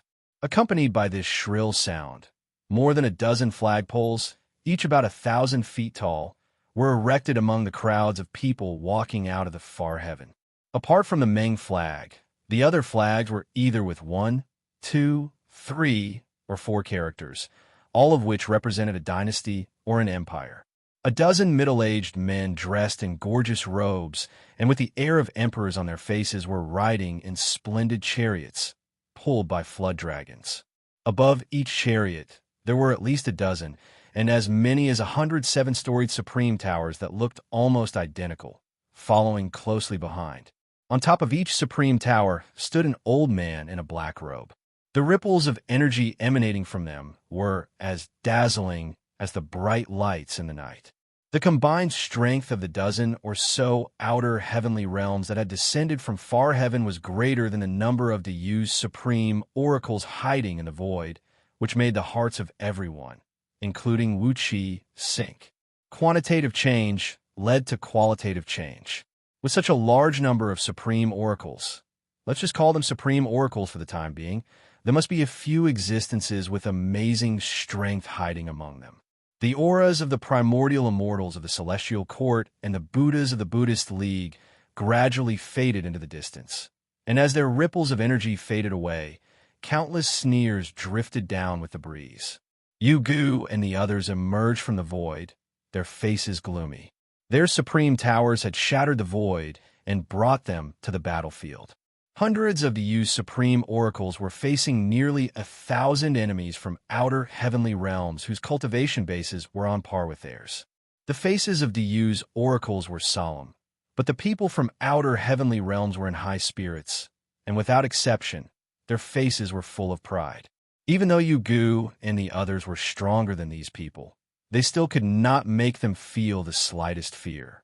Long cries of flood dragons rang out as 18 chariots came slowly to the center of the battlefield. A middle-aged man, about 10 feet tall and burly like a mountain, stood on one of the chariots, his eyes gleaming brightly as he cried out, "Why are you blocking our way? Is this not Panga continent? Isn't this the birthplace of the human race?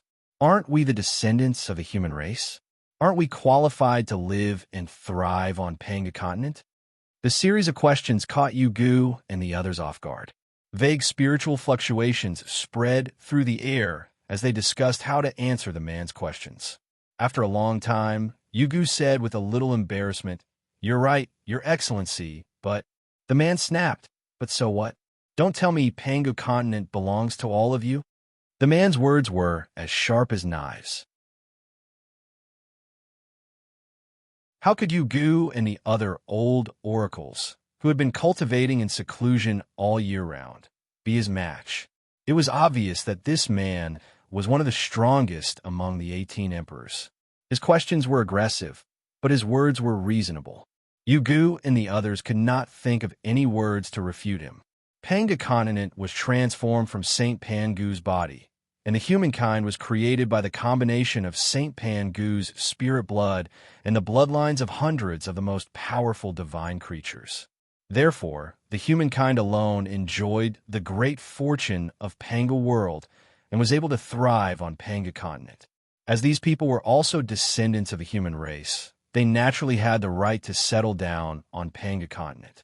Seeing Yu Gu and the other old oracles glancing awkwardly at each other, unable to answer the red-faced man's question, the 18 emperors and the oracles around them burst out laughing at the same time, and so did the army behind them. The red-faced man shook his head and sighed. "Everyone, please make way for us. We are just wanderers who have been away for too long. Now that we have returned to the place where our ancestors lived, we do not wish to start a fight on our first day home." Yu Gu and the others were in a dilemma. Make way for them? How could that be? If these people were refugees, it would have been a piece of cake for the Yu to accept them. But they were all organized. They had formed their own kingdoms, and they had returned to Panga continent with a large army and a formal oracle system. It would be ridiculous to think that they were the youngest sons who had returned to their ancestral land. Stop them here and fight with them? With the overall strength of these Yu oracles, it was not impossible for them to kill all these people in front of them. But the enemy's oracles had an absolute advantage in numbers. Even if they were killed, they would not come out unscathed. Besides, so what if they killed these emperors and oracles? What about the armies? What about the people of those kingdoms? These people had no sense of belonging to the Yu, and the fact that they were brought to Panga continent proved that they were die-hard loyalists of their kingdoms. If they were absorbed into the Yu, they would be like countless time bombs that would explode at any time. What if they killed them all? Yu Gu and the others quickly dismissed the idea. They could not do such a thing, for the consequences would be terrible, and it would really shake the foundation of the Yu. Besides, not only were there so many armies and oracles, there were also countless immortals flying back and forth, busy moving houses. If a war broke out and these immortals suddenly intervened, the consequences would be a real headache. After hesitating for a long time, Yu Gu and the others did not say anything. Suddenly, the red-faced man cried out, "If you want to fight, let's fight. If not, Make way for our people and let them find a good, fertile land to build their homes. Why are you hesitating here? If you can't make the decision, let someone else do it." Just as the red-faced man was shouting, a bright light shone down from the sky, and another fragment of Panga continent, no larger than far heaven, slowly descended. Far away in the distance, the earth quaked and the mountains swayed, and the landmass fused with Panga continent. At the same time, more bright spots appeared in the sky.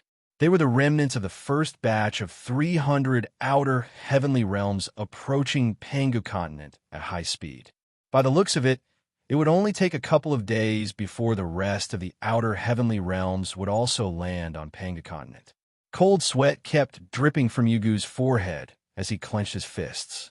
Just as he was about to suggest that they should kill all these people in front of them, gather their people, and come up with other solutions, Wuxia said leisurely, "As far as I know, the human race is able to survive and thrive on Panga continent because they have to you, the unified dynasty, and to you, the human emperor. If you want to settle on Panga continent, can you serve me, do you, as your master?" The eyes of Yugu and the other old oracles lit up, and they all echoed Wuqi's words, raising the most straightforward question. The red-faced man frowned and said nothing. Next to him, a handsome middle-aged man with a pale face said with a faint smile, "The human emperor of Du is tyrannical, and the heavens have warned us to kill him. A decadent dynasty like Du should no longer exist in this world, and a new sacred emperor has been born who will replace him as the master of the human race.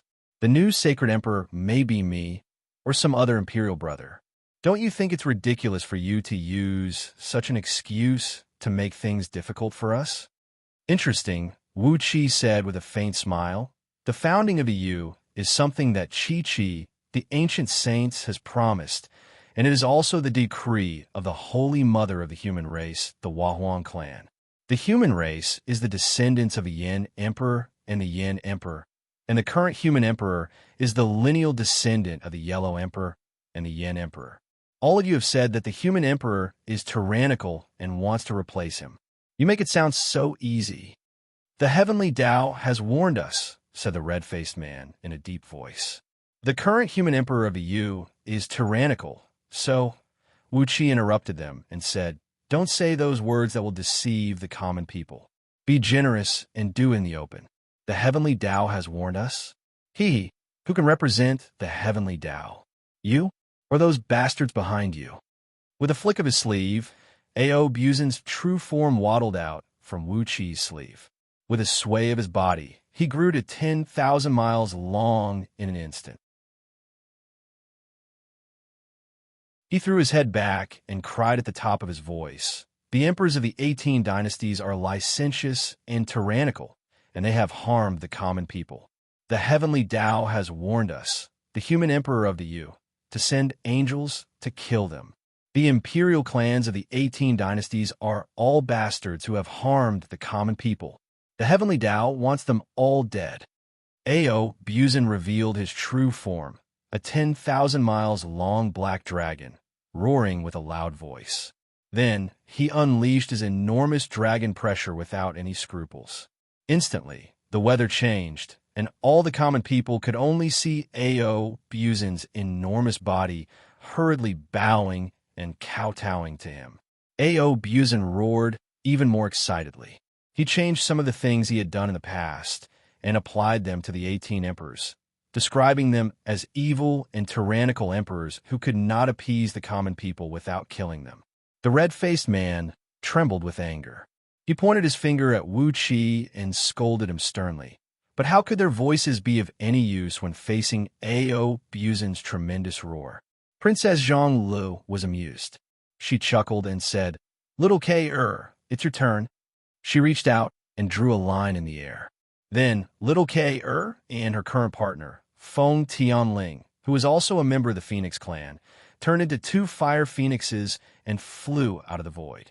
The 2 phoenixes danced in the air, chirping and repeating the unwarranted crimes of the emperors, according to Ao Buzin's plan.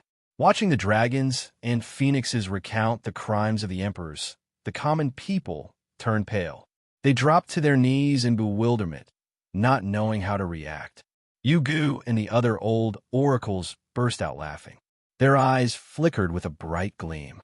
For a moment, they were enlightened by Wuxi's behavior. Didn't you keep countless descendants of divine beasts, including dragons, phoenixes, Qilins, and so on, just to create prophecies and rumors? With such powerful resources at hand, who would be afraid of whom? Looking at the 18 emperors, Wuxi said with a smile, "Look, the heavenly Tao has warned me that I'm going to kill you." The emperors retreated at the same time, and the oracles standing on the 7-storied pagodas came up to meet them.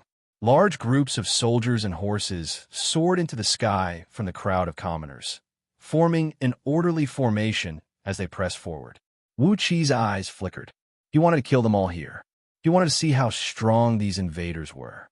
Looking at the oracles standing on the 7-storied pagodas and approaching him, Wuqi finally made up his mind. He whispered a few words, and Princess Zhang Lu waved her right hand. Suddenly, a vast net of thunder emerged in the void, and countless thunderbolts smashed down toward the enemies.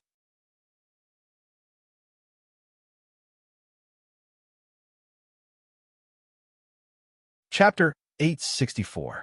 When Princess Zhang Lu formed her avatar of the god of thunder, the thunderbolts between the heaven and the earth were like her arms, and she could control them as easily as breathing. With a single thought, the sky was filled with thunderbolts that came crashing down. Compared to those immortals who had to perform incantation gestures to borrow the natural energies to unleash such a powerful thunderbolt attack, the speed and power of Princess Zhang Li's incantation were much stronger than those immortals of the same level. But this time, Princess Zhang Li did not put too much effort into the thunderbolt attack. After all, they were in different realms. If Princess Zhang Li killed all the oracles in front of her with one thunderbolt attack, it would inevitably attract the attention of some people. But now, Wuqi was trying his best to avoid such attention. Therefore, although Princess Zhang Li only put forth a little bit of effort, the power of the thunderbolt was about the same as the strongest attack unleashed by an oracle who had just stepped into the realm of oracles. Thousands of thunderbolts smashed down toward the oracles, who were calmly reciting incantations. The 7-storied pagodas beneath their feet were emitting an immortal glow and a faint chanting of Sanskrit. Behind them, there were also shadows of ghosts and deities that were baring their fangs and brandishing their claws. Judging from the momentum alone, they were not much weaker than the oracles of the Yu. Amidst the auspicious glow, the over 1,000 7-storied pagodas suddenly grew to a height of over 10,000 feet, and the clouds and immortal glow they emitted merged into one in the sky. A few of the oldest oracles sneered and said, "Demon girl, what can a mere thunderbolt attack do to us?" Before their voices could fade away, the thunderbolt unleashed by Princess Zhang Lu had smashed onto the cloud of immortal glow. Along with a deafening explosion, the cloud of immortal light formed by over 1,000 pagodas was shattered into pieces by the explosion of dozens of thunderbolts. Over 100 7-storied pagodas, which bore the brunt of the explosion, exploded with a deafening boom. Broken pieces of bronze and iron flew all over the sky, smashing the heads of those oracles who were still calmly chanting spells and making hand incantation gestures. Dozens of oracles had their necks broken, falling to the ground and turning into meat pies before they could even let out a cry.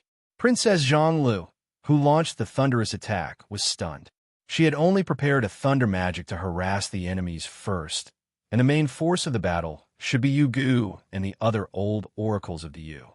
How was it possible that the lightning she had casually thrown out could injure these arrogant oracles who had high cultivation bases to this extent?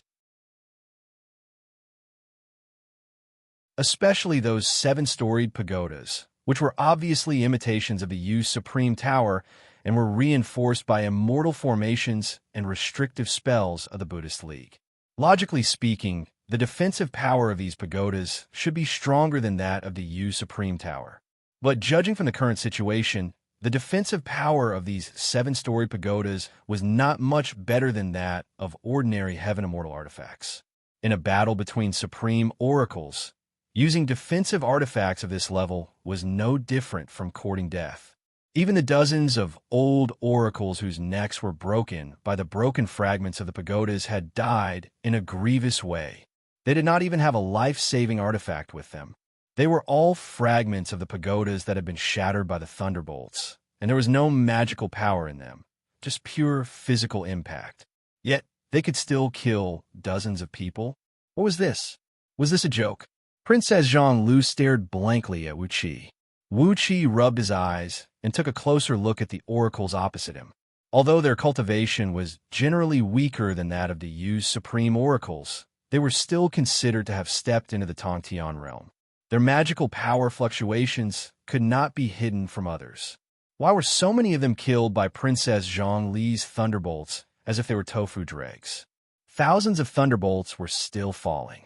The old oracles, who had been so calm a moment ago, as if they were the strongest under the heaven and did not take Wuxia and the others seriously, were now like mice with their buttocks on fire. They screamed and fled in all directions, not even bothering to pay attention to their seven-story pagodas. As the thunderbolts fell, the pagodas were blasted into smithereens one after another. The sky was filled with oddly shaped pieces of scrap metal.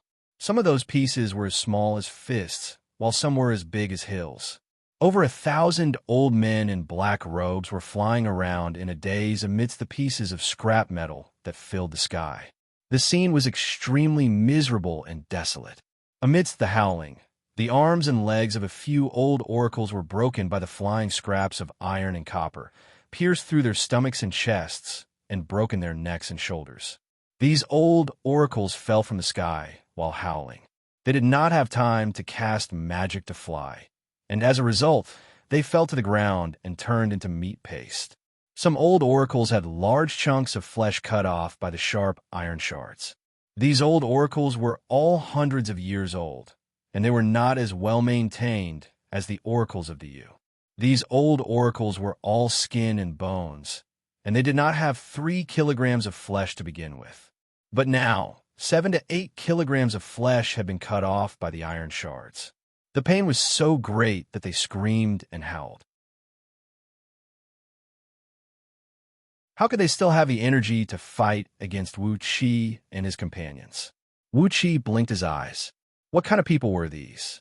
It was true that their cultivation base was quite frightening, but as for their ability to fight, Wuxia dared not compliment them at all. Standing next to Wuxia, Princess Xianxia kept shaking her head.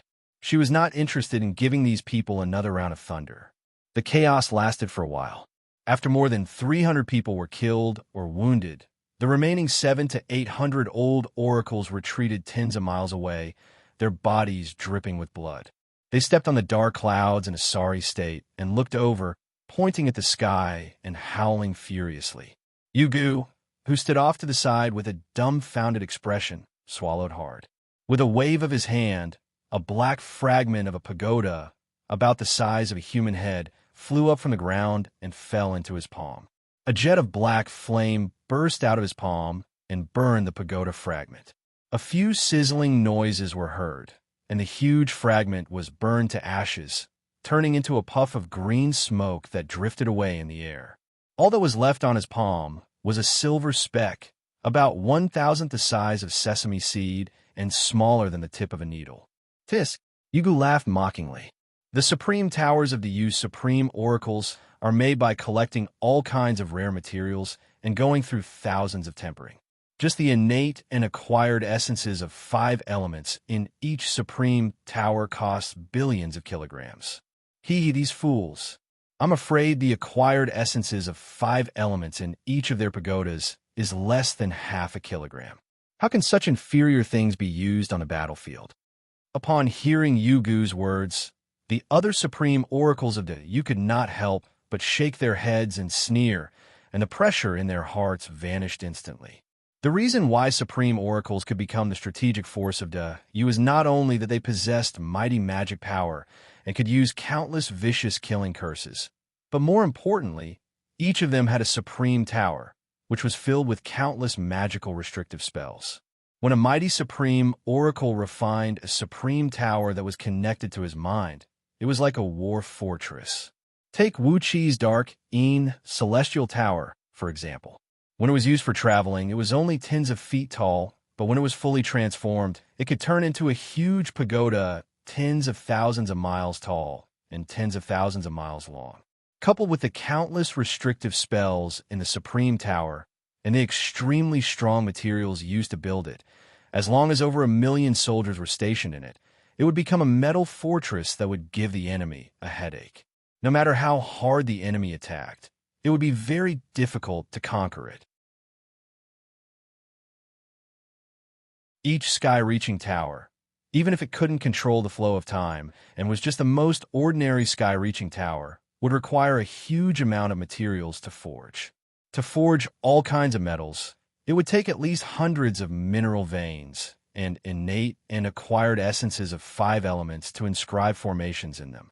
More elaborate supreme towers would need all kinds of innate spirit items, such as the pearls of 5 elements, to provide them with an enormous amount of energy. Each supreme tower required dozens or even hundreds of supreme oracles who were proficient in artifact refinement, and it took them a long time to forge. So, on the day it was forged, a supreme tower would have a defensive power that could match that of a primordial artifact. But, although the 7-storied pagodas of these oracles looked impressive, they were actually very shoddy. The quality of their pagodas was at most a mid-grade or upper-grade heaven immortal artifact. It was as if 2 equally strong men were fighting a duel 100 steps away from each other. One of them was holding a small toothpick in his hand, while the other was wearing a full set of armor and wielding various powerful long-range weapons. Such a duel was a complete one-sided slaughter. Wuxia twitched his mouth and said with a sneer, "If these oracles from outer heavenly realms are all at this level, I can fight against 1,000 of them." The group of old oracles all laughed in a relaxed manner. Yugu shook his head, then waved his hand and said with a smile, "They are indeed weak." Were they doing? While Wuxia and his companions were laughing mockingly, the hundreds of oracles who had survived the calamity had raised their hands at the same time and began to recite the same incantation. As they recited the incantation, numerous meteors the size of water tanks fell whistling down from the sky, dragging long tails of flames behind them. There were probably hundreds of thousands of them, and wave after wave of meteors came smashing down toward Wuxia and his companions. Yugu burst out laughing.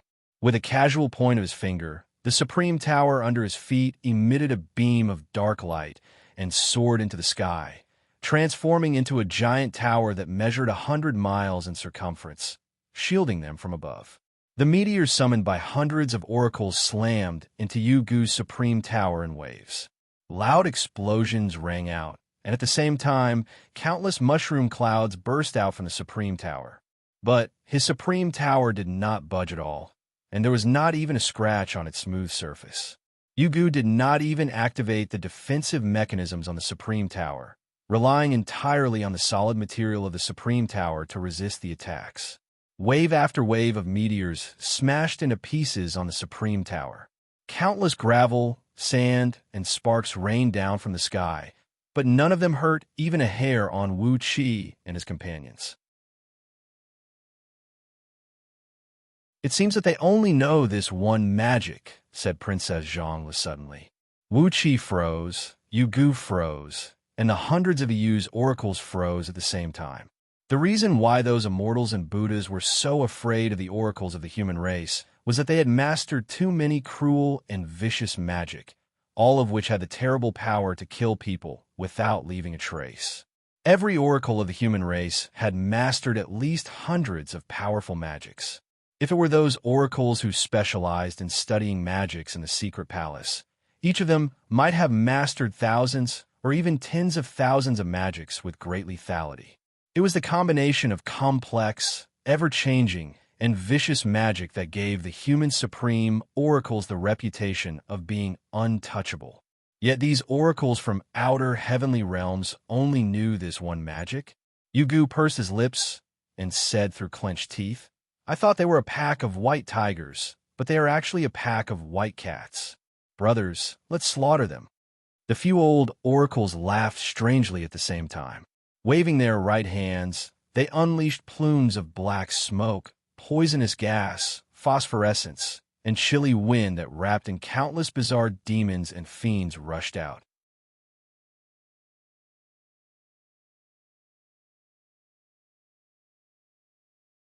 Chapter 865. Dark clouds, ghost flames, and gust of wind filled the sky. A piercing cold air with an unpleasant smell, mixed with countless strange howls of ghosts and howls of wolves, pounced on the hundreds of oracles who were clenching their teeth and exerting all their strength. These oracles had squeezed out every last drop of magic power in their bodies, but all they knew was the technique of summoning meteors to bombard their enemies. As soon as the attack from Yugu and others arrived, the oracles were thrown into a panic. Some retreated, some flew up high, some scurried left and right, and some cried out, but none of them could resist the attack. The black smoke rushed into their ranks and knocked a dozen unlucky fellows flying away. As the smoke engulfed them, their skin began to sizzle and rot, and soon large patches of flesh and skin began to rot down to their bones. Before long, pus and blood began to fall from the smoke, and at least 30 to 50 oracles were turned into pus by the smoke. The wisps were even scarier. Hundreds of oracles were accidentally caught by the wisps. The green flames swayed in the wind and burned their skin and flesh into a translucent green color. They screamed and flew around in all directions, but the inextinguishable flames on their bodies stuck to the bodies of others. As long as there was a tiny flame, it would quickly spread out in the wind. In just a few breaths of time, a large area of messy fire had spread out, and the last bit of oil in the bone marrow of these oracles had been completely burned away. Their bodies were burnt into charcoal and scattered all over the ground. As for the invisible and traceless gust of wind, it was even more terrible. The dozens of oracles only felt a gust of cold air blowing on their faces, and then it invaded their bodies through their orifices. The chilly wind was collected by great Yu's oracles from some extremely ferocious places of death in outer heavenly realms. It was formed by accumulating the energy of corpses of countless living beings. Even if one had the fleshly body of a gold immortal or a primordial immortal, if one was careless and was blown by it, one's flesh and bones would be reduced to ashes. The oracles who were hit by the gust of wind opened their mouths and coughed out plumes of ashes. Then, their skins, which were draped in huge black robes, fluttered and fell to the ground like kites with their strings cut.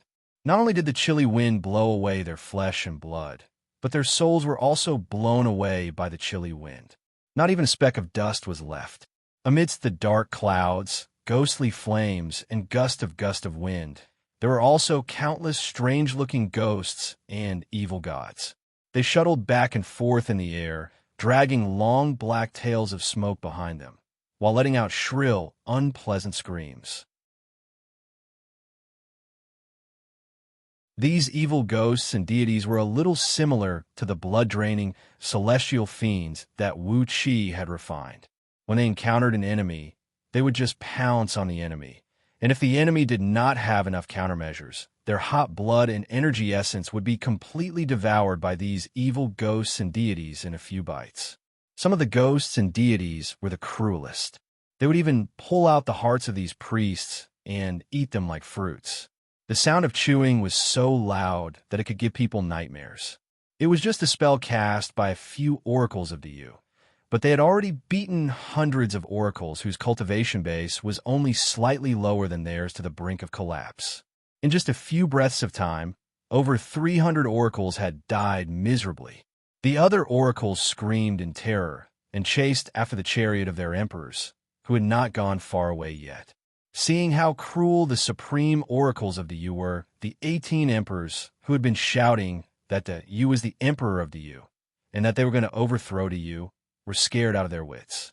They screamed hoarsely and urged their guards to whip the dragons that were pulling the chariot, fleeing into the distance in a panic. The oracles from 18 foreign realms had suffered a great defeat, and their emperors were fleeing in panic. The formation of their armies, which was quite orderly before, was now in a complete mess. Countless banners began to sway and shake, and some soldiers who were holding the banners kept retreating. As they retreated, the soldiers who followed the orders of their banners also fell into chaos. For a moment, a large group of people retreated at the same time, but none of the prestigious generals came out to organize the troops. As a result, the retreat of over 10 million soldiers from 18 countries turned into a great rout. Countless soldiers scattered all over the sky, threw away their helmets and armors, and fled in panic. Seeing that the army of 10 million had fled in less than 10 minutes, Wuxia did not say a word. Princess Zhonglu raised her nose and snorted coldly, and Yu Gu and the other oracles looked at each other, then suddenly burst into laughter at the same time. These emperors and oracles had put too much mental pressure on Yu Gu and the others just now, which almost made them think that the Yu was about to be overthrown. But in the end, as soon as they made a move, they found that these people were just a bunch of paper tigers. Shaking his head, Yu Gu asked in surprise, "It's really weird. The cultivation base of those oracles is about the same as ours. So why are their spells so monotonous? They already have such a high cultivation base, but they only know a few spells." "TSK, TSK, TSK," Wuxia said faintly. "If we are really on the battlefield, think about it.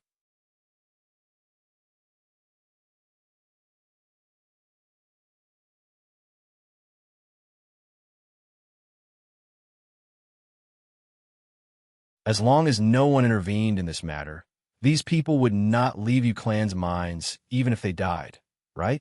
Everyone's heart was as clear as a mirror. The group of old fellows looked at each other and smiled at each other. Then they decided on this matter. The eyes of some old oracles who practiced evil magic flickered with fierce gleams, and they had some unpleasant thoughts in their minds. The human emperor would punish those who abducted to use subjects for blood sacrifice. But were these people from outer heavenly realms considered to use subjects? To be or not to be? That was the question. Wuxia could see through these old fellows' thoughts, and he nodded to himself. This was a good thing. Now that everyone had begun to abduct people from outer heavenly realms, the additional people of the 6 states in his EC would be less conspicuous. As long as he spent a few years brainwashing these people, they would become loyal subjects of the EC. When the future was in chaos, manpower would be a strategic resource.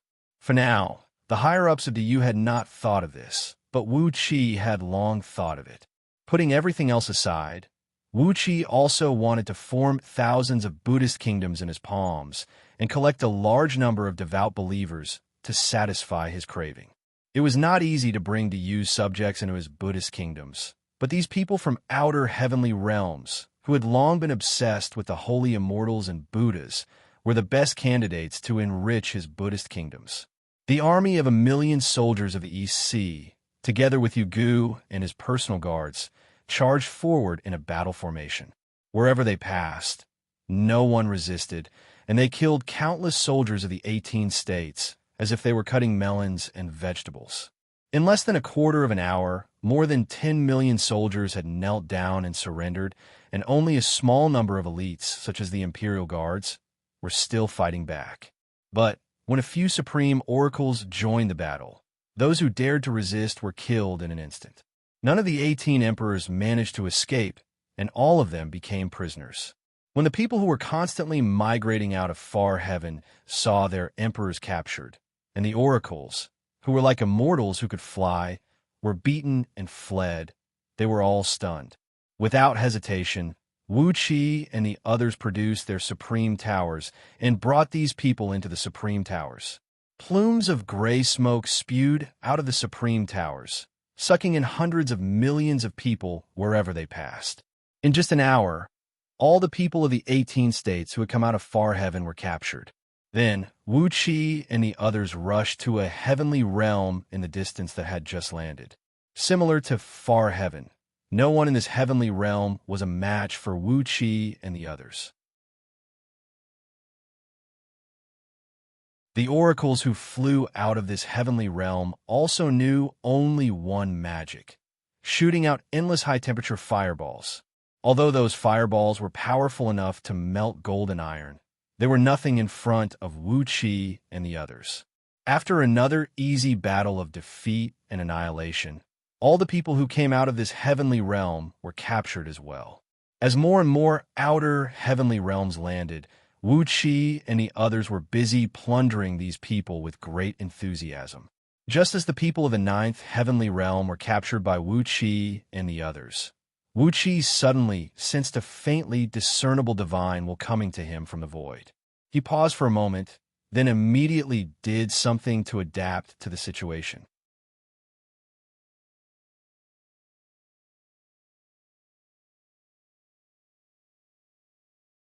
Chapter 866.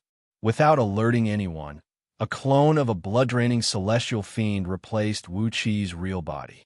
Wuqi's real body split open the void and silently sneaked into it. Amidst the boundless void, Wuqi's body transformed into a faint beam of starlight, blending into the starlight that blotted the sky as he moved forward slowly. Before long, he came to a flaming meteor hovering motionlessly in the void. This fiery meteor measured over 10 acres in size and was entirely composed of the Triang violet rock, which had been tempered by the heavenly fire day and night. Raging flames rose hundreds of feet high from the meteor, but they could do nothing to the priest and the monk, who were standing calmly on a meteor. The priest was clad in a moon-white robe made of coarse cloth. At first glance, he looked like an ordinary middle-aged priest, except that he was a little taller, with thick arms and legs, and a rugged look. He seemed to be a priest who worked as a cook in some Taoist temple.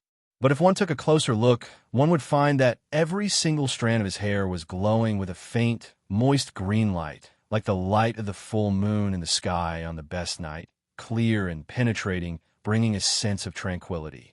The priest's skin looked dark, mottled, and ugly, as if it had never been washed clean. Only in the eyes of a profound cultivator like Wuxia could one tell that every inch of this man's skin was glowing with a pearl-like light. This lustrous treasure light was contained, but not penetrating.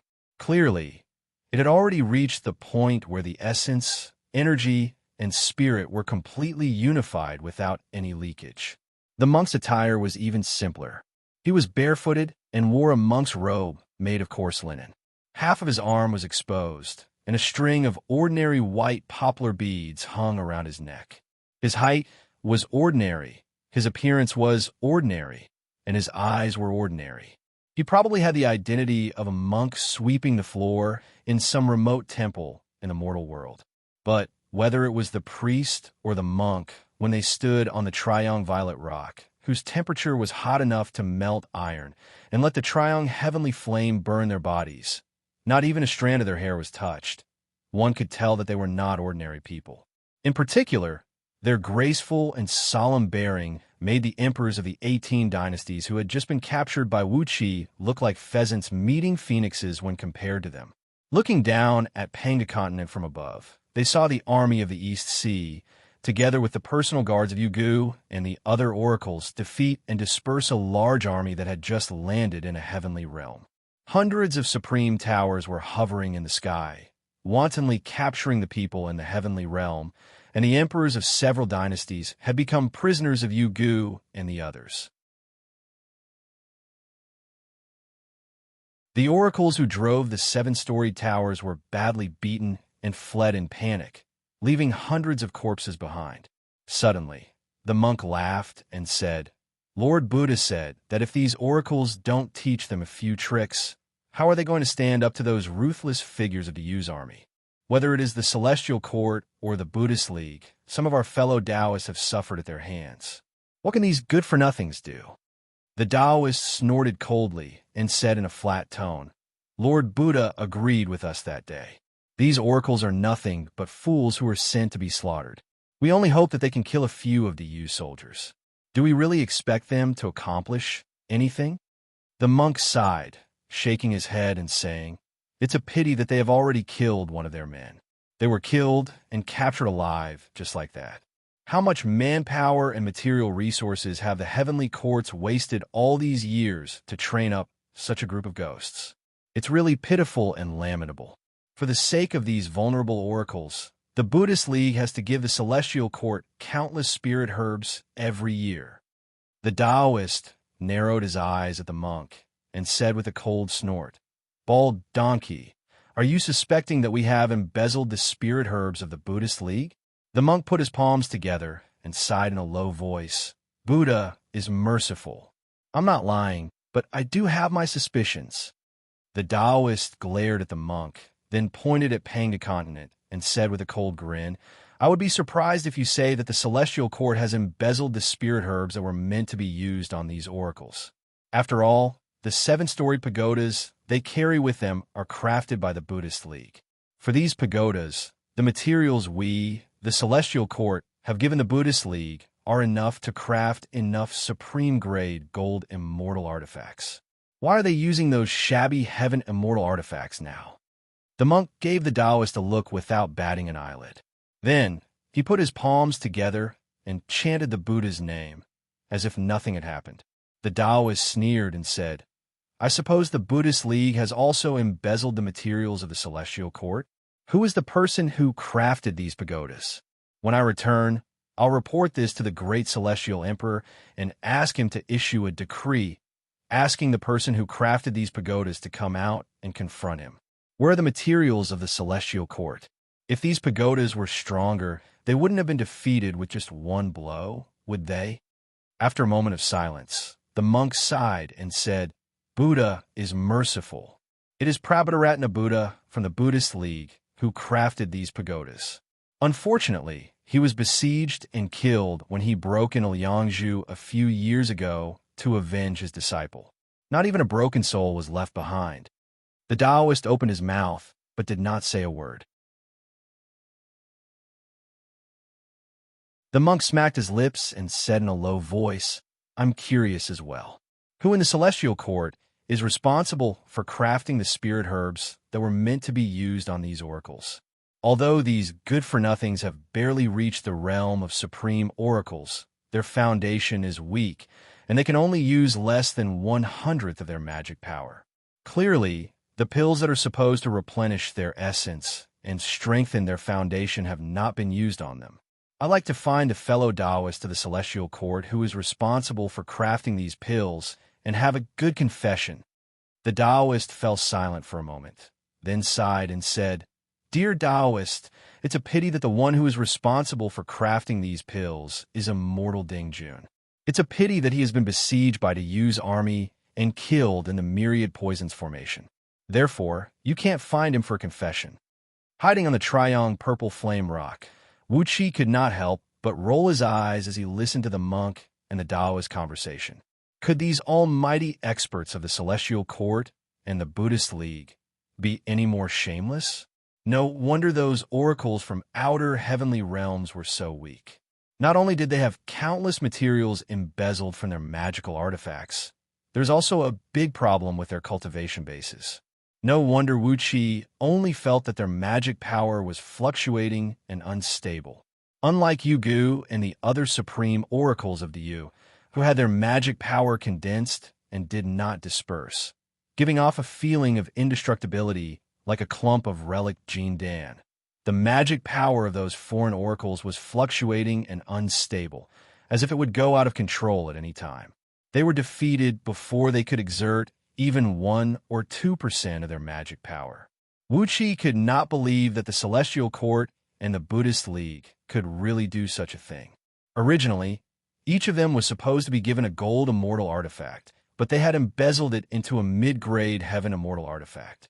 Perhaps the pills that were supposed to strengthen their foundation had been used by these almighty experts of the Celestial Court to feed their mouths.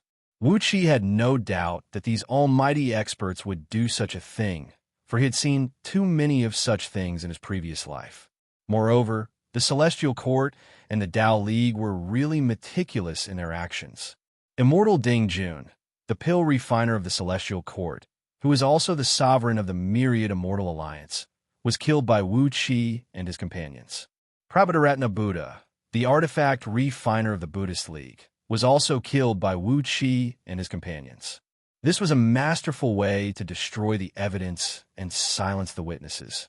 Not only that, Their deaths would also serve to disgust Empress Hua and the others who were supporting the human race from behind the scenes.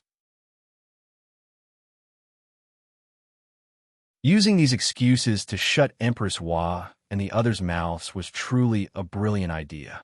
The monk and the Taoist stared at each other for a while. Suddenly, Chi-Chi sneered. "Immortal Dingjun is not dead yet," the monk said with a cold snort. The Taoist smiled, nodded, and said, "Buddha Dingjun is not dead yet. Now that he is a Buddha of your Buddhist League and has been taken as a disciple by Lord Buddha Amitabha, he is already one of the 3,000 future Buddhas of your Buddhist League.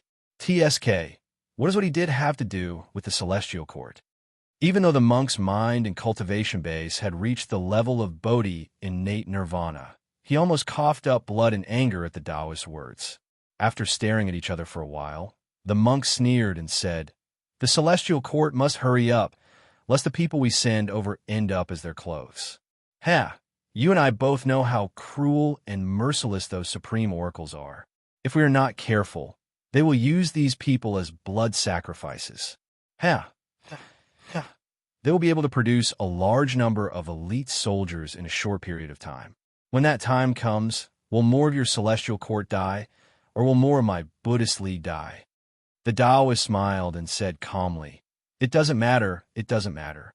The first 300 heavenly realms are just stones to explore the way, and the best part is yet to come.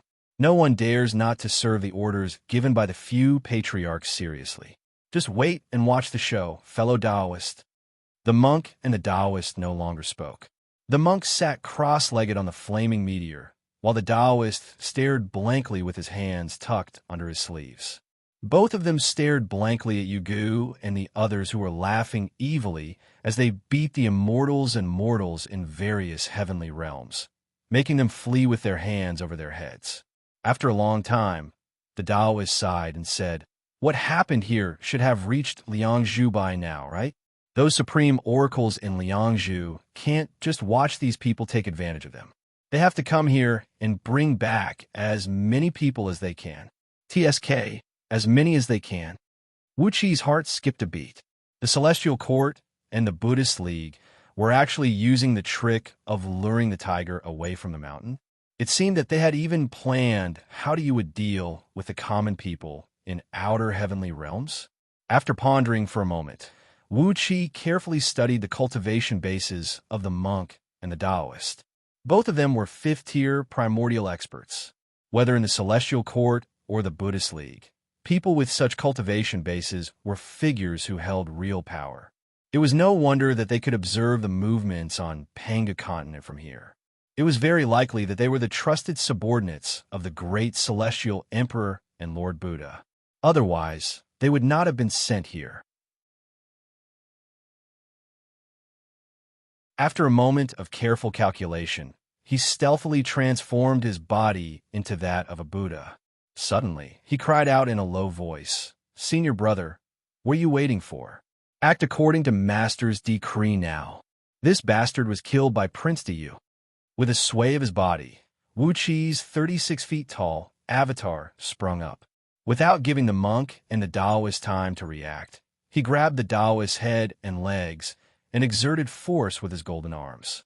A miserable howl rang out as the Taoist's body was forcibly twisted in half by Wuqi. Purple and gold blood sprayed all over the sky. "How dare you, evildoer? Why you?" The monk was trembling and could not say a word.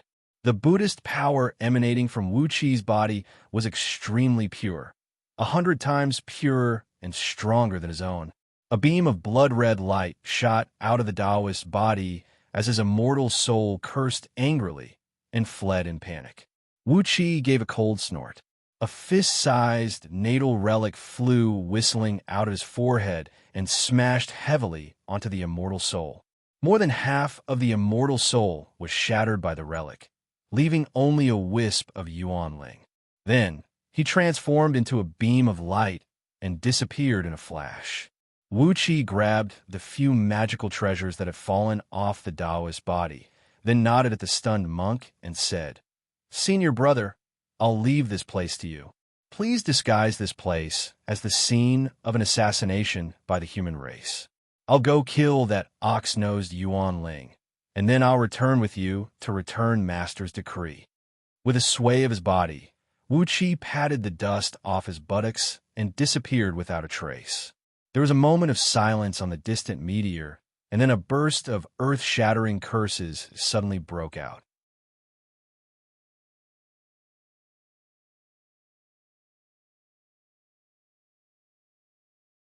Chapter 867. These states were basically the kind that controlled an entire planet. Some of them had tens of billions of people, while others had billions of people. Their armies were easily numbered in the tens of millions. As long as their higher-ups were completely destroyed, they could take over the rest of their armies and people. King Xianxia and King Li Shan fell to their knees at the same time. "There's a change in the Flying Bear army," King Xianxia said in a deep voice. "Today's night, today's moon, and today's King Xianxia and King Li Shan were so strange that the eunuchs felt a chill run down their spines. It was as if they were lying on a coffin that had been around for years, and a few zombies were baring their fangs and brandishing their claws, trying to drag them into the coffin." After a moment of silence, Emperor Haozuen's voice rang out, "Come in." After all, in the realm of Tao, the absolute suppression of heaven immortals and gold immortals would no longer exist. If the laws of the heavenly Tao they comprehended were mutually restraining, a primordial immortal would be able to completely dominate a grand heavenly immortal. That was why Wuxia destroyed the Taoist's immortal body, destroyed his immortal soul, and left him with only one life. It took a lot of effort for him to control and use his power while Yuan Ling fled. Emperor Haozuen just threw his head back and laughed. Calmly, he clapped his hands and was about to activate Liangzhu's defensive formation. Once the formation was activated, he would be connected with the Spirit Cave in Yuxiong Plain, and his cultivation base would immediately rise to the peak level of Tao-breaking realm. By then, he would be fearless of any enemy. Those emperors and officials were bound to be killed, and using them as blood sacrifices was the best choice. But with a little training and enough ordnance, it would be a good choice to use them as cannon fodder. On top of that, because the whole state was taken away, the wives and children of these soldiers were in the hands of Wuxia and others, so there was no need to worry that they would not work hard. Princess Zhonglu pondered for a moment, then asked in a low voice, "Are those old fools really that powerful?" Wuxia shrugged helplessly and said with a wry smile, "It's going to be lively, but I'm afraid that someone will target us. If that happens, we won't be able to enjoy the show anymore." Wuxi's face twitched a few times. He was silent for a long time before he slowly nodded and said, "It's really amazing. Back then, their cultivation levels were already several times higher than mine. Chaos fiend gods like Ao Buzin were suppressed by them to the point of suffocation.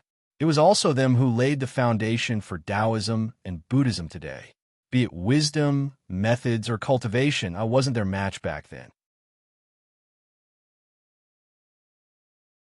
As for the current me, walking quickly up the peak formed by the primordial torch dragon, it took them a lot of time to reach the hall at the top of the peak. A row of heavily armed longbow men stood in their way. These tall, dark-skinned longbow men stared at King Xianxia and King Li Shan with unfriendly eyes, their hands resting on the hilts of their swords. If the two made the slightest movement, they would kill them without hesitation. However, the formation did not react at all. Looking at the palace, King Xianxia said in a deep and powerful voice, "Father, I, GU, have an urgent military report." GU and GMO, King Li Shan, were walking quickly in the imperial palace. But, as the sons of the human emperor, they did not have any real power. Unlike King Yangshan, who was a king of the council, they had no fiefdoms, no private armies, and no independent income. They only had the title of king. At most, they had 2 or 3 royal gardens for them to enjoy, hundreds of guards to protect them, and every year, Emperor Haozuen gave them a sum of pocket money to reward them with some food and drinks for the singers and dancers. That was all. A bright light flashed in the White Lotus, and an ancient Buddha, all bronze in color, suddenly leaped out of the light and struck Emperor Haozuen's forehead with a Vajra scepter. A loud clang rang out as the scepter bounced back, forcing the ancient Buddha to take dozens of steps back. "What a hard head!" he cried out in alarm. A huge cloud bed was slowly sinking into the ground of the great hall. The brocade quilt on it was a mess, and faint bloodstains could be seen on it. Whenever a landmass fell from outer heavenly realms, Wuxia and his companions would pounce on it like hungry wolves to share it. As the monk and the Taoist had said, after Wuxia and his companions had divided the troops and people from the 70 or so outer heavenly realms, more and more supreme oracles had arrived from Xianxia. The kings and clans of Yu were tempted by these people who had fallen out of nowhere. These people, whom they had gotten for free, could be used as hard labor or as sacrifices. They were a great fortune. Without alerting anyone, Wuxia returned to where he stood. His blood-draining, celestial fiend clone merged with his true form, then rolled up his sleeves and breathed a sigh of relief. Princess Zhang glanced at Wuxia, pursed her lips into a smile, and took out a handkerchief to wipe the sweat from his forehead. After all, he had killed a primordial immortal. Although his cultivation base was not as strong as Wuxia's, it took a lot of effort to kill him with a single strike. After days of cooperation, Wuxia, Yugu, and the others had gradually gotten used to the various steps of plundering people. Now, they did not swarm up and plunder people at random. Instead, each of them was assigned a country from outer heavenly realms, defeated their oracles, crushed their armies, captured their kings and all their officials, and then took away all the people of the country. Smacking his lips, Wuxia said in a low voice, "We still have to be careful." King Xianxia bowed his head and said with difficulty, "I didn't find out who was the one who betrayed me, but I accidentally found these things in the barracks." Smiling and nodding at Princess Zhang, Wuxia told her what had just happened in a low voice. Princess Zhang gave him a sideways glance, then suddenly laughed and said, "If Zixian is the one who did it, I'll go back now and pretend to be a Taoist, then chop that bald donkey into pieces. Then I'll leave one of his natal relics and run away. That will make things more lively." But this time, the human emperor had ordered Gao, King Wei Shan, to lead Yuxiong army out of Liangzhu. Now, it was the newly formed Flying Bear Army that was responsible for the safety of Liangzhu.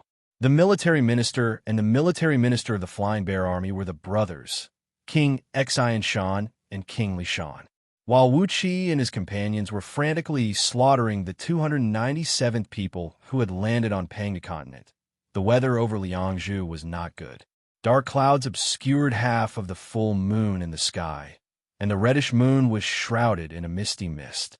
The moonlight sprinkled over the city with a hint of gloom, making the usually dignified and majestic city look no different from a mass grave today. Grinning coldly, Emperor Haozuen crushed the white lotus flower with one hand and said through gritted teeth, "Unfilial son, I knew this would happen. When I inherited the throne, the Grand Oracle of the Directorate of Celestials had said that I would die at the hands of my own son, and it has come true today." Into you, being the son of the human emperor, was the saddest thing. 99% of their lifespan was not as long as their father's, and they had no hope of inheriting the throne.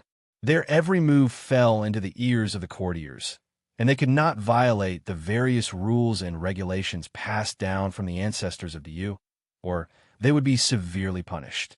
They had to live like clay and wood carvings, and they had to live with relish.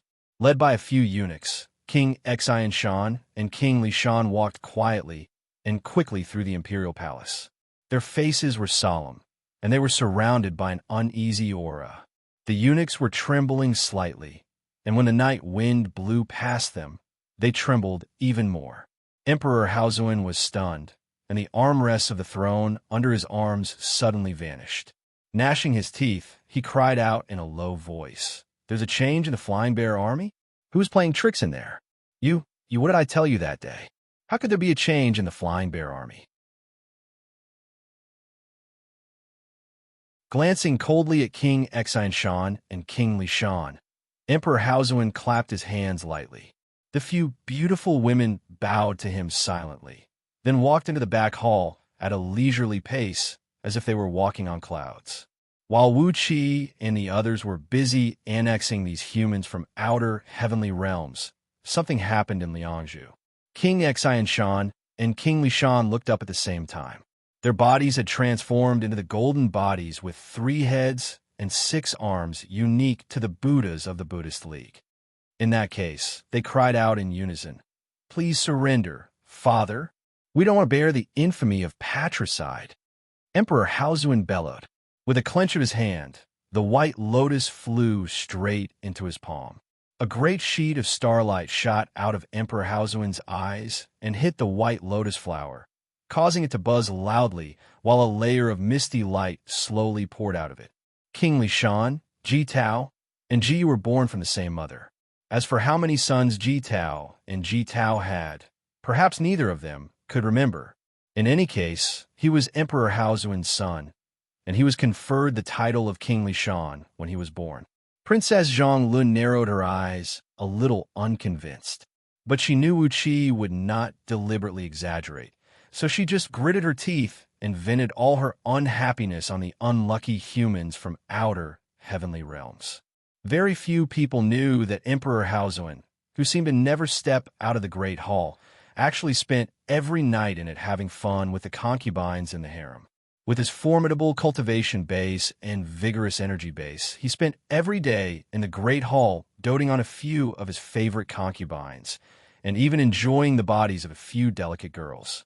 But, out of some strange habit, he rarely left this Great Hall, which was the core of Liangzhu's defense system. King Xianxia and King Lishan strode into the Great Hall, and the heavy door closed behind them, cutting off all the noise from inside and outside. Emperor Haozuan was sitting upright on the throne at the end of the hall. A few beautiful women in untidy clothes were carefully straightening his clothes, their pale red fingernails gently pinching the emperor's sleeves and straightening them. Emperor Haozuan cleared his throat and asked, "What important military intelligence?" Ji Yu is Emperor Haozuan's 798th son and the oldest of his surviving sons. Ji Yu's elder brothers were born too early, and they did not live to see the day when Emperor Haozuan's lifespan came to an end, and they passed away early. Ji Yu was the son of Emperor Haozuan and his favorite concubine a period ago, and he was conferred the title of King Xianxia at birth. King Lishan was carrying a green bundle on his back. King Xianxia held out his hand, and King Lishan hurriedly handed the bundle to him. King Xianxia opened the bundle and revealed a white lotus the size of a rice bucket, which looked carved out of white jade and had petals inlaid with the 7 treasures of the Buddhist League. Emperor Haozuan gritted his teeth and said angrily, "It is indeed a magical artifact of the Buddhist League. What are those bald thieves trying to do? These days, the king of EC and Yugu have sent us military intelligence. Outer heavenly realms are constantly invading Panga continent. What are they trying to do?"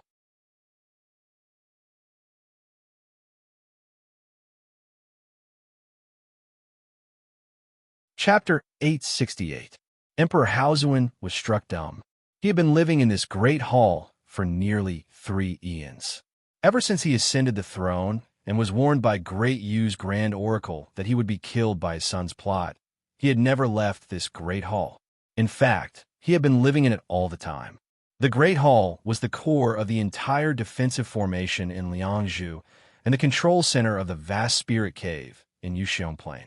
As long as Emperor Haozuan sat in it, with the mystic art of the human race, he could borrow the infinite energy of Yuxiong Plain, as well as the power of the heroic spirits of Great Yu's ancestors gathered in the formation, and elevate his cultivation base and magic power to the peak level of Tao Breaking Realm.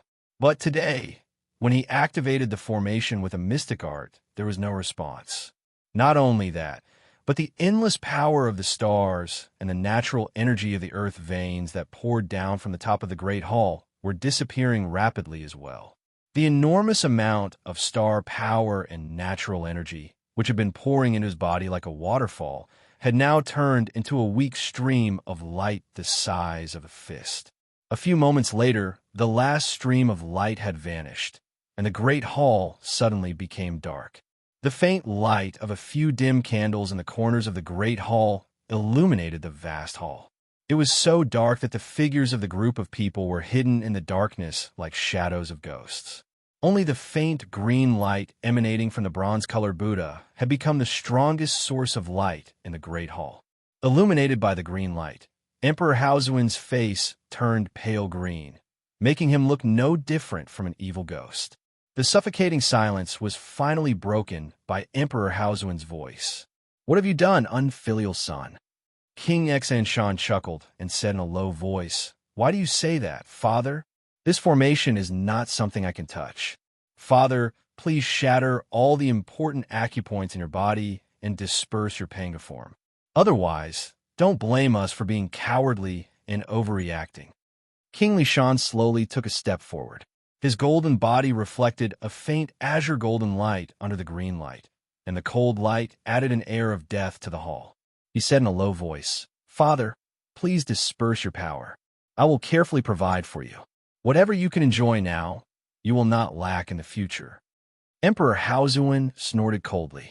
His body flickered as he threw a punch at King Lishan's face. The Buddha chuckled as he waved a strange-shaped Vajra staff, which was almost as tall as him, and easily blocked Emperor Haozuen's fist with it. Emperor Haozuen's blow, which was powerful enough to shatter the stars, was completely absorbed by the feather-light scepter. It was as if he had punched the void, and there were no more ripples. Not only was the force of his punch sucked away, but Emperor Haozuen staggered 3 steps forward because his punch had missed its target. The Buddha seized the opportunity and smashed the scepter 18 times at Emperor Haozuen in a row, each strike sending sparks flying in all directions and producing a deafening rumble that sounded like the ringing of a bell. All 18 strikes were executed with a mystic art of the Buddhist League, each of which contained the power of a dragon and an elephant, and each strike was 10 times heavier than the previous one. When it came to the last strike, the power was simply appalling. A crisp clang rang out as the scepter in the Buddha's hand broke into 3 pieces. The skinny Buddha grunted as the web between his thumb and forefinger split open, with purple and gold blood dripping down. Emperor Haozuen cried out in pain as well. His clothes were torn to shreds, and a few small jade artifacts hanging around his waist were destroyed as well. There were a few visible lines of blood on his back. The palm-sized blood marks sank about an inch deep into Emperor Haozuen's body, and the muscles underneath were all crushed to a pulp. With a sway of his body, Emperor Haozuen transformed into a gust of wind and was about to flee to the back of the hall. But as soon as he flew up, King Xianxia and King Lishan were already in front of him. A huge net made of unknown purple fibers and decorated with countless relics, pearls, and other rare treasures of the Buddhist League came crashing down toward Emperor Haozuen. Emperor Haozuen cried out in alarm as he was forcibly pulled out of the gust of wind by the net. Fortunately, his reaction was fast enough. As soon as the net stuck to his body, he immediately dodged a few steps to the side. That was how he managed to avoid being caught by the net. Unfilial sons. Emperor Haozuen trembled with rage. He could tell that King Xianxia and King Lishan were not the reincarnations of Buddhas or Bodhisattvas. If they were, they would have been dug out and dealt with in the last great purge. With the mystic art of the Buddhist League, they had forcibly fused the golden bodies of the fallen Buddhas with themselves, and thus obtained nearly 70% of the overall strength of a Buddha out of thin air. Obviously, the golden bodies they fused with had a very high cultivation base when they were alive. Although they had only obtained 70% of the Buddha's power in the golden bodies, the aura they emanated was not weaker than Emperor Haozuen's, whose cultivation base had reached the peak of the 9 stars realm in the 3rd Panga heaven. Although the Buddha's power came easily, and King Xianxia and King Lishan could not control it freely, it was enough to save their lives in front of Emperor Haozuen. Moreover, with the help of those magical artifacts of the Buddhist League, they could even pose a great threat to Emperor Haozuen. Just as Emperor Haozuan was furiously scolding his sons, the Buddha had quietly come up to him. With both hands locked into a flame-shaped incantation gesture, he pressed it heavily against Emperor Haozuan's back, leaving a trail of bronze flame in the wake of it.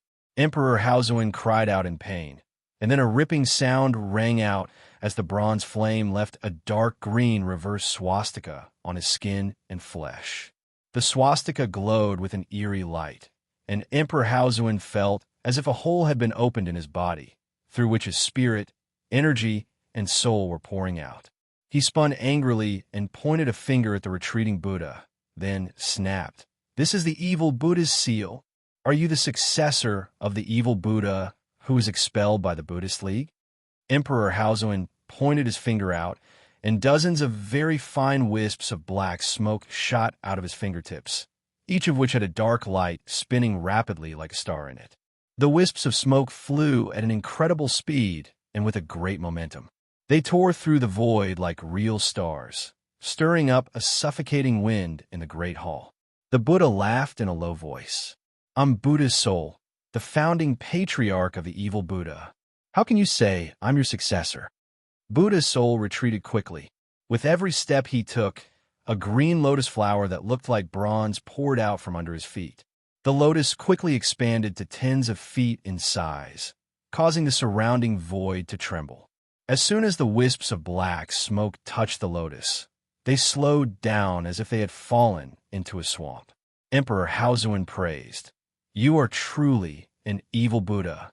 You have truly mastered the art of distorting the void of the Buddhist League." Emperor Haozuan sighed. Suddenly, a slit opened between his brows, and a vertical eye gleaming with purple light emerged. Accompanied by a sonorous sword cry, a simple and unadorned golden long sword flew out. On one side of the blade were engraved the sun, moon, and stars, while on the other were engraved the mountains, rivers, and plants. On one side of the hilt were engraved the art of farming, and on the other side was engraved the strategy of unifying the world. As soon as the sword appeared, an oppressive imperial aura filled the great hall, and hundreds of green lotus flowers suddenly split in half. Buddha's soul cried out in pain. A bloody mark ran from his forehead to his crotch, and purple gold blood gushed out of it. In just the blink of an eye, the amount of blood that sprayed out of Buddha's soul's body was equivalent to the total amount of blood of dozens of normal adult men. King Xianxia and King Lishan, who had just pulled out two small sticks from their sleeves and were about to shoot at Empress Haozuan's chest, suddenly fell to their knees. Awed by the mighty imperial aura emanating from the sword, they could not help but kneel. "The Xianyuan sword!" King Xianxia cried out. Emperor Haozuan held the sword in his hand and said coldly, "Yes, it is.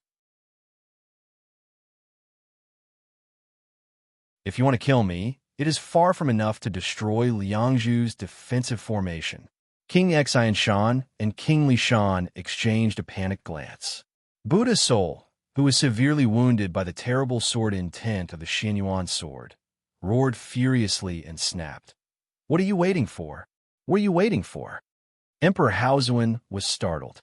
Without hesitation, he swung the sword over his shoulder, but the great hall was suddenly plunged into darkness, and there was no more light. A sound of flesh being pierced rang out. Emperor Haozuan growled in a low voice, and then there was a muffled thud of a body falling to the ground. The light in the great hall gradually returned, and the power of the stars and underground energy, which had been cut off, poured into the great hall once again like a waterfall, pouring onto Emperor Haozuan's huge throne. Emperor Haozuan, who had always been sitting on the throne, was now lying on the ground, with a large hole in his chest and all his internal organs crushed by someone. He was so dead that his bones were stiff. An old man with a white beard, standing about 10 feet tall, stood expressionlessly beside Emperor Haozuan's body. He was holding the Xianyuan sword, gently flicking its hilt with his fingers. He said calmly, "Buddha's soul, tell them that I, the old torch dragon, must not miss out on any of the benefits promised to me. I, the old torch dragon, want to be the #1 treasured flame of Buddhism, the revered King Torch Dragon, Tathagata Buddha on equal footing with the Lord Buddha, one of the two future sect masters of Buddhism. Buddha's soul gave the old man a fearful look, then looked at the Xianyuan sword in his hand, which was perfectly fine. "Don't worry, Senior Torch Dragon," he said in a low voice. "We, the Buddhist League, are the most trustworthy people. Since we have promised you, we will not make any mistakes." After a brief pause, Buddha's soul pointed greedily at the sword and said, "As for this sword, the white-bearded old man, Torch Dragon, was the manifestation of the soul of the huge Mount Torch Dragon beneath the palace." He gently stroked the sword and said with a faint smile, "The sacred emperor has granted me the right to wield the sword in times of danger. Now that the human emperor is dead, this sword naturally belongs to me. In the future, when I become the Buddha League's greatest flame, Lord Torch Dragon, this sword will be my treasure of destiny. Do you have any objections?" Buddha's soul fell silent for a moment, then touched the 3-inch deep sword cut on his body and smiled gently. "Of course I have no objections." He took a deep breath and gave the sword a reluctant look, then said in a deep voice, "Please do it quickly, Your Highness. Where's the imperial edict I prepared? You should use the imperial seals as soon as possible." In a flurry, King Xianxia pulled out a scroll of the human emperor's imperial edict from under his sleeve. Then he found 3 imperial seals of different sizes from Emperor Haozuan's body and stamped them on the edict one by one. Vaguely, a line of words could be seen on the edict. "Therefore, following the will of heaven and the will of the people, I pass the throne to King Yangshan. Ji Kuei." You're tuning in to the Eternal Immortal Ballad YouTube channel. Don't forget to subscribe and join us on this journey to catch the most captivating stories.